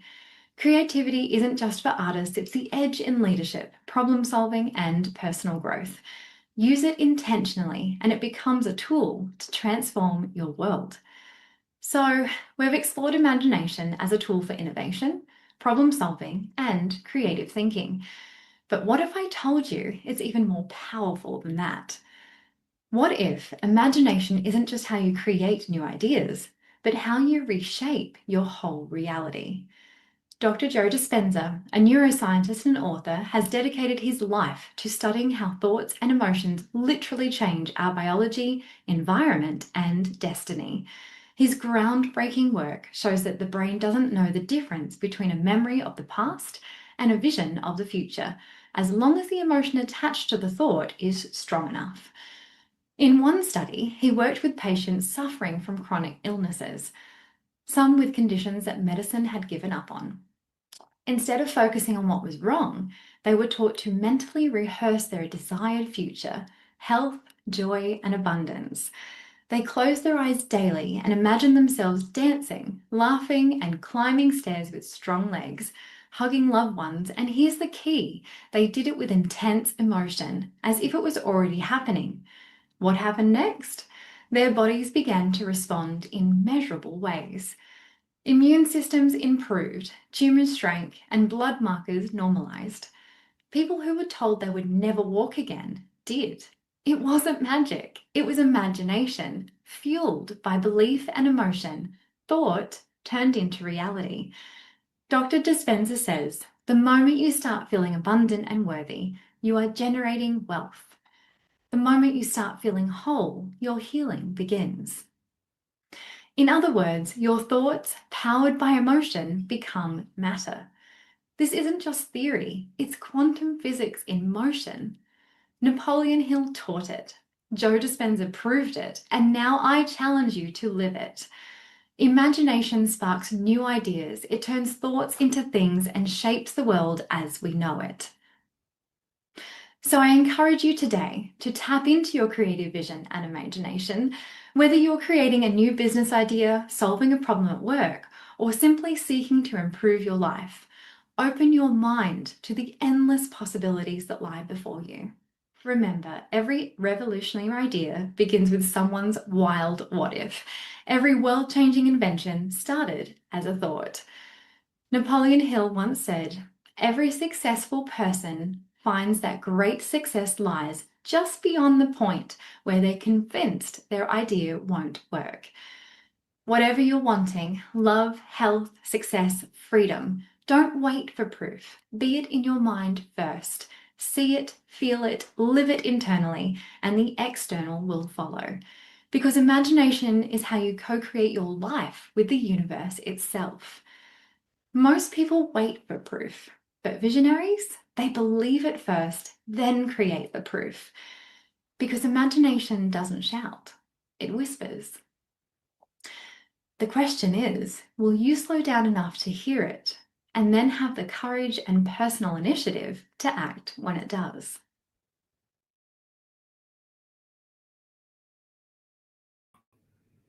Wow. Do you see that? Sorry, I'm just going to Let's be honest. Wonderful. Breathe that in. Are you ready to imagineer your next step, your next day, your next week, your next month? Beautiful, Jenna. Thank you so much. Well, we've met him before and we're going to meet him again. I want to welcome back up on stage the wonderful James Henderson. Come ahead, James. Hi again. We're still going. We're still enthusiastic and we are high energy, aren't we, James? Ready? We are. We're feeling it. Everyone has been bringing it today. You take it away. Thank you. Thank you so much. Thank you, everyone, for being here with us and all the incredible coaches that has been delivering the amazing principles. I'm loving it. And now I'm bringing to you all learn from adversity, which is something, you know, none of us as human beings are immune from learning from adversities in our life. You know, when the challenges come up, there's always a lesson in them that comes to teach us something. I know for myself personally, some of my greatest lessons in life have been learned from adversity. You know, growing up in a big family, there was a lot of chaotic dynamics going on at times. And when I started my studies with the Napoleon Hill Institute and learning these principles, you know, a lot of my subconscious beliefs were coming up. And I was so fortunate enough to work with Nicole Whitty as my coach, who really helped me coach through a lot of the adversities in life. And a huge lesson for me was that I can't save everyone.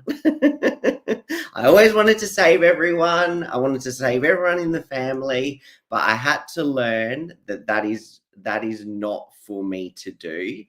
And through working with Nicole and, you know, really absorbing and, you know, living all these principles, I've been able to come out of the other end of so many of those adversities. And I'm just so proud to be able to see all of the amazing things that have come from it. So let me take you through learn from adversity as taught by Napoleon Hill. If we can just go to the next slide, Karen, that would be awesome. So here we go, everyone. Let's get the show on the road. True success is not always measured by how easy the journey is, but by how you respond when things don't always go the way you want.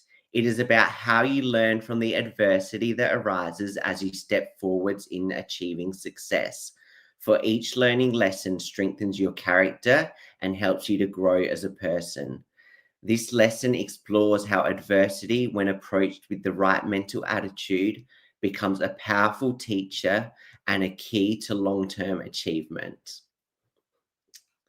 Next slide, please. Thank you so much. So many people see adversity as a setback. No, no, no. Napoleon Hill teaches us that it is one of the most valuable forces for growth. When you take possession of your own mind and see adversity as a great teacher, you will achieve all the success you desire and learn all the lessons you need to learn along the way. Adversity reveals your true character. It shows you parts of you may not have known were there, strength and resilience. Develops emotional strength and perseverance that you can use in all moments of adversity. It forces you to be innovative and adapt to different circumstances. And every challenge offers a lesson.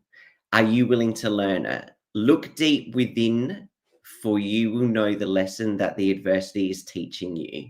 You may not realize right away, but with time, the lesson will reveal itself and you will have the aha moment. I think we've all had those moments in life where we've gone through something pretty challenging and we go, oh my God, I finally got the lesson. This is amazing. And you just feel incredible from it and you just keep carrying that lesson forwards. So every adversity, this is a great quote by Napoleon Hill, every adversity carries with it the seed of an equivalent or greater benefit. I absolutely love that because it is so true. You just, oh, it's amazing. It means that within every challenge is an equal or greater opportunity. You might not see it right away. The seed may look like failure, rejection, or heartbreak, but with time, reflection, and taking possession of your own mind, it grows into wisdom, opportunity, and inner power. You see the growth within yourself as the lesson is learnt. Things around you start to change. The adversity becomes the greatest gift. It is where you grow the most, break patterns and habits, start attracting different types of people into your life, the types of people that you want to be surrounded with. You start attracting the things into your life that are aligned with your desires that help you create success. Next slide, please. Thank you. We are wired to naturally want to avoid discomfort, but success requires us to lean into it. You want to embrace the adversity and use it as the gift that it truly is. Recognize pain as a part of growth, not a sign of failure. Remember in those moments that feel challenging that this is an opportunity for growth. See the setback as the step forwards.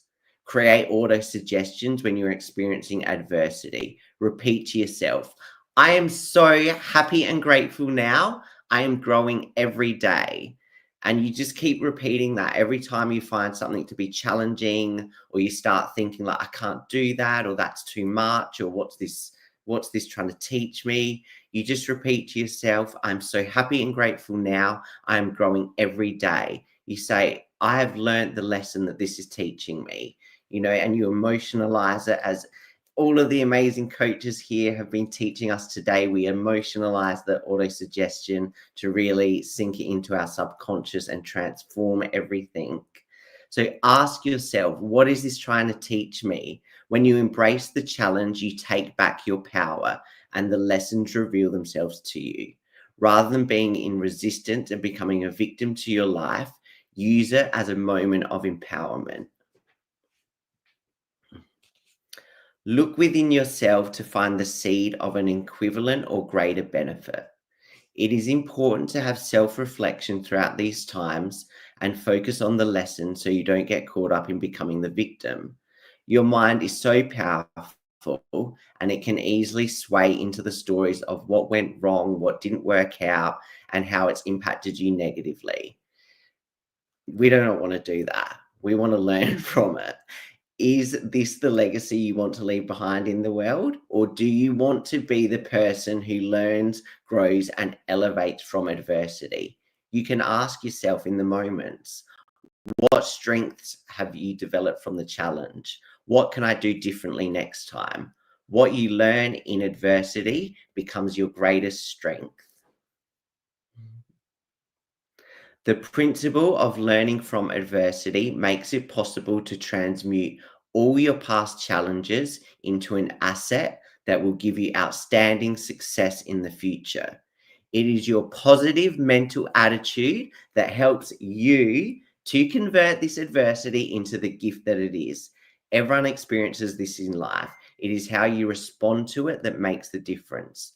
Be diligent in the moment when the challenges arise. Give yourself the grace you deserve, for you are learning. How you respond to adversity is also showing you a deeper part of yourself. Do you respond with kindness to yourself? Are you hard on yourself? Everything is showing you a lesson. It is important to be aware of this for your own growth, and give yourself grace in those moments. If you do notice that you're being hard on yourself, just say to yourself, like, let it go. I'm learning. It's all cool. So, when you do see that you're being hard on yourself through a moment of adversity, or, you're pushing to try and find what it's teaching you, just let it go and give yourself the grace you deserve and know that you are learning.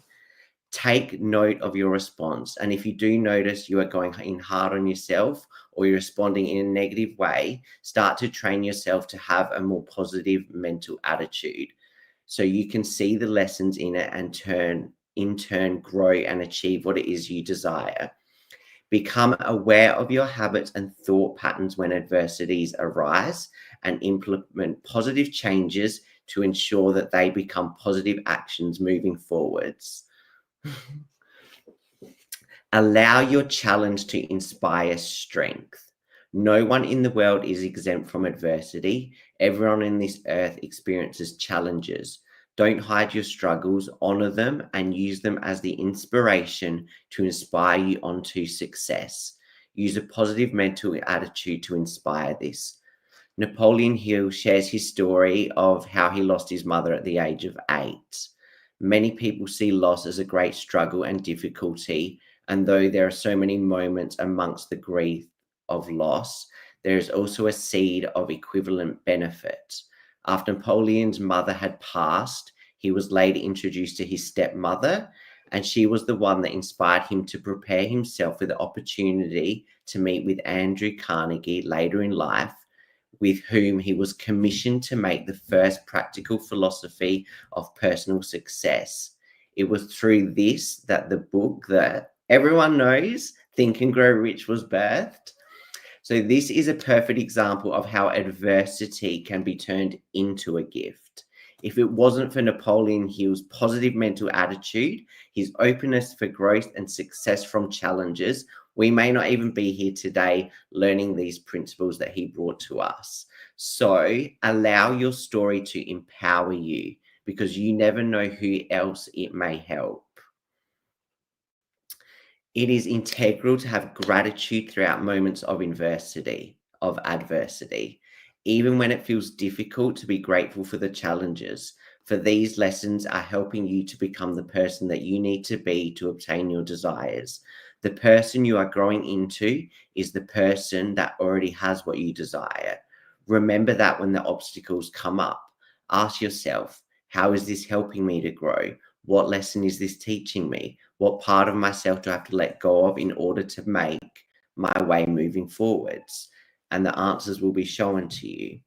All of these responses to adversity will help you to maintain a positive mental attitude throughout your life. Your personal initiative to make this your go-to response, and have discipline when you're doing it, as Carlene taught us, self-discipline, to respond when you have a challenge rather than going into victimhood. Train yourself to see the lesson in everything. Most often with great desires, life-changing desires, there are life-changing lessons along the way. You just have to see them as that and watch how much easier things will flow for you. Adversity holds hidden value. Every setback carries the seed of an equal or greater benefit. As I've repeated many times today, you can tell it's really sunk into me because it's all over the presentation. Always look for the lesson or opportunity within the struggle.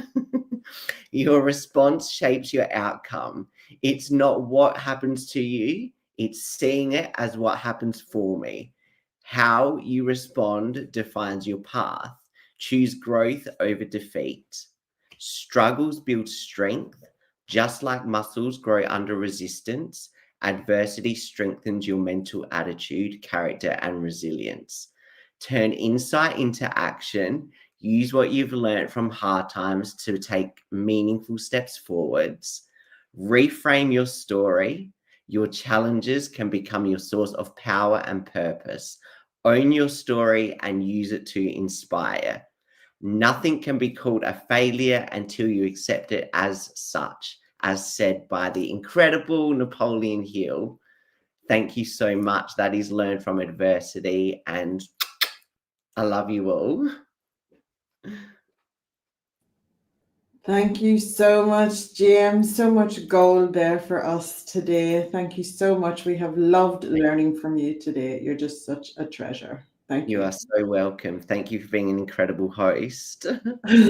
My pleasure. It's not hard with all of you epic guys. Okay, you are going to now learn again from Michael Tellis. He is phenomenal, and he is going to be sharing principle number 12, which is investing thoughts, time, and money. And I just want to share the original title for this principle was budgeting time and money. Michael requested it be changed to investing thoughts, time, and money, because when he changed his thoughts and invested time to understand his emotions, he noticed life was consistently better.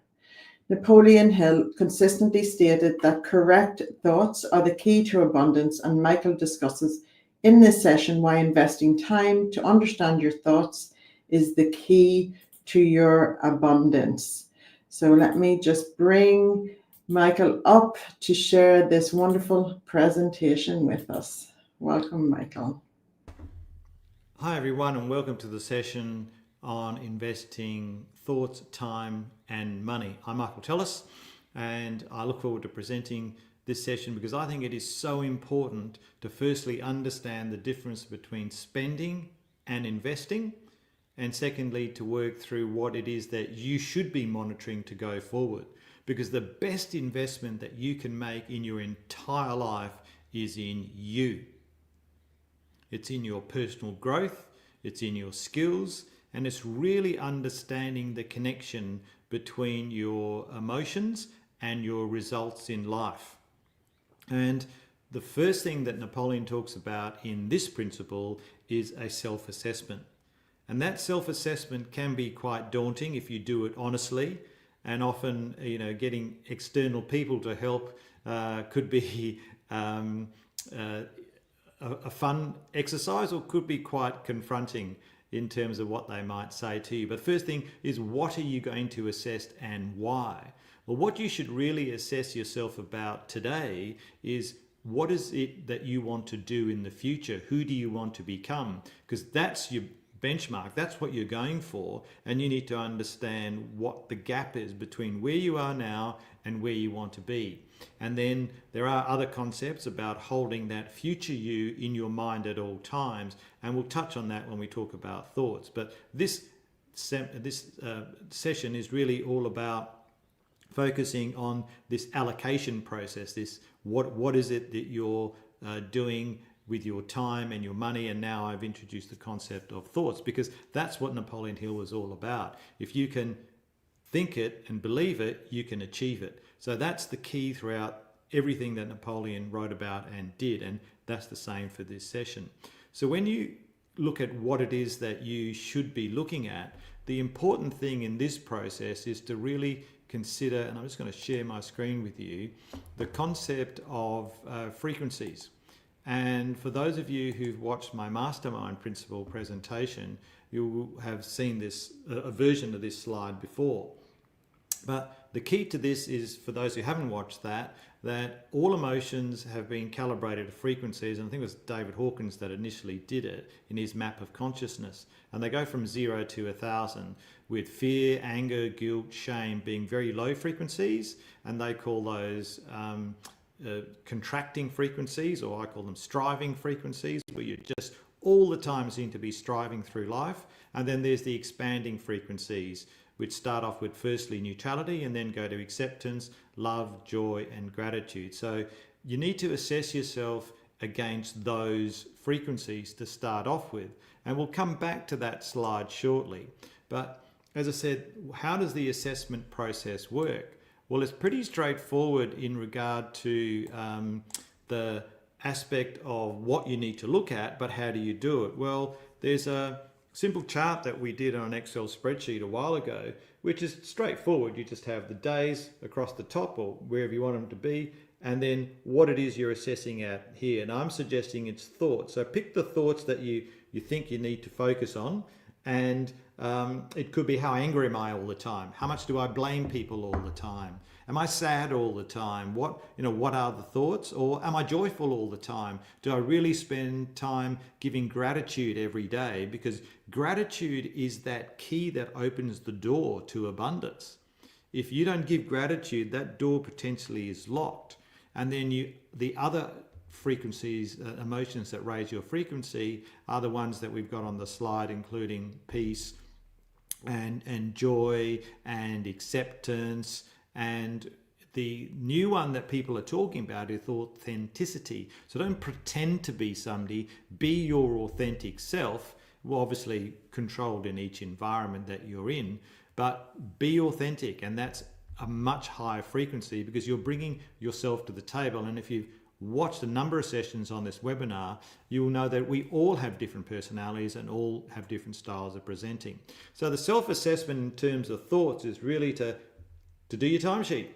As starting life as an accountant and spending most of life in the consulting game, we did timesheets every day for all my working life, and so I'm used to doing it, but I'm never used to monitoring my thoughts and where I spend them. And if you're spending, then where do you spend your time? Yes, on certain tasks and jobs, but now I'm suggesting to you that you need to monitor where you spend your time in terms of being in those emotions. Are you spending time in anger? Are you doing angry things when you go about your work, or do you approach your work with curiosity?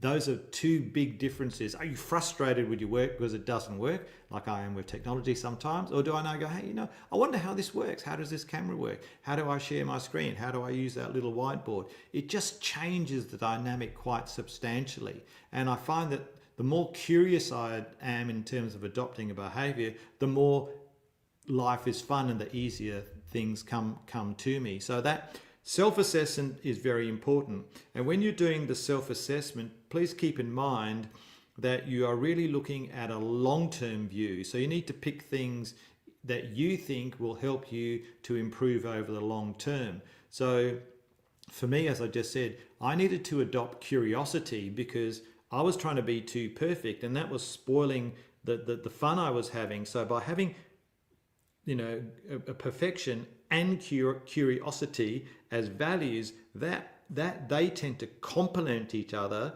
in terms of what I need to achieve. So I then monitored myself for quite a few weeks as to how do I attribute both of those. So to me, that was quite a breakthrough in self-assessment. So self-assessment, again, if you want external feedback, you can actually ask people. And when I first started doing the videos, people kindly gave me some great tips, and I used that to then improve what I was doing because I wanted to be much better than what I was. But like everything in life, when you want to make change, you have to start. And the first step can sometimes be the hardest, and I cover some of that in the session on personal initiative. So moving on to what are you going to be allocating? To me, the thought process is, and let's go back to the slide that I looked at earlier, because that's quite important to me anyway, to understand where that might be. And again, if you are going to allocate your time to doing something, the best thing that you can do is work out what your purpose and goals are. Nick covered that, I think, in the first or second session. So once you work that out, you then need to work out what behaviors you need, what emotions you need, and what skills that you need. And what I'm proposing here is that if you focus your thoughts going forward and allocate those thoughts to expanding, investing in your future emotions that you need and future skills, then you are going to be ahead of the game quicker than if you are in struggle city. If you are in these emotions, oh, so-and-so stops me from achieving what I want to achieve, I'm really angry that I can't learn that particular aspect, that is actually going to hold you back, because you are staying in no growth, in scarcity. And blame is a terrible thing for a number of reasons. But once you get into acceptance, hey, I accept that this is going to be difficult for me to learn, it actually becomes easier to learn. As I said, I adopted curiosity to help me in my learning, because technology is not my strong suite. Well, not yet anyway.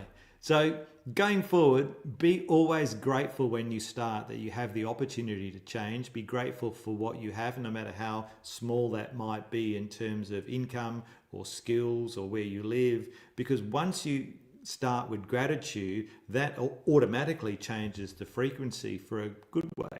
So forgive people, don't judge anything that goes on, and be your authentic self. So when you have thoughts, you've actually got 17 seconds before a thought comes in and it goes into your subconscious. So in those 17 seconds, as the clock is ticking, go, I want to stop that thought. Thank you very much for that, but I choose to think this thought. And that's a skill and a discipline that took me a long time to learn. But once I've learned it, it works.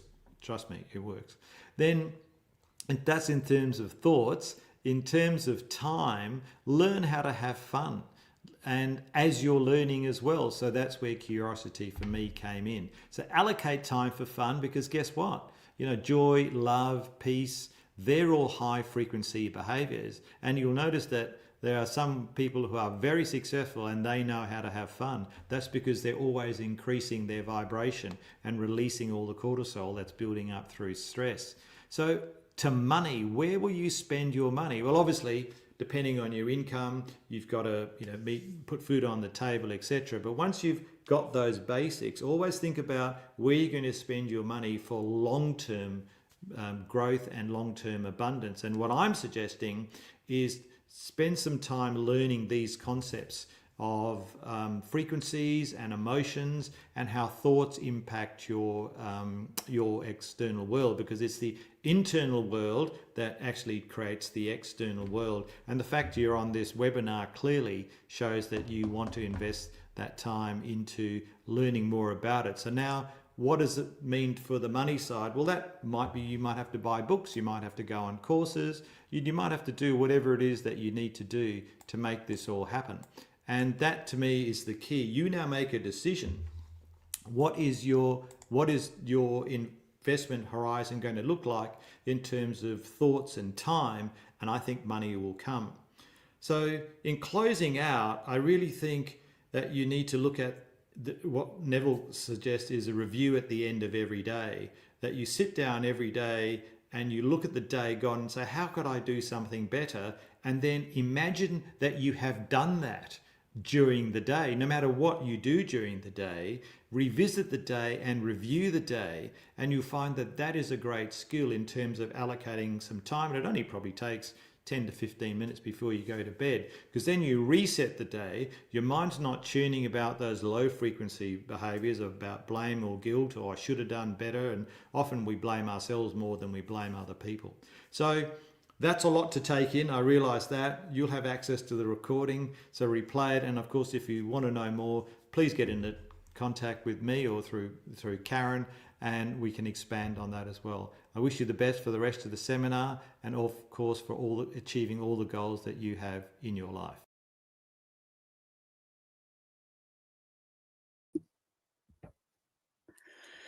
That was absolutely amazing, Michael. Thank you. Thank you to all of the coaches that have presented so far.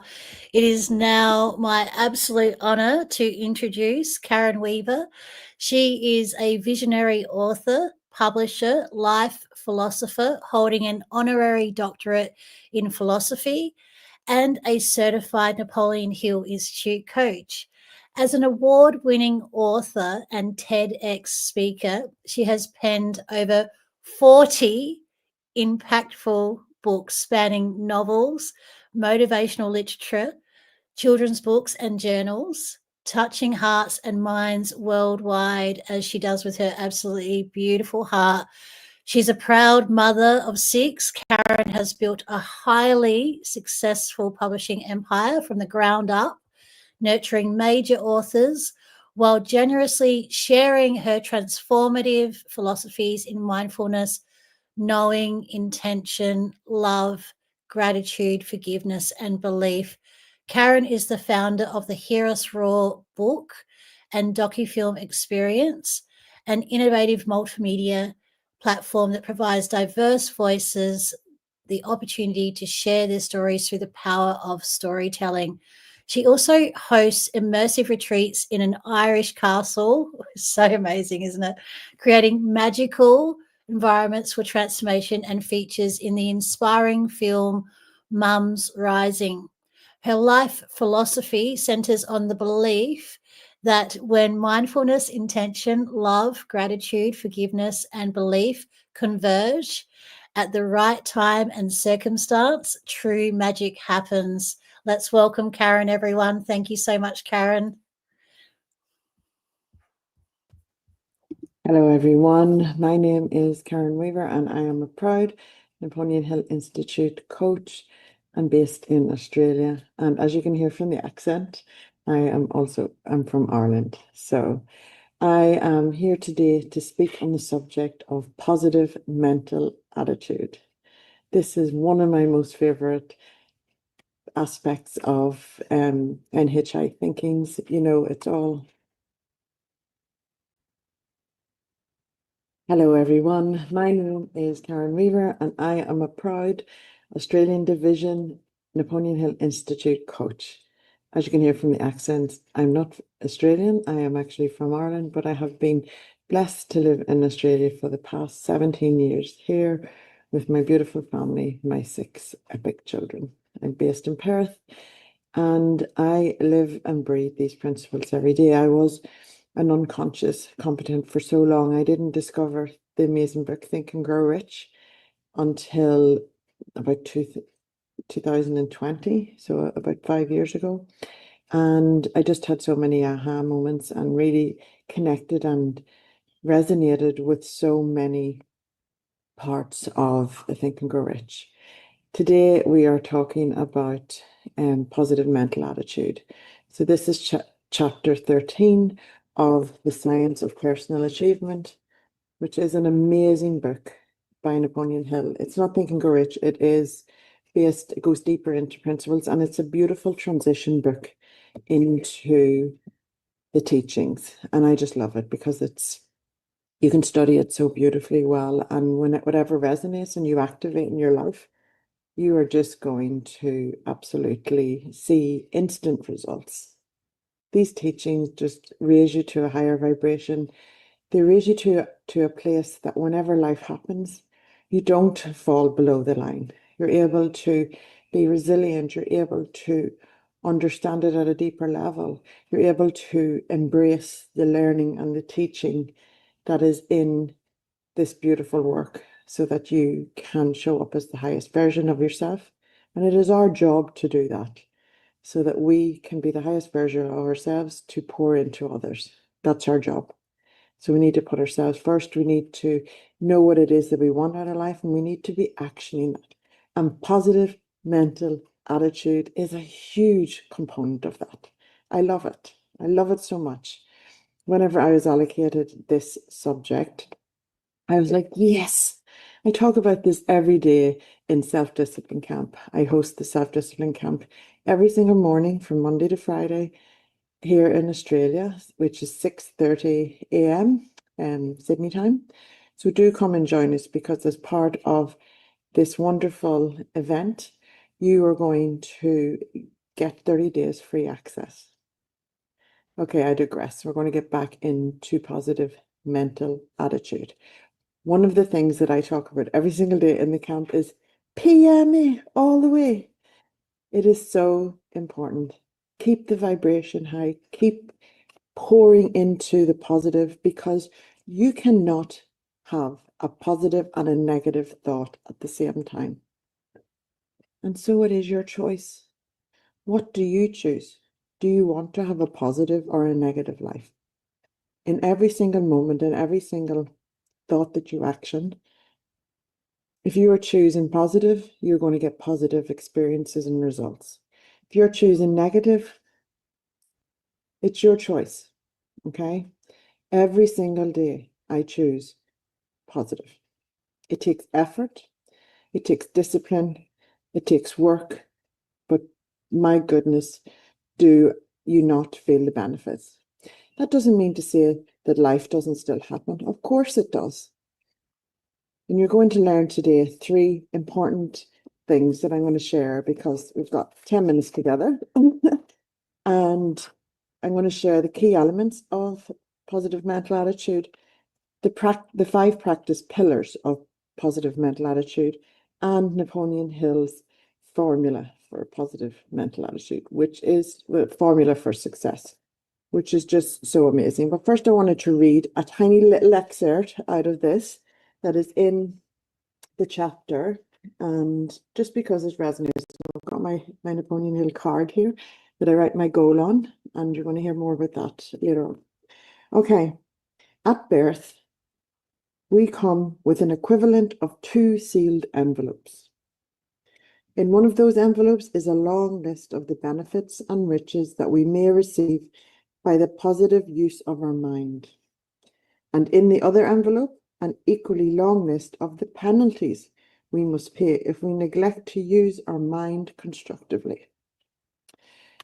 One of the things I adore about the wonderful Napoleon Hill, and I'm sure you've heard a lot about him in this amazing event, is that he showed up with a positive mental attitude, and he worked for the amazing Andrew Carnegie and said, okay, I'm going to do this. He said yes in such a super speed because he knew within every part of his being that it may have been irrational to the outside world, but he knew in every part of his being that he had to say yes to that opportunity, even though it required 25 years of his life dedicated to interviewing over 500 self-made millionaires back in the early 1900s. Like it's not logical. It's not logical. But one of the things I've realized in life, whenever you are called into something, it's usually never logical. It's never conventional. So you really got to tap into the resources within yourself and into that deep knowing and that faith and that trust that you are being guided each step of your journey. Okay? And that requires positive mental attitude to fuel it. Because when you are on such a quest, whenever you hold such a big, amazing goal in front of you, you're going to be challenged. And the reason you're going to be challenged is because every single step and every single adversity that you will face on that way is an opportunity to grow into a higher version of yourself. So that whenever you are ready to receive that big goal that you hold in front of you, it feels like the very next step. But it doesn't feel like the very next step whenever you set it in motion. That's why you have to go on the journey. That's why you hold your goal in front of you, your definiteness of purpose, as Napoleon Hill calls it. You hold it in front of you. You have a burning desire for it. And you take every step in confidence and faith that knowing you are being guided and that each step is a hell yes whenever it comes to moving to actioning it and moving towards your goal. And if it's a no or I don't know, well then dismiss it. It's going to be a distraction. It's going to deviate you. It's going to take your energy away and your focus away. You can still say no with love. That's one of the things I've always working on, is say no with love whenever something isn't aligned. And the reason why it's important for you to say no with love if something is not aligned with where you're going is because your heart won't be in it. And so that means that you will be doing a disservice to yourself and to the person or thing that you have said yes to if your heart is a no. Okay. So I'm going to share my screen and share with you one of these key elements that I would love for you to see. So these are the key elements of positive mental attitude. Okay. Let me just make sure we've got it up here. We have, beautiful. Okay. So one of the key elements of positive mental attitude is positive thinking, okay? Positive thinking is a very key element. It takes effort, it takes discipline, it takes being positive every single day. And if you do it as a habit, after 30 days, it will become more easy to do. It'll just become automatic. Your subconscious mind will just do it. So it's beautiful. Positive thinking. Persistence. You have to be persistent. You know, if you are going after something and you get a no straight away, well, maybe it's just not time and circumstance for that to be a yes. So still be persistent. If you know that it's the next step, be persistent. Don't let go. Don't just take that as temporary defeat. It is not defeat. Goal setting. You need to keep your goal in front of you. I've talked about this. This is your definiteness of purpose. Okay, keep it in front of you. Repeat, write it out every morning. Keep it close to you at all times. Tap into it every day. Write it down. Have it on one of those lovely little cards that you can download from the NapoleonHillInstitute.com and keep it in front of you. Okay. Self-confidence. Be confident in yourself. That's an inside job. You may be reluctant to go inside and do the work, but I'm telling you, if you are not going inside and doing the work, you're living outside of yourself, and other people are going to be in control of what it is that you achieve in life. Why would you hand that power over to anybody else? You hold on to that power for yourself and be confident in the knowing that you are being guided and you can trust that your inner guide is working 100% for you. They have no other agenda other than to help you move forward and strive forward in life. Isn't that beautiful? Isn't that powerful? So why would you give that power to anybody else? Everybody else has their own interests, and that's rightly so, because they have their own goals before them. We may walk alongside other people in life, which is wonderful, and surrounding ourselves with amazing people is such an important part of all of this. But to be confident in yourself, to know who you are, is so important. And resilience. Resilience is a key element of positive mental attitude. Don't take anything personally. Just get on with it. Be resilient. If you fall over, dust yourself off. Get back up. Get back at it. Okay? So those are the key elements of positive mental attitude. Positive thinking, persistence, goal setting, self-confidence, and resilience. Okay, I'm going to move into the next one, okay? And that is our amazing 5 practice pillars for a positive mental attitude, okay? And those are affirmations, visualizations, associations, self-suggestion, and gratitude. Now, I'm just going to go quickly through each of these because you can explore them in more depth yourself by doing the studies. If you're called into this, I suggest you come and join us. There's so much that you can do in Napoleon Hill Institute. There's so much for you. And what resonates with you is what you need to go with, okay? Okay, so affirmations. Repeating positive statements to reinforce your beliefs. Now, affirmations are amazing because they program your subconscious mind. They help you just do this amazing hack into reprogramming, auto-suggestion, just telling your subconscious mind something so that you can rewire your brain, rewire your thoughts. It takes effort. But if you're doing affirmations daily for 21 days, we like to do 30 days here at the Napoleon Hill Institute. But if you are doing your affirmations every single day, you will never fail. Only good things will come from affirming to your subconscious mind wonderful things. Affirmations will shift you. Okay? Visualization. I cannot tell you the amount of wonderful things I have guided into my life through visualization. Every single day at Self-Discipline Camp, I do a visualization of what it's like to stand in the essence of who I am, walking into in my next step. And it's so powerful.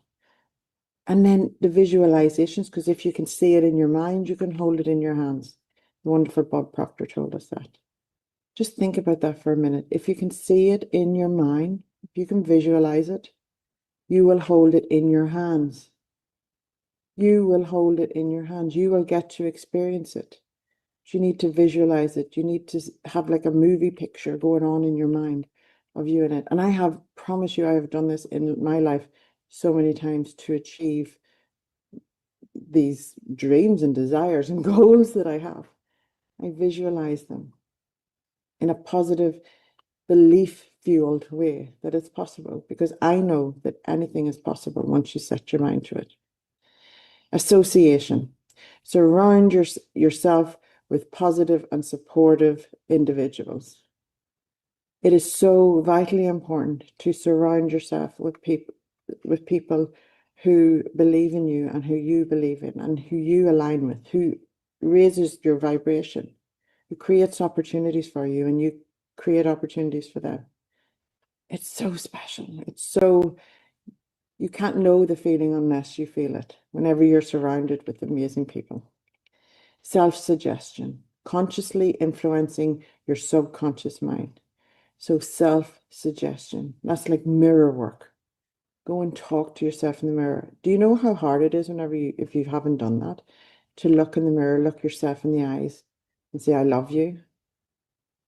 You are worthy of all great things. If you do those types of self-suggestions, the belief in yourself starts to shift. It's so powerful. And I recommend you go and check out Carla Alonso, who's part of the Institute, who talks about mirror work. She's amazing. Go and check her out. And the fifth PMA practice pillar is gratitude. Focus on the positive aspects of life. Self-discipline camp every morning after our meditation, we do 10 gratitudes. We write out 10 gratitudes. We're writing out things that we are grateful for now, and we're also writing out things that we want to draw into our lives, but be grateful for them now. Visualizing us having them now. Embodying having them now. Because when we can see it in our heads now, in our minds now, we will hold it in our hands. So vitally important. Those are our 5 positive mental attitude pillars. I hope that some of this is resonating with you, because honestly, whenever you get to embrace these teachings and you see the benefits that they have in your life in such a short period of time, you will be like, wow, this blows my socks off. I gotta have more than this, more of this. I had been going through a tough time, and it was consuming my thoughts, and I know this work and I do the work, but I started to drift and started to go and started to lose my passion for life, and that is not me whatsoever. Things started to go wrong. Everything. I started to doubt things. I wasn't being the gatekeeper of my mind. I was letting thoughts in that didn't belong in my mind, that were not productive for me being the highest version of myself to help others. It is my job and my duty to be the best version of myself so that I can be the best version of myself to pour out into the world. And it is the same for you. You need to embrace a positive mental attitude for yourself as well as for others. So tell yourself positive things. The power of story, of what you are telling yourself in your mind, is going to determine your future. So be mindful of the narrative and the story you're telling yourself, because that's creating your future. Be kind to yourself. Be motivational. Be positive. Positive mental attitude. It is going to be one of the best things that you ever choose to do in your life. I actually challenge you to do a test that for the next 30 days, come and join us in the Napoleon Hill Institute. It's not going to cost you a penny. We've got an amazing promo here where you get 30 days free. Come and join us in any camp across the world and do this work for 30 days and wait till you see your positive mental attitude kick into gear. You will just be instantly happier. You're going to bring amazing things into your life. Like the results we get with people in the first month who just throw away all inhibitions and just absolutely come and be part of this is just mind-blowing. So we want that for you. We want that for you so much. Okay, I'm just going to share my last slide which is Napoleon Hill's formula for success, okay? Positive mental attitude plus your definiteness of purpose plus going the extra mile equals success. You can't deny that. So embrace a positive mental attitude. Whenever you see yourself getting negative, just nip it in the bud. Replace it with your goal. Replace it with something positive. Whatever that is for you, you find it and you replace a negative thought with it. It takes practice, and you're always going to be doing it and reminding yourself to do it. Then your definiteness of purpose. Know what it is that you want. Your job in life is to know what it is that you want, to get clear on it, and to action it, okay? And go that extra mile. Go up further than anyone else would for yourself. You will be guided. You will know. You will be shown the way. It is your job to know what it is you want and be open to the journey. Be ready to take action. Be ready to go the extra mile. And this is all part of success. This is a success formula. We're talking about the success principles here. There's 17 of them.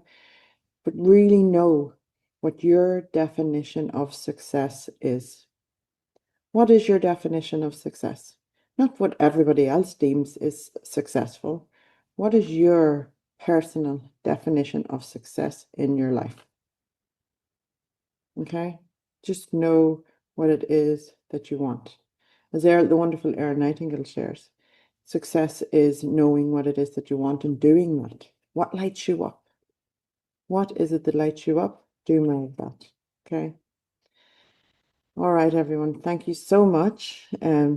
I know that I went on a little longer than I had planned to, but I hope that something resonated and landed with you and that you are really enjoying this beautiful, amazing collective of the wonderful coaches that I get to stand alongside here in the Australian Napoleon Hill Institute. Come and join us. Go and check out napoleonhillinstitute.com. You've got nothing to lose, but everything to gain. Bye, guys.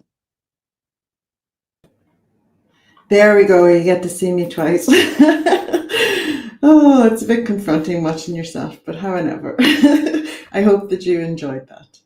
So we are moving into the 14th principle. I cannot believe we have only got a few more principles to go. I'm sure that you're enjoying and loving. And I just seen in the comments there that someone said, this is more than an event. This is an awakening. Well, we are up for that. That is why we are showing up. We are here to awaken those who are asleep to their potential.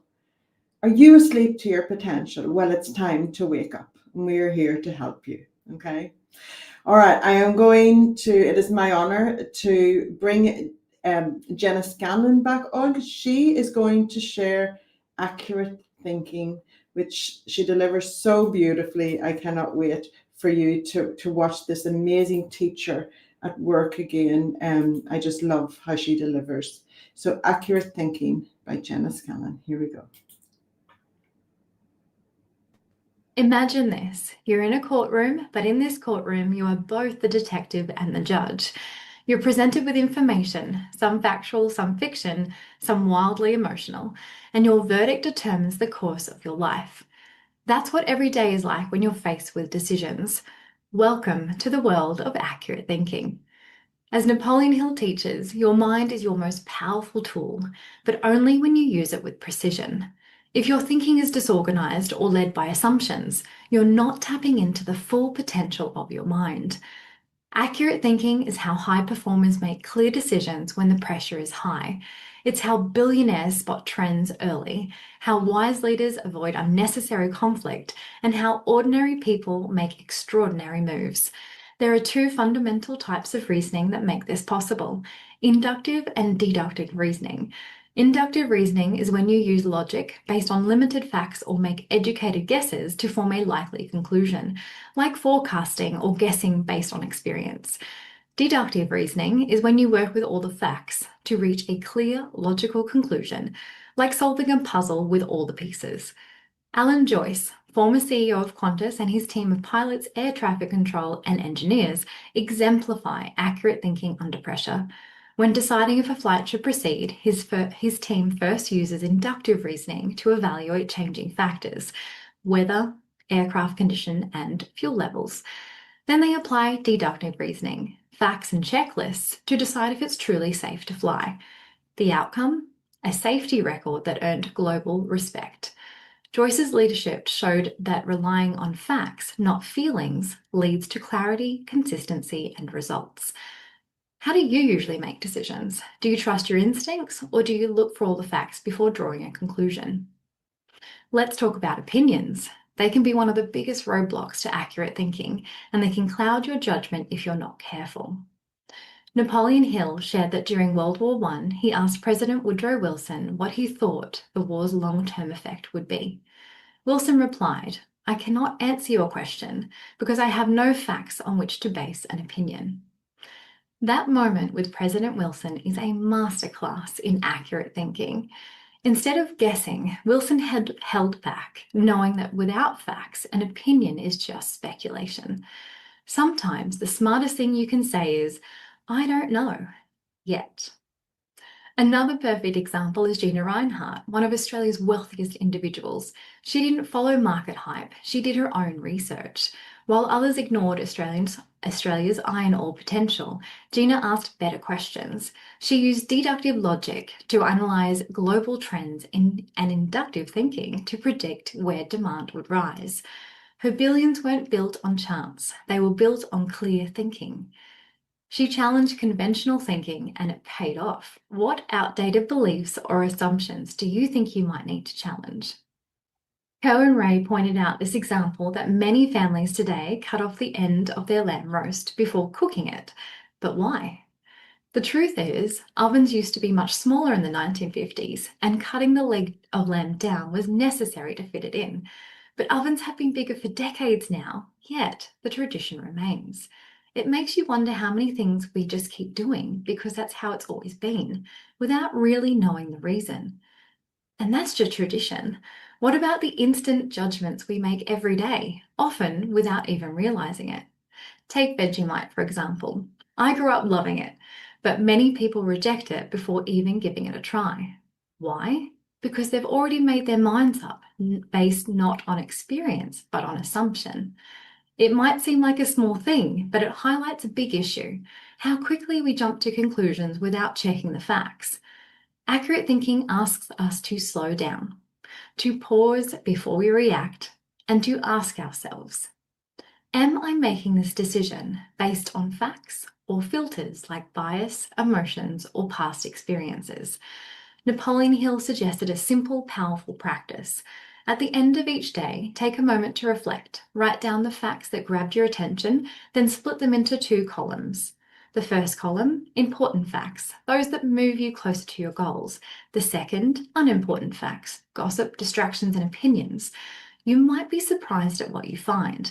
This daily ritual can help you reclaim your focus, filter your thoughts, and train your brain to think with greater accuracy. Napoleon Hill outlines 7 practical rules for developing accurate thinking, just as relevant today as when first written. 1. Don't confuse opinion with facts. Never accept an opinion as truth without knowing its source and verifying it for yourself. 2. Be wary of free advice. Free advice often reflects the giver's bias. Treat it as a suggestion, not a solution until tested. Number 3, watch for hidden agendas. When someone speaks negatively of others, pause. Their words may reveal their bias more than the truth. Number 4, ask neutral questions. Seek answers without leading people to tell you what you want to hear. Ask with curiosity, not confirmation. Number 5, look for proof. If something is real, it can be backed by evidence. Demand clarity, not vague claims. Number 6, refine your intuition. Truth and falsehood often reveal themselves in tone, body language, and inconsistencies. Learn to trust your intuition. Number 7, challenge unverified claims. When someone makes a strong statement, ask, how do you know that? The answer will tell you everything. We're surrounded by information all day, but how often do we stop to question where it's coming from and what's behind it? Here's a quick exercise to help you think more accurately in everyday life. Take something you heard in the media this week. Now ask, Where did it come from? Can I trace the original source? Who benefits if I believe this? And what's missing? This simple practice turns you into an accurate thinker in a world that profits off emotional reactions. It sharpens your critical thinking and helps you separate fact from fiction. Clear thinking is the foundation of leadership. Am I seeing the facts clearly or reacting emotionally? Here's a simple challenge to help you think like a leader. Do I have all the facts? Am I thinking clearly or emotionally? What would the best version of me decide based only on truth? Because here's what separates successful people from the drifters. They don't think more, they think better. As Napoleon Hill said, focus on the possibilities for success, not on the potential for failure. Clear thought leads to bold action, and bold action builds the life you actually want. Many people accept ideas without questioning, but you've chosen to think differently. As Napoleon Hill teaches us, accurate thinking is the foundation for success. When you think accurately, you claim your power. When you combine that with imagination, you create your reality. So stay curious, stay thoughtful, for the clearer your thoughts today, the greater your success tomorrow. Wow, isn't that amazing? Food for thought and actions, just beautiful. Thank you so much, Jenna. Beautiful delivery. I am going to welcome up onto stage the wonderful Carlene Kupke. You've already met this amazing human, so I'm going to just bring her up on stage, and she is talking about sound health. And our health is our wealth, isn't it, Carlene? It is. Thank you so much, Karen. So exciting. Okay, sound health. It's the 15th principle of success by Napoleon Hill. He also believes it's one of the most valuable riches in life. It can be said that if we have a sound mind in a sound body is a short but full description of a happy state. Physical health is crucial to success, as anything that affects the body affects the mind in some way. What we put into our body will affect our internal state of being. So this includes the food we consume, but it also includes our thoughts, our feelings, and therefore what actions we take from there. Our physical body is the house the Creator provided to serve the mind. It's the most amazing mechanism we have in self-maintain. It's all self-maintaining if we look after it. And we know the brain is a commander of all voluntary and involuntary movements, such as our breathing, our heartbeat, digestion. It's a powerful organ. It tells the body what chemicals to release when we exercise, when we work, when we sleep, and even when we break up the food that we're needed for our body. And all of this is performed automatically. But there are certain aspects that we need to give our brains so that we maintain a sound physical health. And Napoleon talks about, and as Karen mentioned earlier, our mental attitude and physical health. Sound health demands a positive mental attitude and a sound health consciousness. All our thoughts are energy, whether they're positive or negative. That energy is carried to the different cells of our body. As soon as we have a thought, the chemicals are released by our brain that are associated with that thought, and then the feelings that are released into our body. And all of that is then carried to the different cells of our body, our nervous system, and then our bloodstream. So if we have on average they say around 60,000 thoughts in a day, just imagine the kind of body and the chemistry in our body that we have if we think positive thoughts. Imagine how we're going to feel. But just imagine at the same time if it's negative. Then as we go about our day, we have work, we eat food. The body then mixes the thoughts that we have and the food that we eat, and it all then circulates into our bloodstream.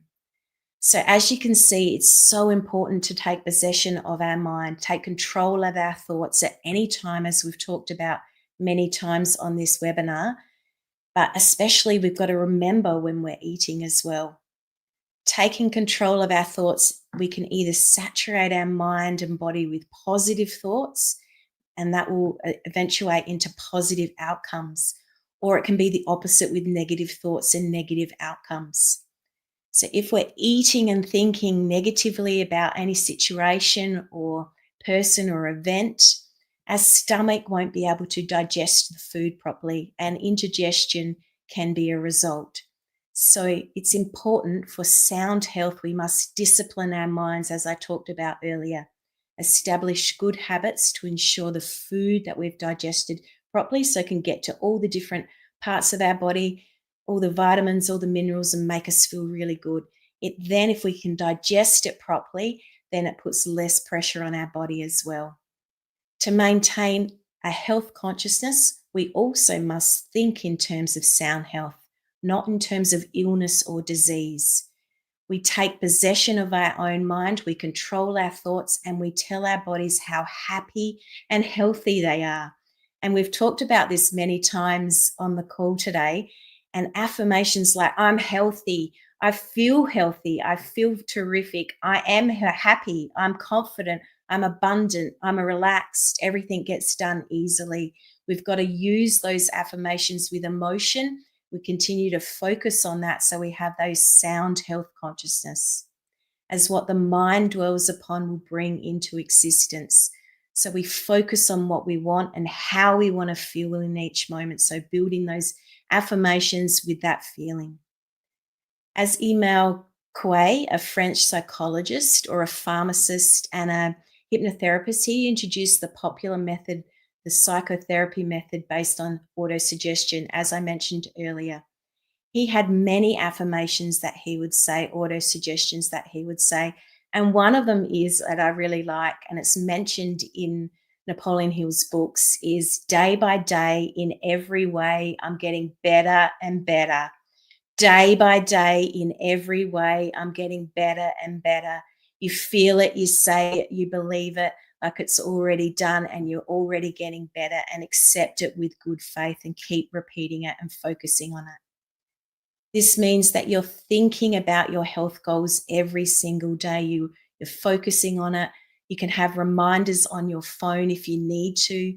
You can set up a plan for yourself with exercise and food.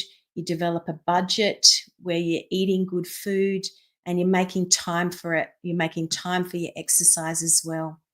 And I consider this as non-negotiable, because if we cancel this sort of stuff out, it's like self-cancellation to your own dreams. So we don't do it because we have to do it. We do it because we get to do it. We focus on the self-love and caring that it produces if we do it. And we have a positive health habits as we're building this every single day. The discipline, the self-initiative, and every little bit of work that we do, it pours into every other part of our life to make us feel really good. The second part Napoleon talks about is healthy eating. And he says, don't overeat. Overeat overworks the heart, the liver, the kidneys, and digestive system. It puts a lot of pressure on our body. So even like we can have a dinner plate of a normal size, but you can get smaller sized dinner plates. So perhaps that's a way we can eat smaller amount of food, or even just cutting back and having a smaller portion is a great way to start. Eating slowly is a really great way as well, because if we eat slowly, then we might not need that second serve that sometimes we go back to have because we actually feel full. So deciding in that moment what we need. Napoleon also talks about having lots of fruit and vegetables. So we have lots of these elements and vitamins and minerals that maintain our physical body and physical health as well. And I recommend that you go and see professionals about this information. You look at how you can improve your digestive system by seeing all these professionals and what's specific for your type and what you actually need to maintain your health. Napoleon has a beautiful quote. He says, eat right, think right, and you'll always feel bright. And I love his quotes. It's just, he's got such a good energy when you read his books. When you do this, you will look into a bright future. If you keep doing what you're doing right now, how will your health be in several years? When we have a solid health consciousness, you will have a greater success in all areas of your life. If you eat better, exercise for your body type, you will think better, act better, and overall feel better. You'll even make better decisions with your life, and the clarity of a mind will be huge. You'll be able to meet every problem, every challenge that you encounter with more ease and clarity. If you eat right and think right, you'll have a more powerful connection to your creator and enjoy the full powers, the massive powers of our incredible mind. So as we move and coordinate these functions of the mind and body, this is just like one brick to the foundation of success, as we know from all the amazing principles presented today. The important thing we must really desire is our goal. We use self-discipline, apply our sound health consciousness concepts to get there. So Napoleon is amazing. He teaches sound health really simply, as you can see. It's a positive mental attitude. It's focusing on what we want, eating lots of fruit and vegetables, exercising right for your body type, not overeating, and maintaining a sound, healthy digestive system. And by doing this, we actually improve our health because we actually get to improve our health. It's not a have to. Thank you so much for listening. Thank you so much, Carlene. Such beautiful insights and teaching, beautiful comments on the chat as well. So be sure to check them out. Thank you so much for sharing today. Oh my goodness, everyone. It's just amazing. And we have only 2 more principles to share. And the wonderful Jessica Tellis is up next. I just want to share a little bit about this principle. Jessica has always been interested in helping and caring for people. When she was young, she would bandage her teddies and nurse them through ailments until they recovered. At 18 years of age, she swapped her teddy bears for real people when she started her nursing studies, and that led to her career in healthcare that has spanned over 30 years. After being given the opportunity to study coaching with the Napoleon Hill Institute through her coach and mentor, Nicole Whitty, Jessica has been able to grow in ways that she never thought possible. Knowing cooperation and teamwork is a principle that is a must in the sector she has worked in. She values this role and the way it brings people together. So cooperation and teamwork is what we are going to speak on now, and the wonderful Jessica Tellis is going to deliver for us. Beautiful. Welcome, Jessica. Welcome, and thank you so much for joining the Australian division of the Napoleon Hill Institute as we present to you the 17 principles of self-mastery from the Science of Personal Achievement by Napoleon Hill. I am delighted to be able to present to you the 16th principle, which is cooperation and teamwork. Now, I don't have any doubt that many of you have been able to participate in cooperation and teamwork. As we all know, cooperation and teamwork is where you are a member of a team and you are working in with the other members of the team to achieve a specific objective. Now, what I love about this principle, I love all the principles really, but this principle, a lot of the other principles roll into this one. So you have going the extra mile always, you have a positive mental attitude and a pleasing personality, you have personal initiative, and then you have self-discipline. So it's a pretty special principle, isn't it? As I said, they all are. They're all wonderful. So why would you be so inclined to ramp up cooperation and teamwork? Well, when you partake in cooperation and teamwork, you are participating in the golden rule, the magical, wonderful golden rule. And Napoleon Hill has shared with us the golden rule is simply when you help others in the way that you would like to be helped. Quite simple, isn't it? You give them what they need, not what you think they need. The golden rule is just a magical rule. Now, you also get the benefit of improving your skill set. So you are able to learn a new skill or develop the existing skills that you have. You will also experience improved communication because you will be communicating with other members of your team, and you will also have a lot more self-satisfaction because you know that you are helping and contributing. So these are all wonderful reasons to partake in cooperation and teamwork. And I know that where I work in a healthcare setting as a registered nurse. At the end of the day, everybody pitches in and we help each other. So we make sure that the operating theatres are all ready for the next day. We make sure that the recovery area is all ready for the next day. The treatment room is all ready for the next day. And everyone just walks around, how can I help you? They are asking everyone, how can I help? What can I do? So at the end of the day, when we leave, we are all leaving together. No one is left behind. So we are helping everyone all the time. Now, Napoleon has provided us with something very special in this principle, and I didn't realise this until I was reading it. By partaking in cooperation and teamwork, you are becoming a bridge builder.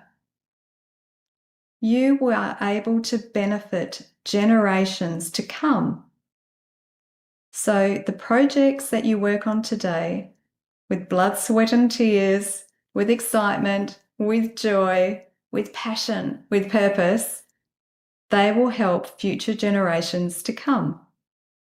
So why not partake in building better education systems, better transport systems, better healthcare systems, better environmental protection systems, better food chain systems? Well, the list's endless really, but why not be that better bridge builder?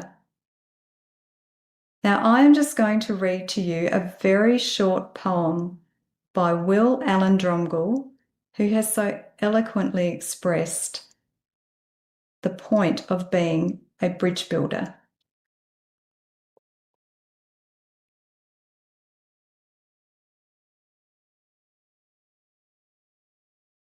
An old man going a lone highway came at the evening, cold and grey, to a chasm vast and deep and wide, through which was flowing a sullen tide.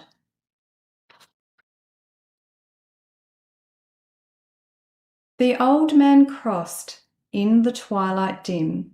The sullen stream had no fear for him. But he turned when safe on the other side and built a bridge to span the tide. Old man, said a fellow pilgrim near, you are wasting your time and strength with building here. Your journey will end with the ending day. You never again will pass this way. You've crossed the chasm deep and wide. Why build this bridge at the evening tide? The builder lifted his old grey head.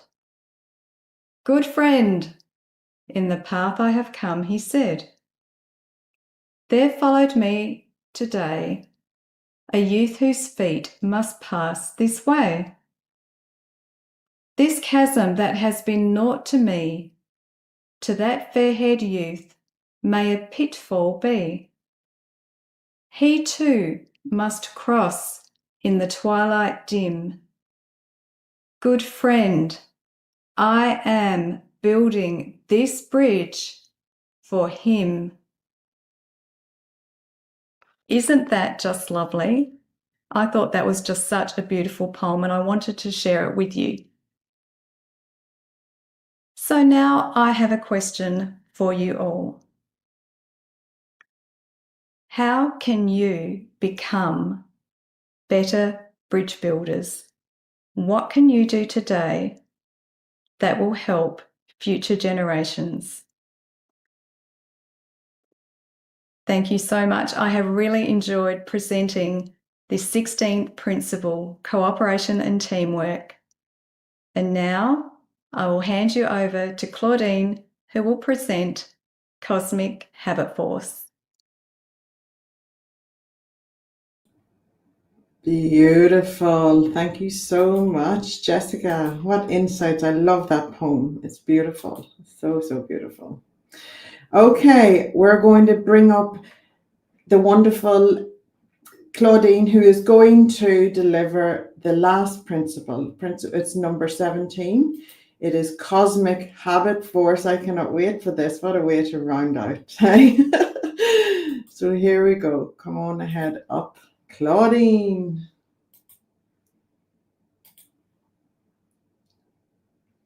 Thanks, Karen, and welcome everyone to the final principle that we're going to cover today, Cosmic Habit Force.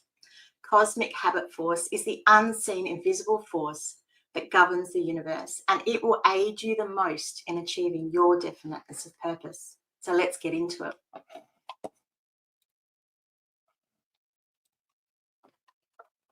I would like you to take a moment and remind yourself of why you chose to join us today. You wanted something. You desired something. Maybe you needed something. Recognize that whatever it was, the thought you just had in that brief moment was the first step in using Cosmic Habit Force. Understand that thought was an action, and by joining us today, you have taken another step or action towards establishing new habits. Everything that has been given to you today has been about establishing new habits that will benefit you in creating success. In addition, everyone watching this today, including myself, has just become more success conscious. Joining together today has given everyone the opportunity as a group to use Cosmic Habit Force to change consciousness.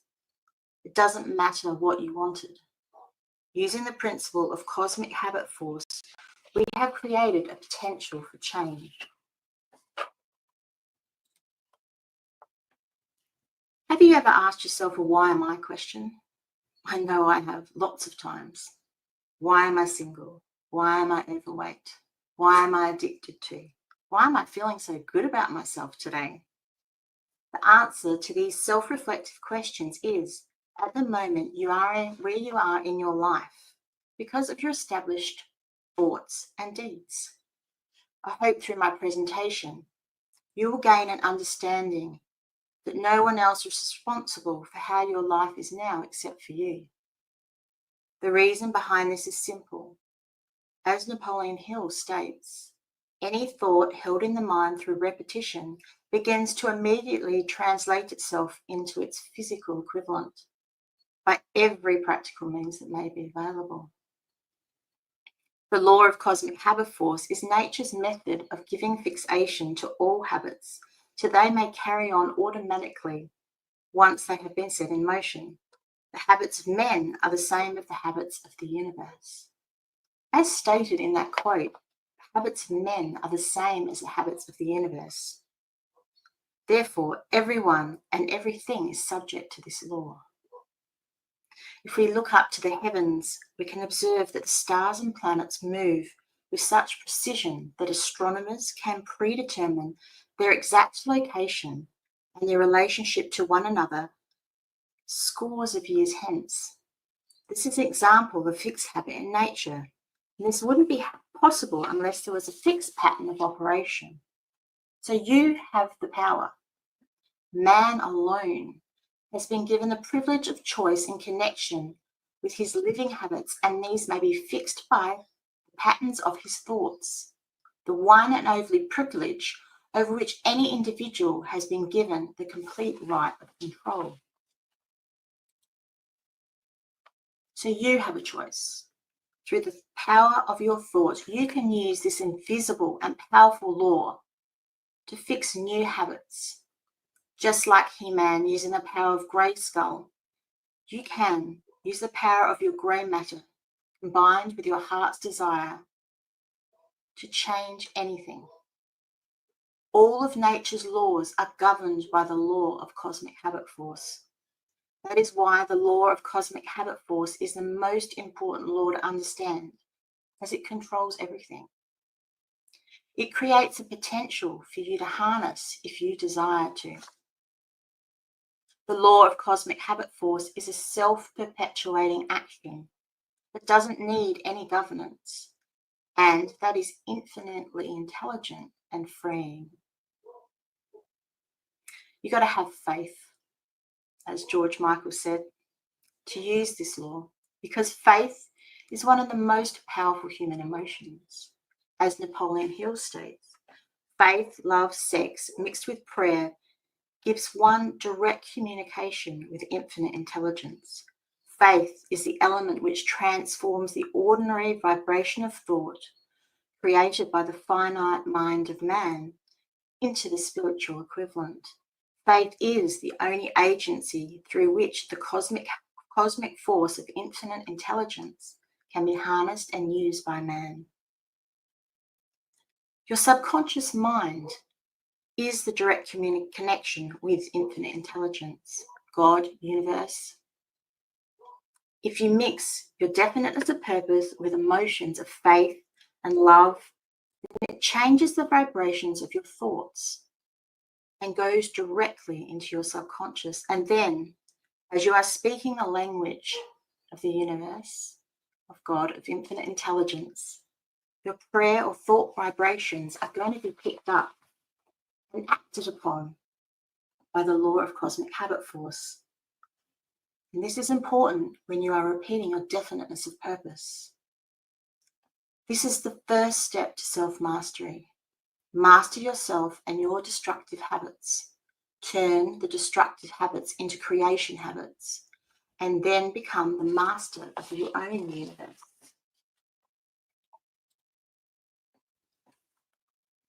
So, hypnotic rhythm is the reason you find it harder to achieve your goals, as it fixes all negative habits. As I mentioned, the law of cosmic habit force is non-biased. It works on positive and negative thoughts. The negative application of the use of this law is called hypnotic rhythm. Hypnotic rhythm is what causes you to drift away from achieving your definiteness of purpose. The majority of your life, if you are new to this philosophy, is influenced by hypnotic rhythm, like it was for me. Your mind is fixed on things you don't want and don't desire, like paying bills, working long hours, as examples only. And because you're fixed on that, using the law of cosmic habit force, you'll bring more of those experiences to you. Habits are a three-step process: action, habit, rhythm. You will stay in the hypnotic rhythm unless you use your grey matter to change. As I said, everyone has the potential to change. So, how did you become how you are today? You were simply programmed by your environment. As a child, your environment programmed your subconscious mind through repetition. The things that you saw, you heard, you felt, that were repeated over and over became automatic for you, just like walking. This diagram is known as stickman. It was first described by Dr. Thurman Fleet and then brought into my awareness by Rob Proctor and Pauline Hill Institute, and is used to describe the mind. I've borrowed this diagram from someone else online. All I would like you to take from this today is just a basic understanding. If you focus on point number 3 in the circle, it says the subconscious mind must accept all information impressed upon it through repetition or emotion. When you're a child, you are subject to a specific environment for you: school, kindy, family, nature, news, world events, and your subconscious mind, which at that stage is an emotional mind and works in feelings, took it up. There was no conscious thinking mind to stop all the unwanted thoughts. This develops as you get a little bit older. So your subconscious mind is the feeling part of our minds. One of the reasons I chose this particular diagram is for the comment that was on the blog below. And this is exactly how I felt when I discovered this information and was, why am I not aware of this? So, in summary, you are in the habit of being you through your subconscious programming. Establish a definiteness of purpose and fix that in consciousness through the repetition of thought habits with the emotions of faith, love, and sex, and using the cosmic habit force, using the law of cosmic habit force, it will be taken over by whatever practical means available through infinite intelligence, the universe, and God, and begin like magic to manifest into a physical reality in your life. The definiteness of purpose is designed as a means of you taking back possession of your own mind. Thank you for listening. I hope you have an amazing day. And back to you, Karen. Wow. Can you believe that's it? That time has flown in. And I just want to celebrate all of the amazing coaches who have joined, who we've all joined together. It's teamwork is the dream work, as the wonderful Jessica Tellis was leading to in her wonderful talk on cooperation and teamwork. We are a dream team here in Australia. We're all part of the Napoleon Hill Institute. That is like a family. It's like coming home. So please do come and join us if you're called to. Honestly, it will change your life. So I want to welcome back onto the screen the wonderful coaches. Nicole, yay, let's celebrate. James, Claudine, Michael, Jenna, Carlene, and Jessica. Look at that. How do you feel, guys? That was like a marathon, wasn't it? It was so good though. It was like the best marathon run ever. Not that I've ever run a marathon. Nicole, what does it feel like to show up and come together and share these principles with all of Australia and the world, really, who are watching us?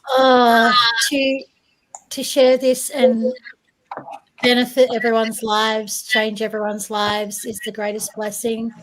I'm not sure if anyone is aware here, but apart from Karen, everyone else that is here as coaches, they were originally clients of mine, and seeing all of their growth and them all sharing the principles and their experiences of living them and getting results from them as well. I'm so proud of everyone that's here. It's beautiful to see you all shine and inspire everyone, because that's what this is about. This is about sharing these principles to give what we've been given, and everyone can, blossom and just receive all of the blessings that comes with this material. We're so lucky. And I just also wanted to thank Cleona as well, because without her, none of this would be possible. And studying with Napoleon Hill Institute to become a certified coach has absolutely changed my life. And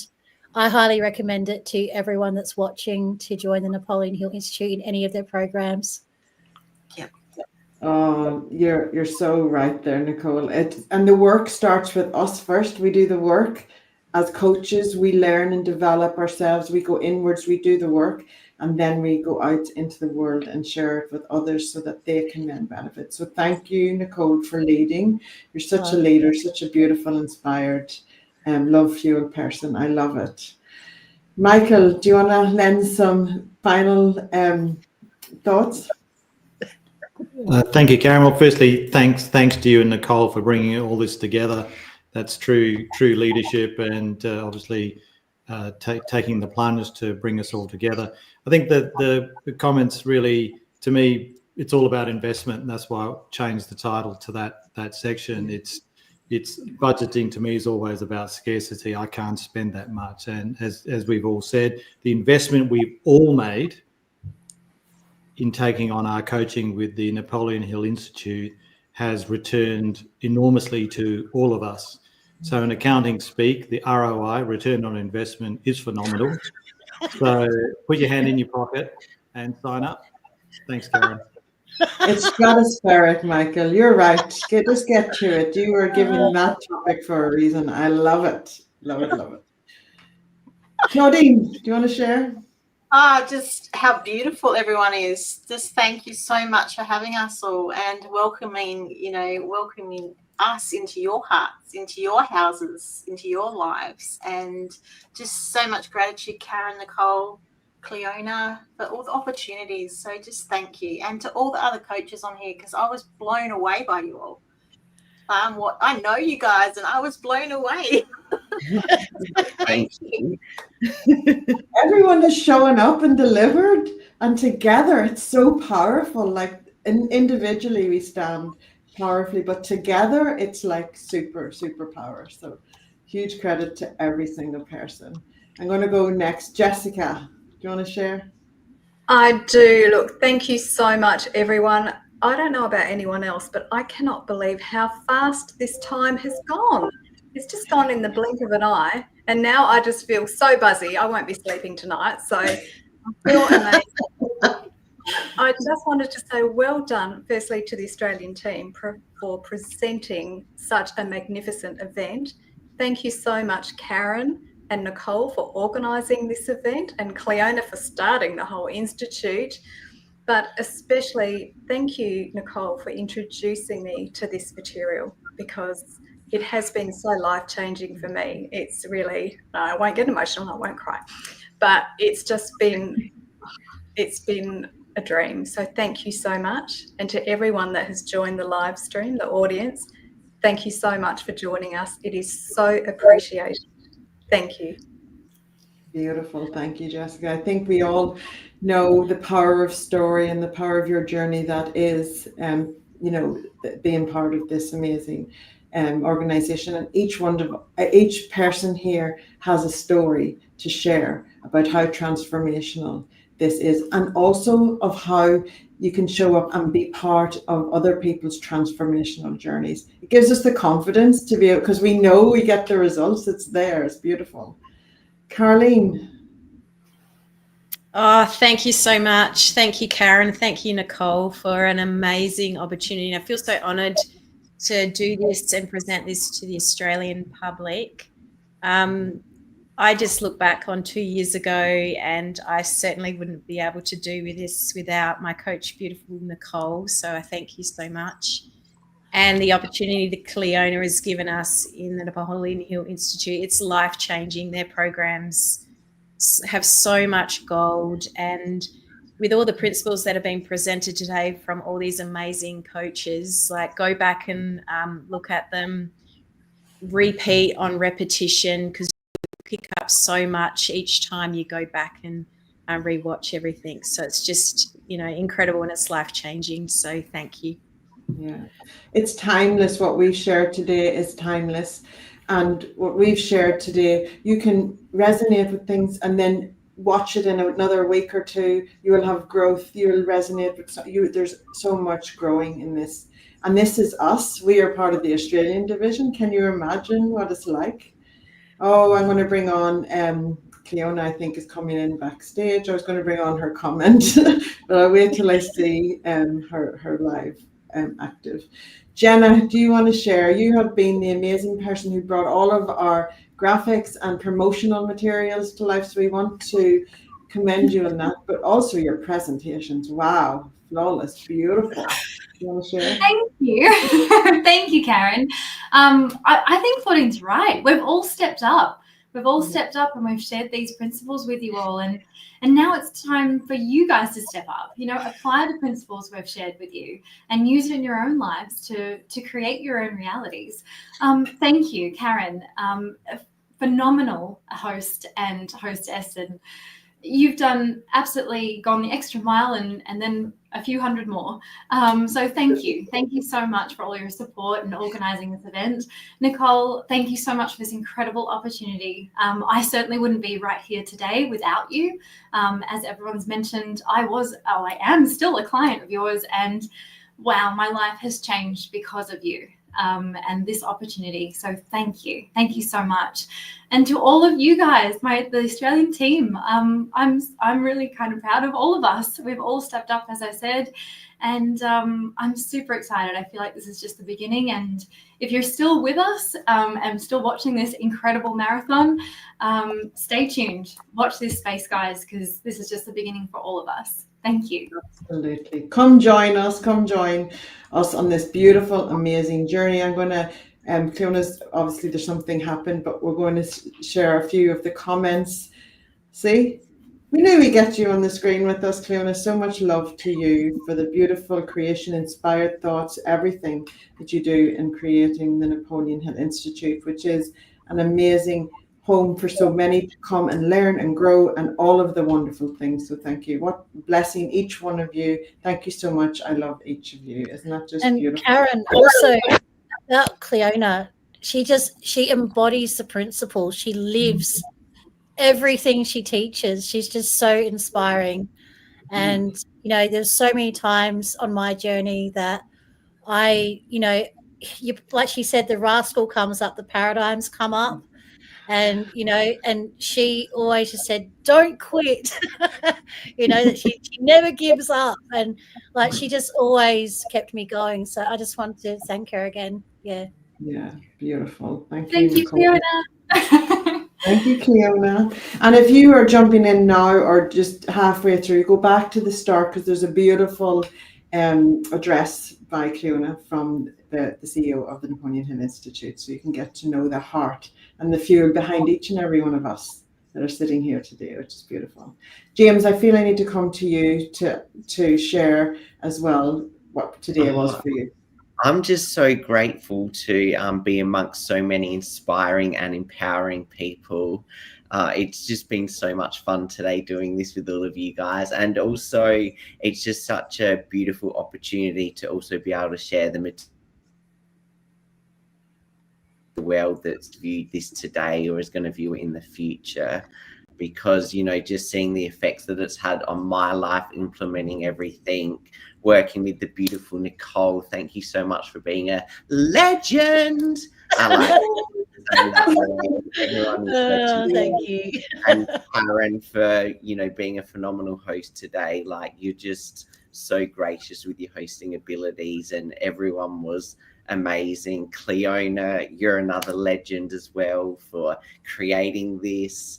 But yeah, I'm just grateful that everyone has gotten access to this material, because at the end of the day, it's life-changing and everyone needs it in their life. Everyone needs it in their life. You're so right, James. And we are making it so easy for you to bring this into your life. Okay, guys? So with Napoleon Hill Institute, we have got a special thing today where you can go and sign up and you can get 1 month free self-discipline camp.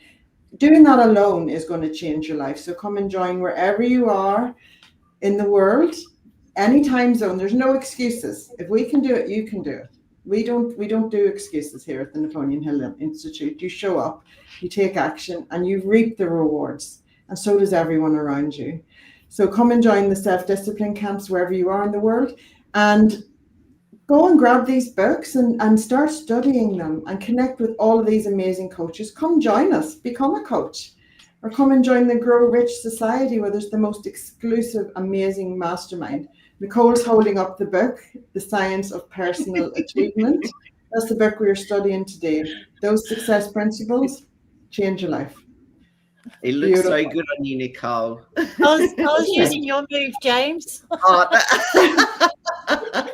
I loved Karen's fist pump moment for the PMA. PMA all the way. You get that every single day in self-discipline camp in Australia, I promise. It's so good.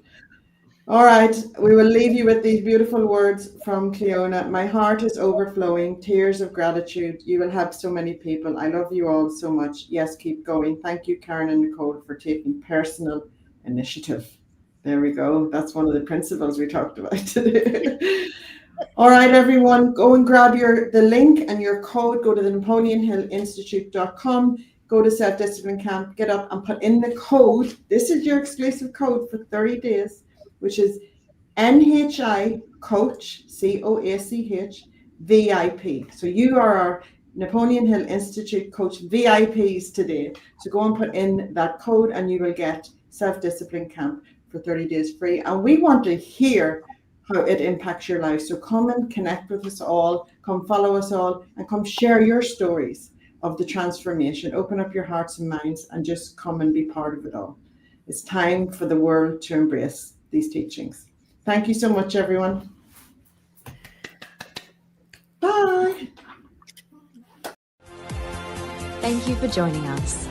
Everything shared today is based on the powerful work of Napoleon Hill's The Science of Personal Achievement. We invite you to continue your journey with Napoleon Hill Institute's Self-Discipline Camp, a transformational 30-day challenge built on timeless principles of self-discipline and personal growth, including daily guidance to keep you focused and inspired, self-discipline mastery to help you take control of your habits and mindset, holistic well-being to strengthen your body, mind, and spirit, and a supportive community of like-minded achievers. This is your opportunity to align with your purpose, elevate your life, and build lasting habits that lead to unparalleled success. In the words of Napoleon Hill, you are the master of your destiny. You can influence, direct, and control your own environment. You can make your life what you want it to be.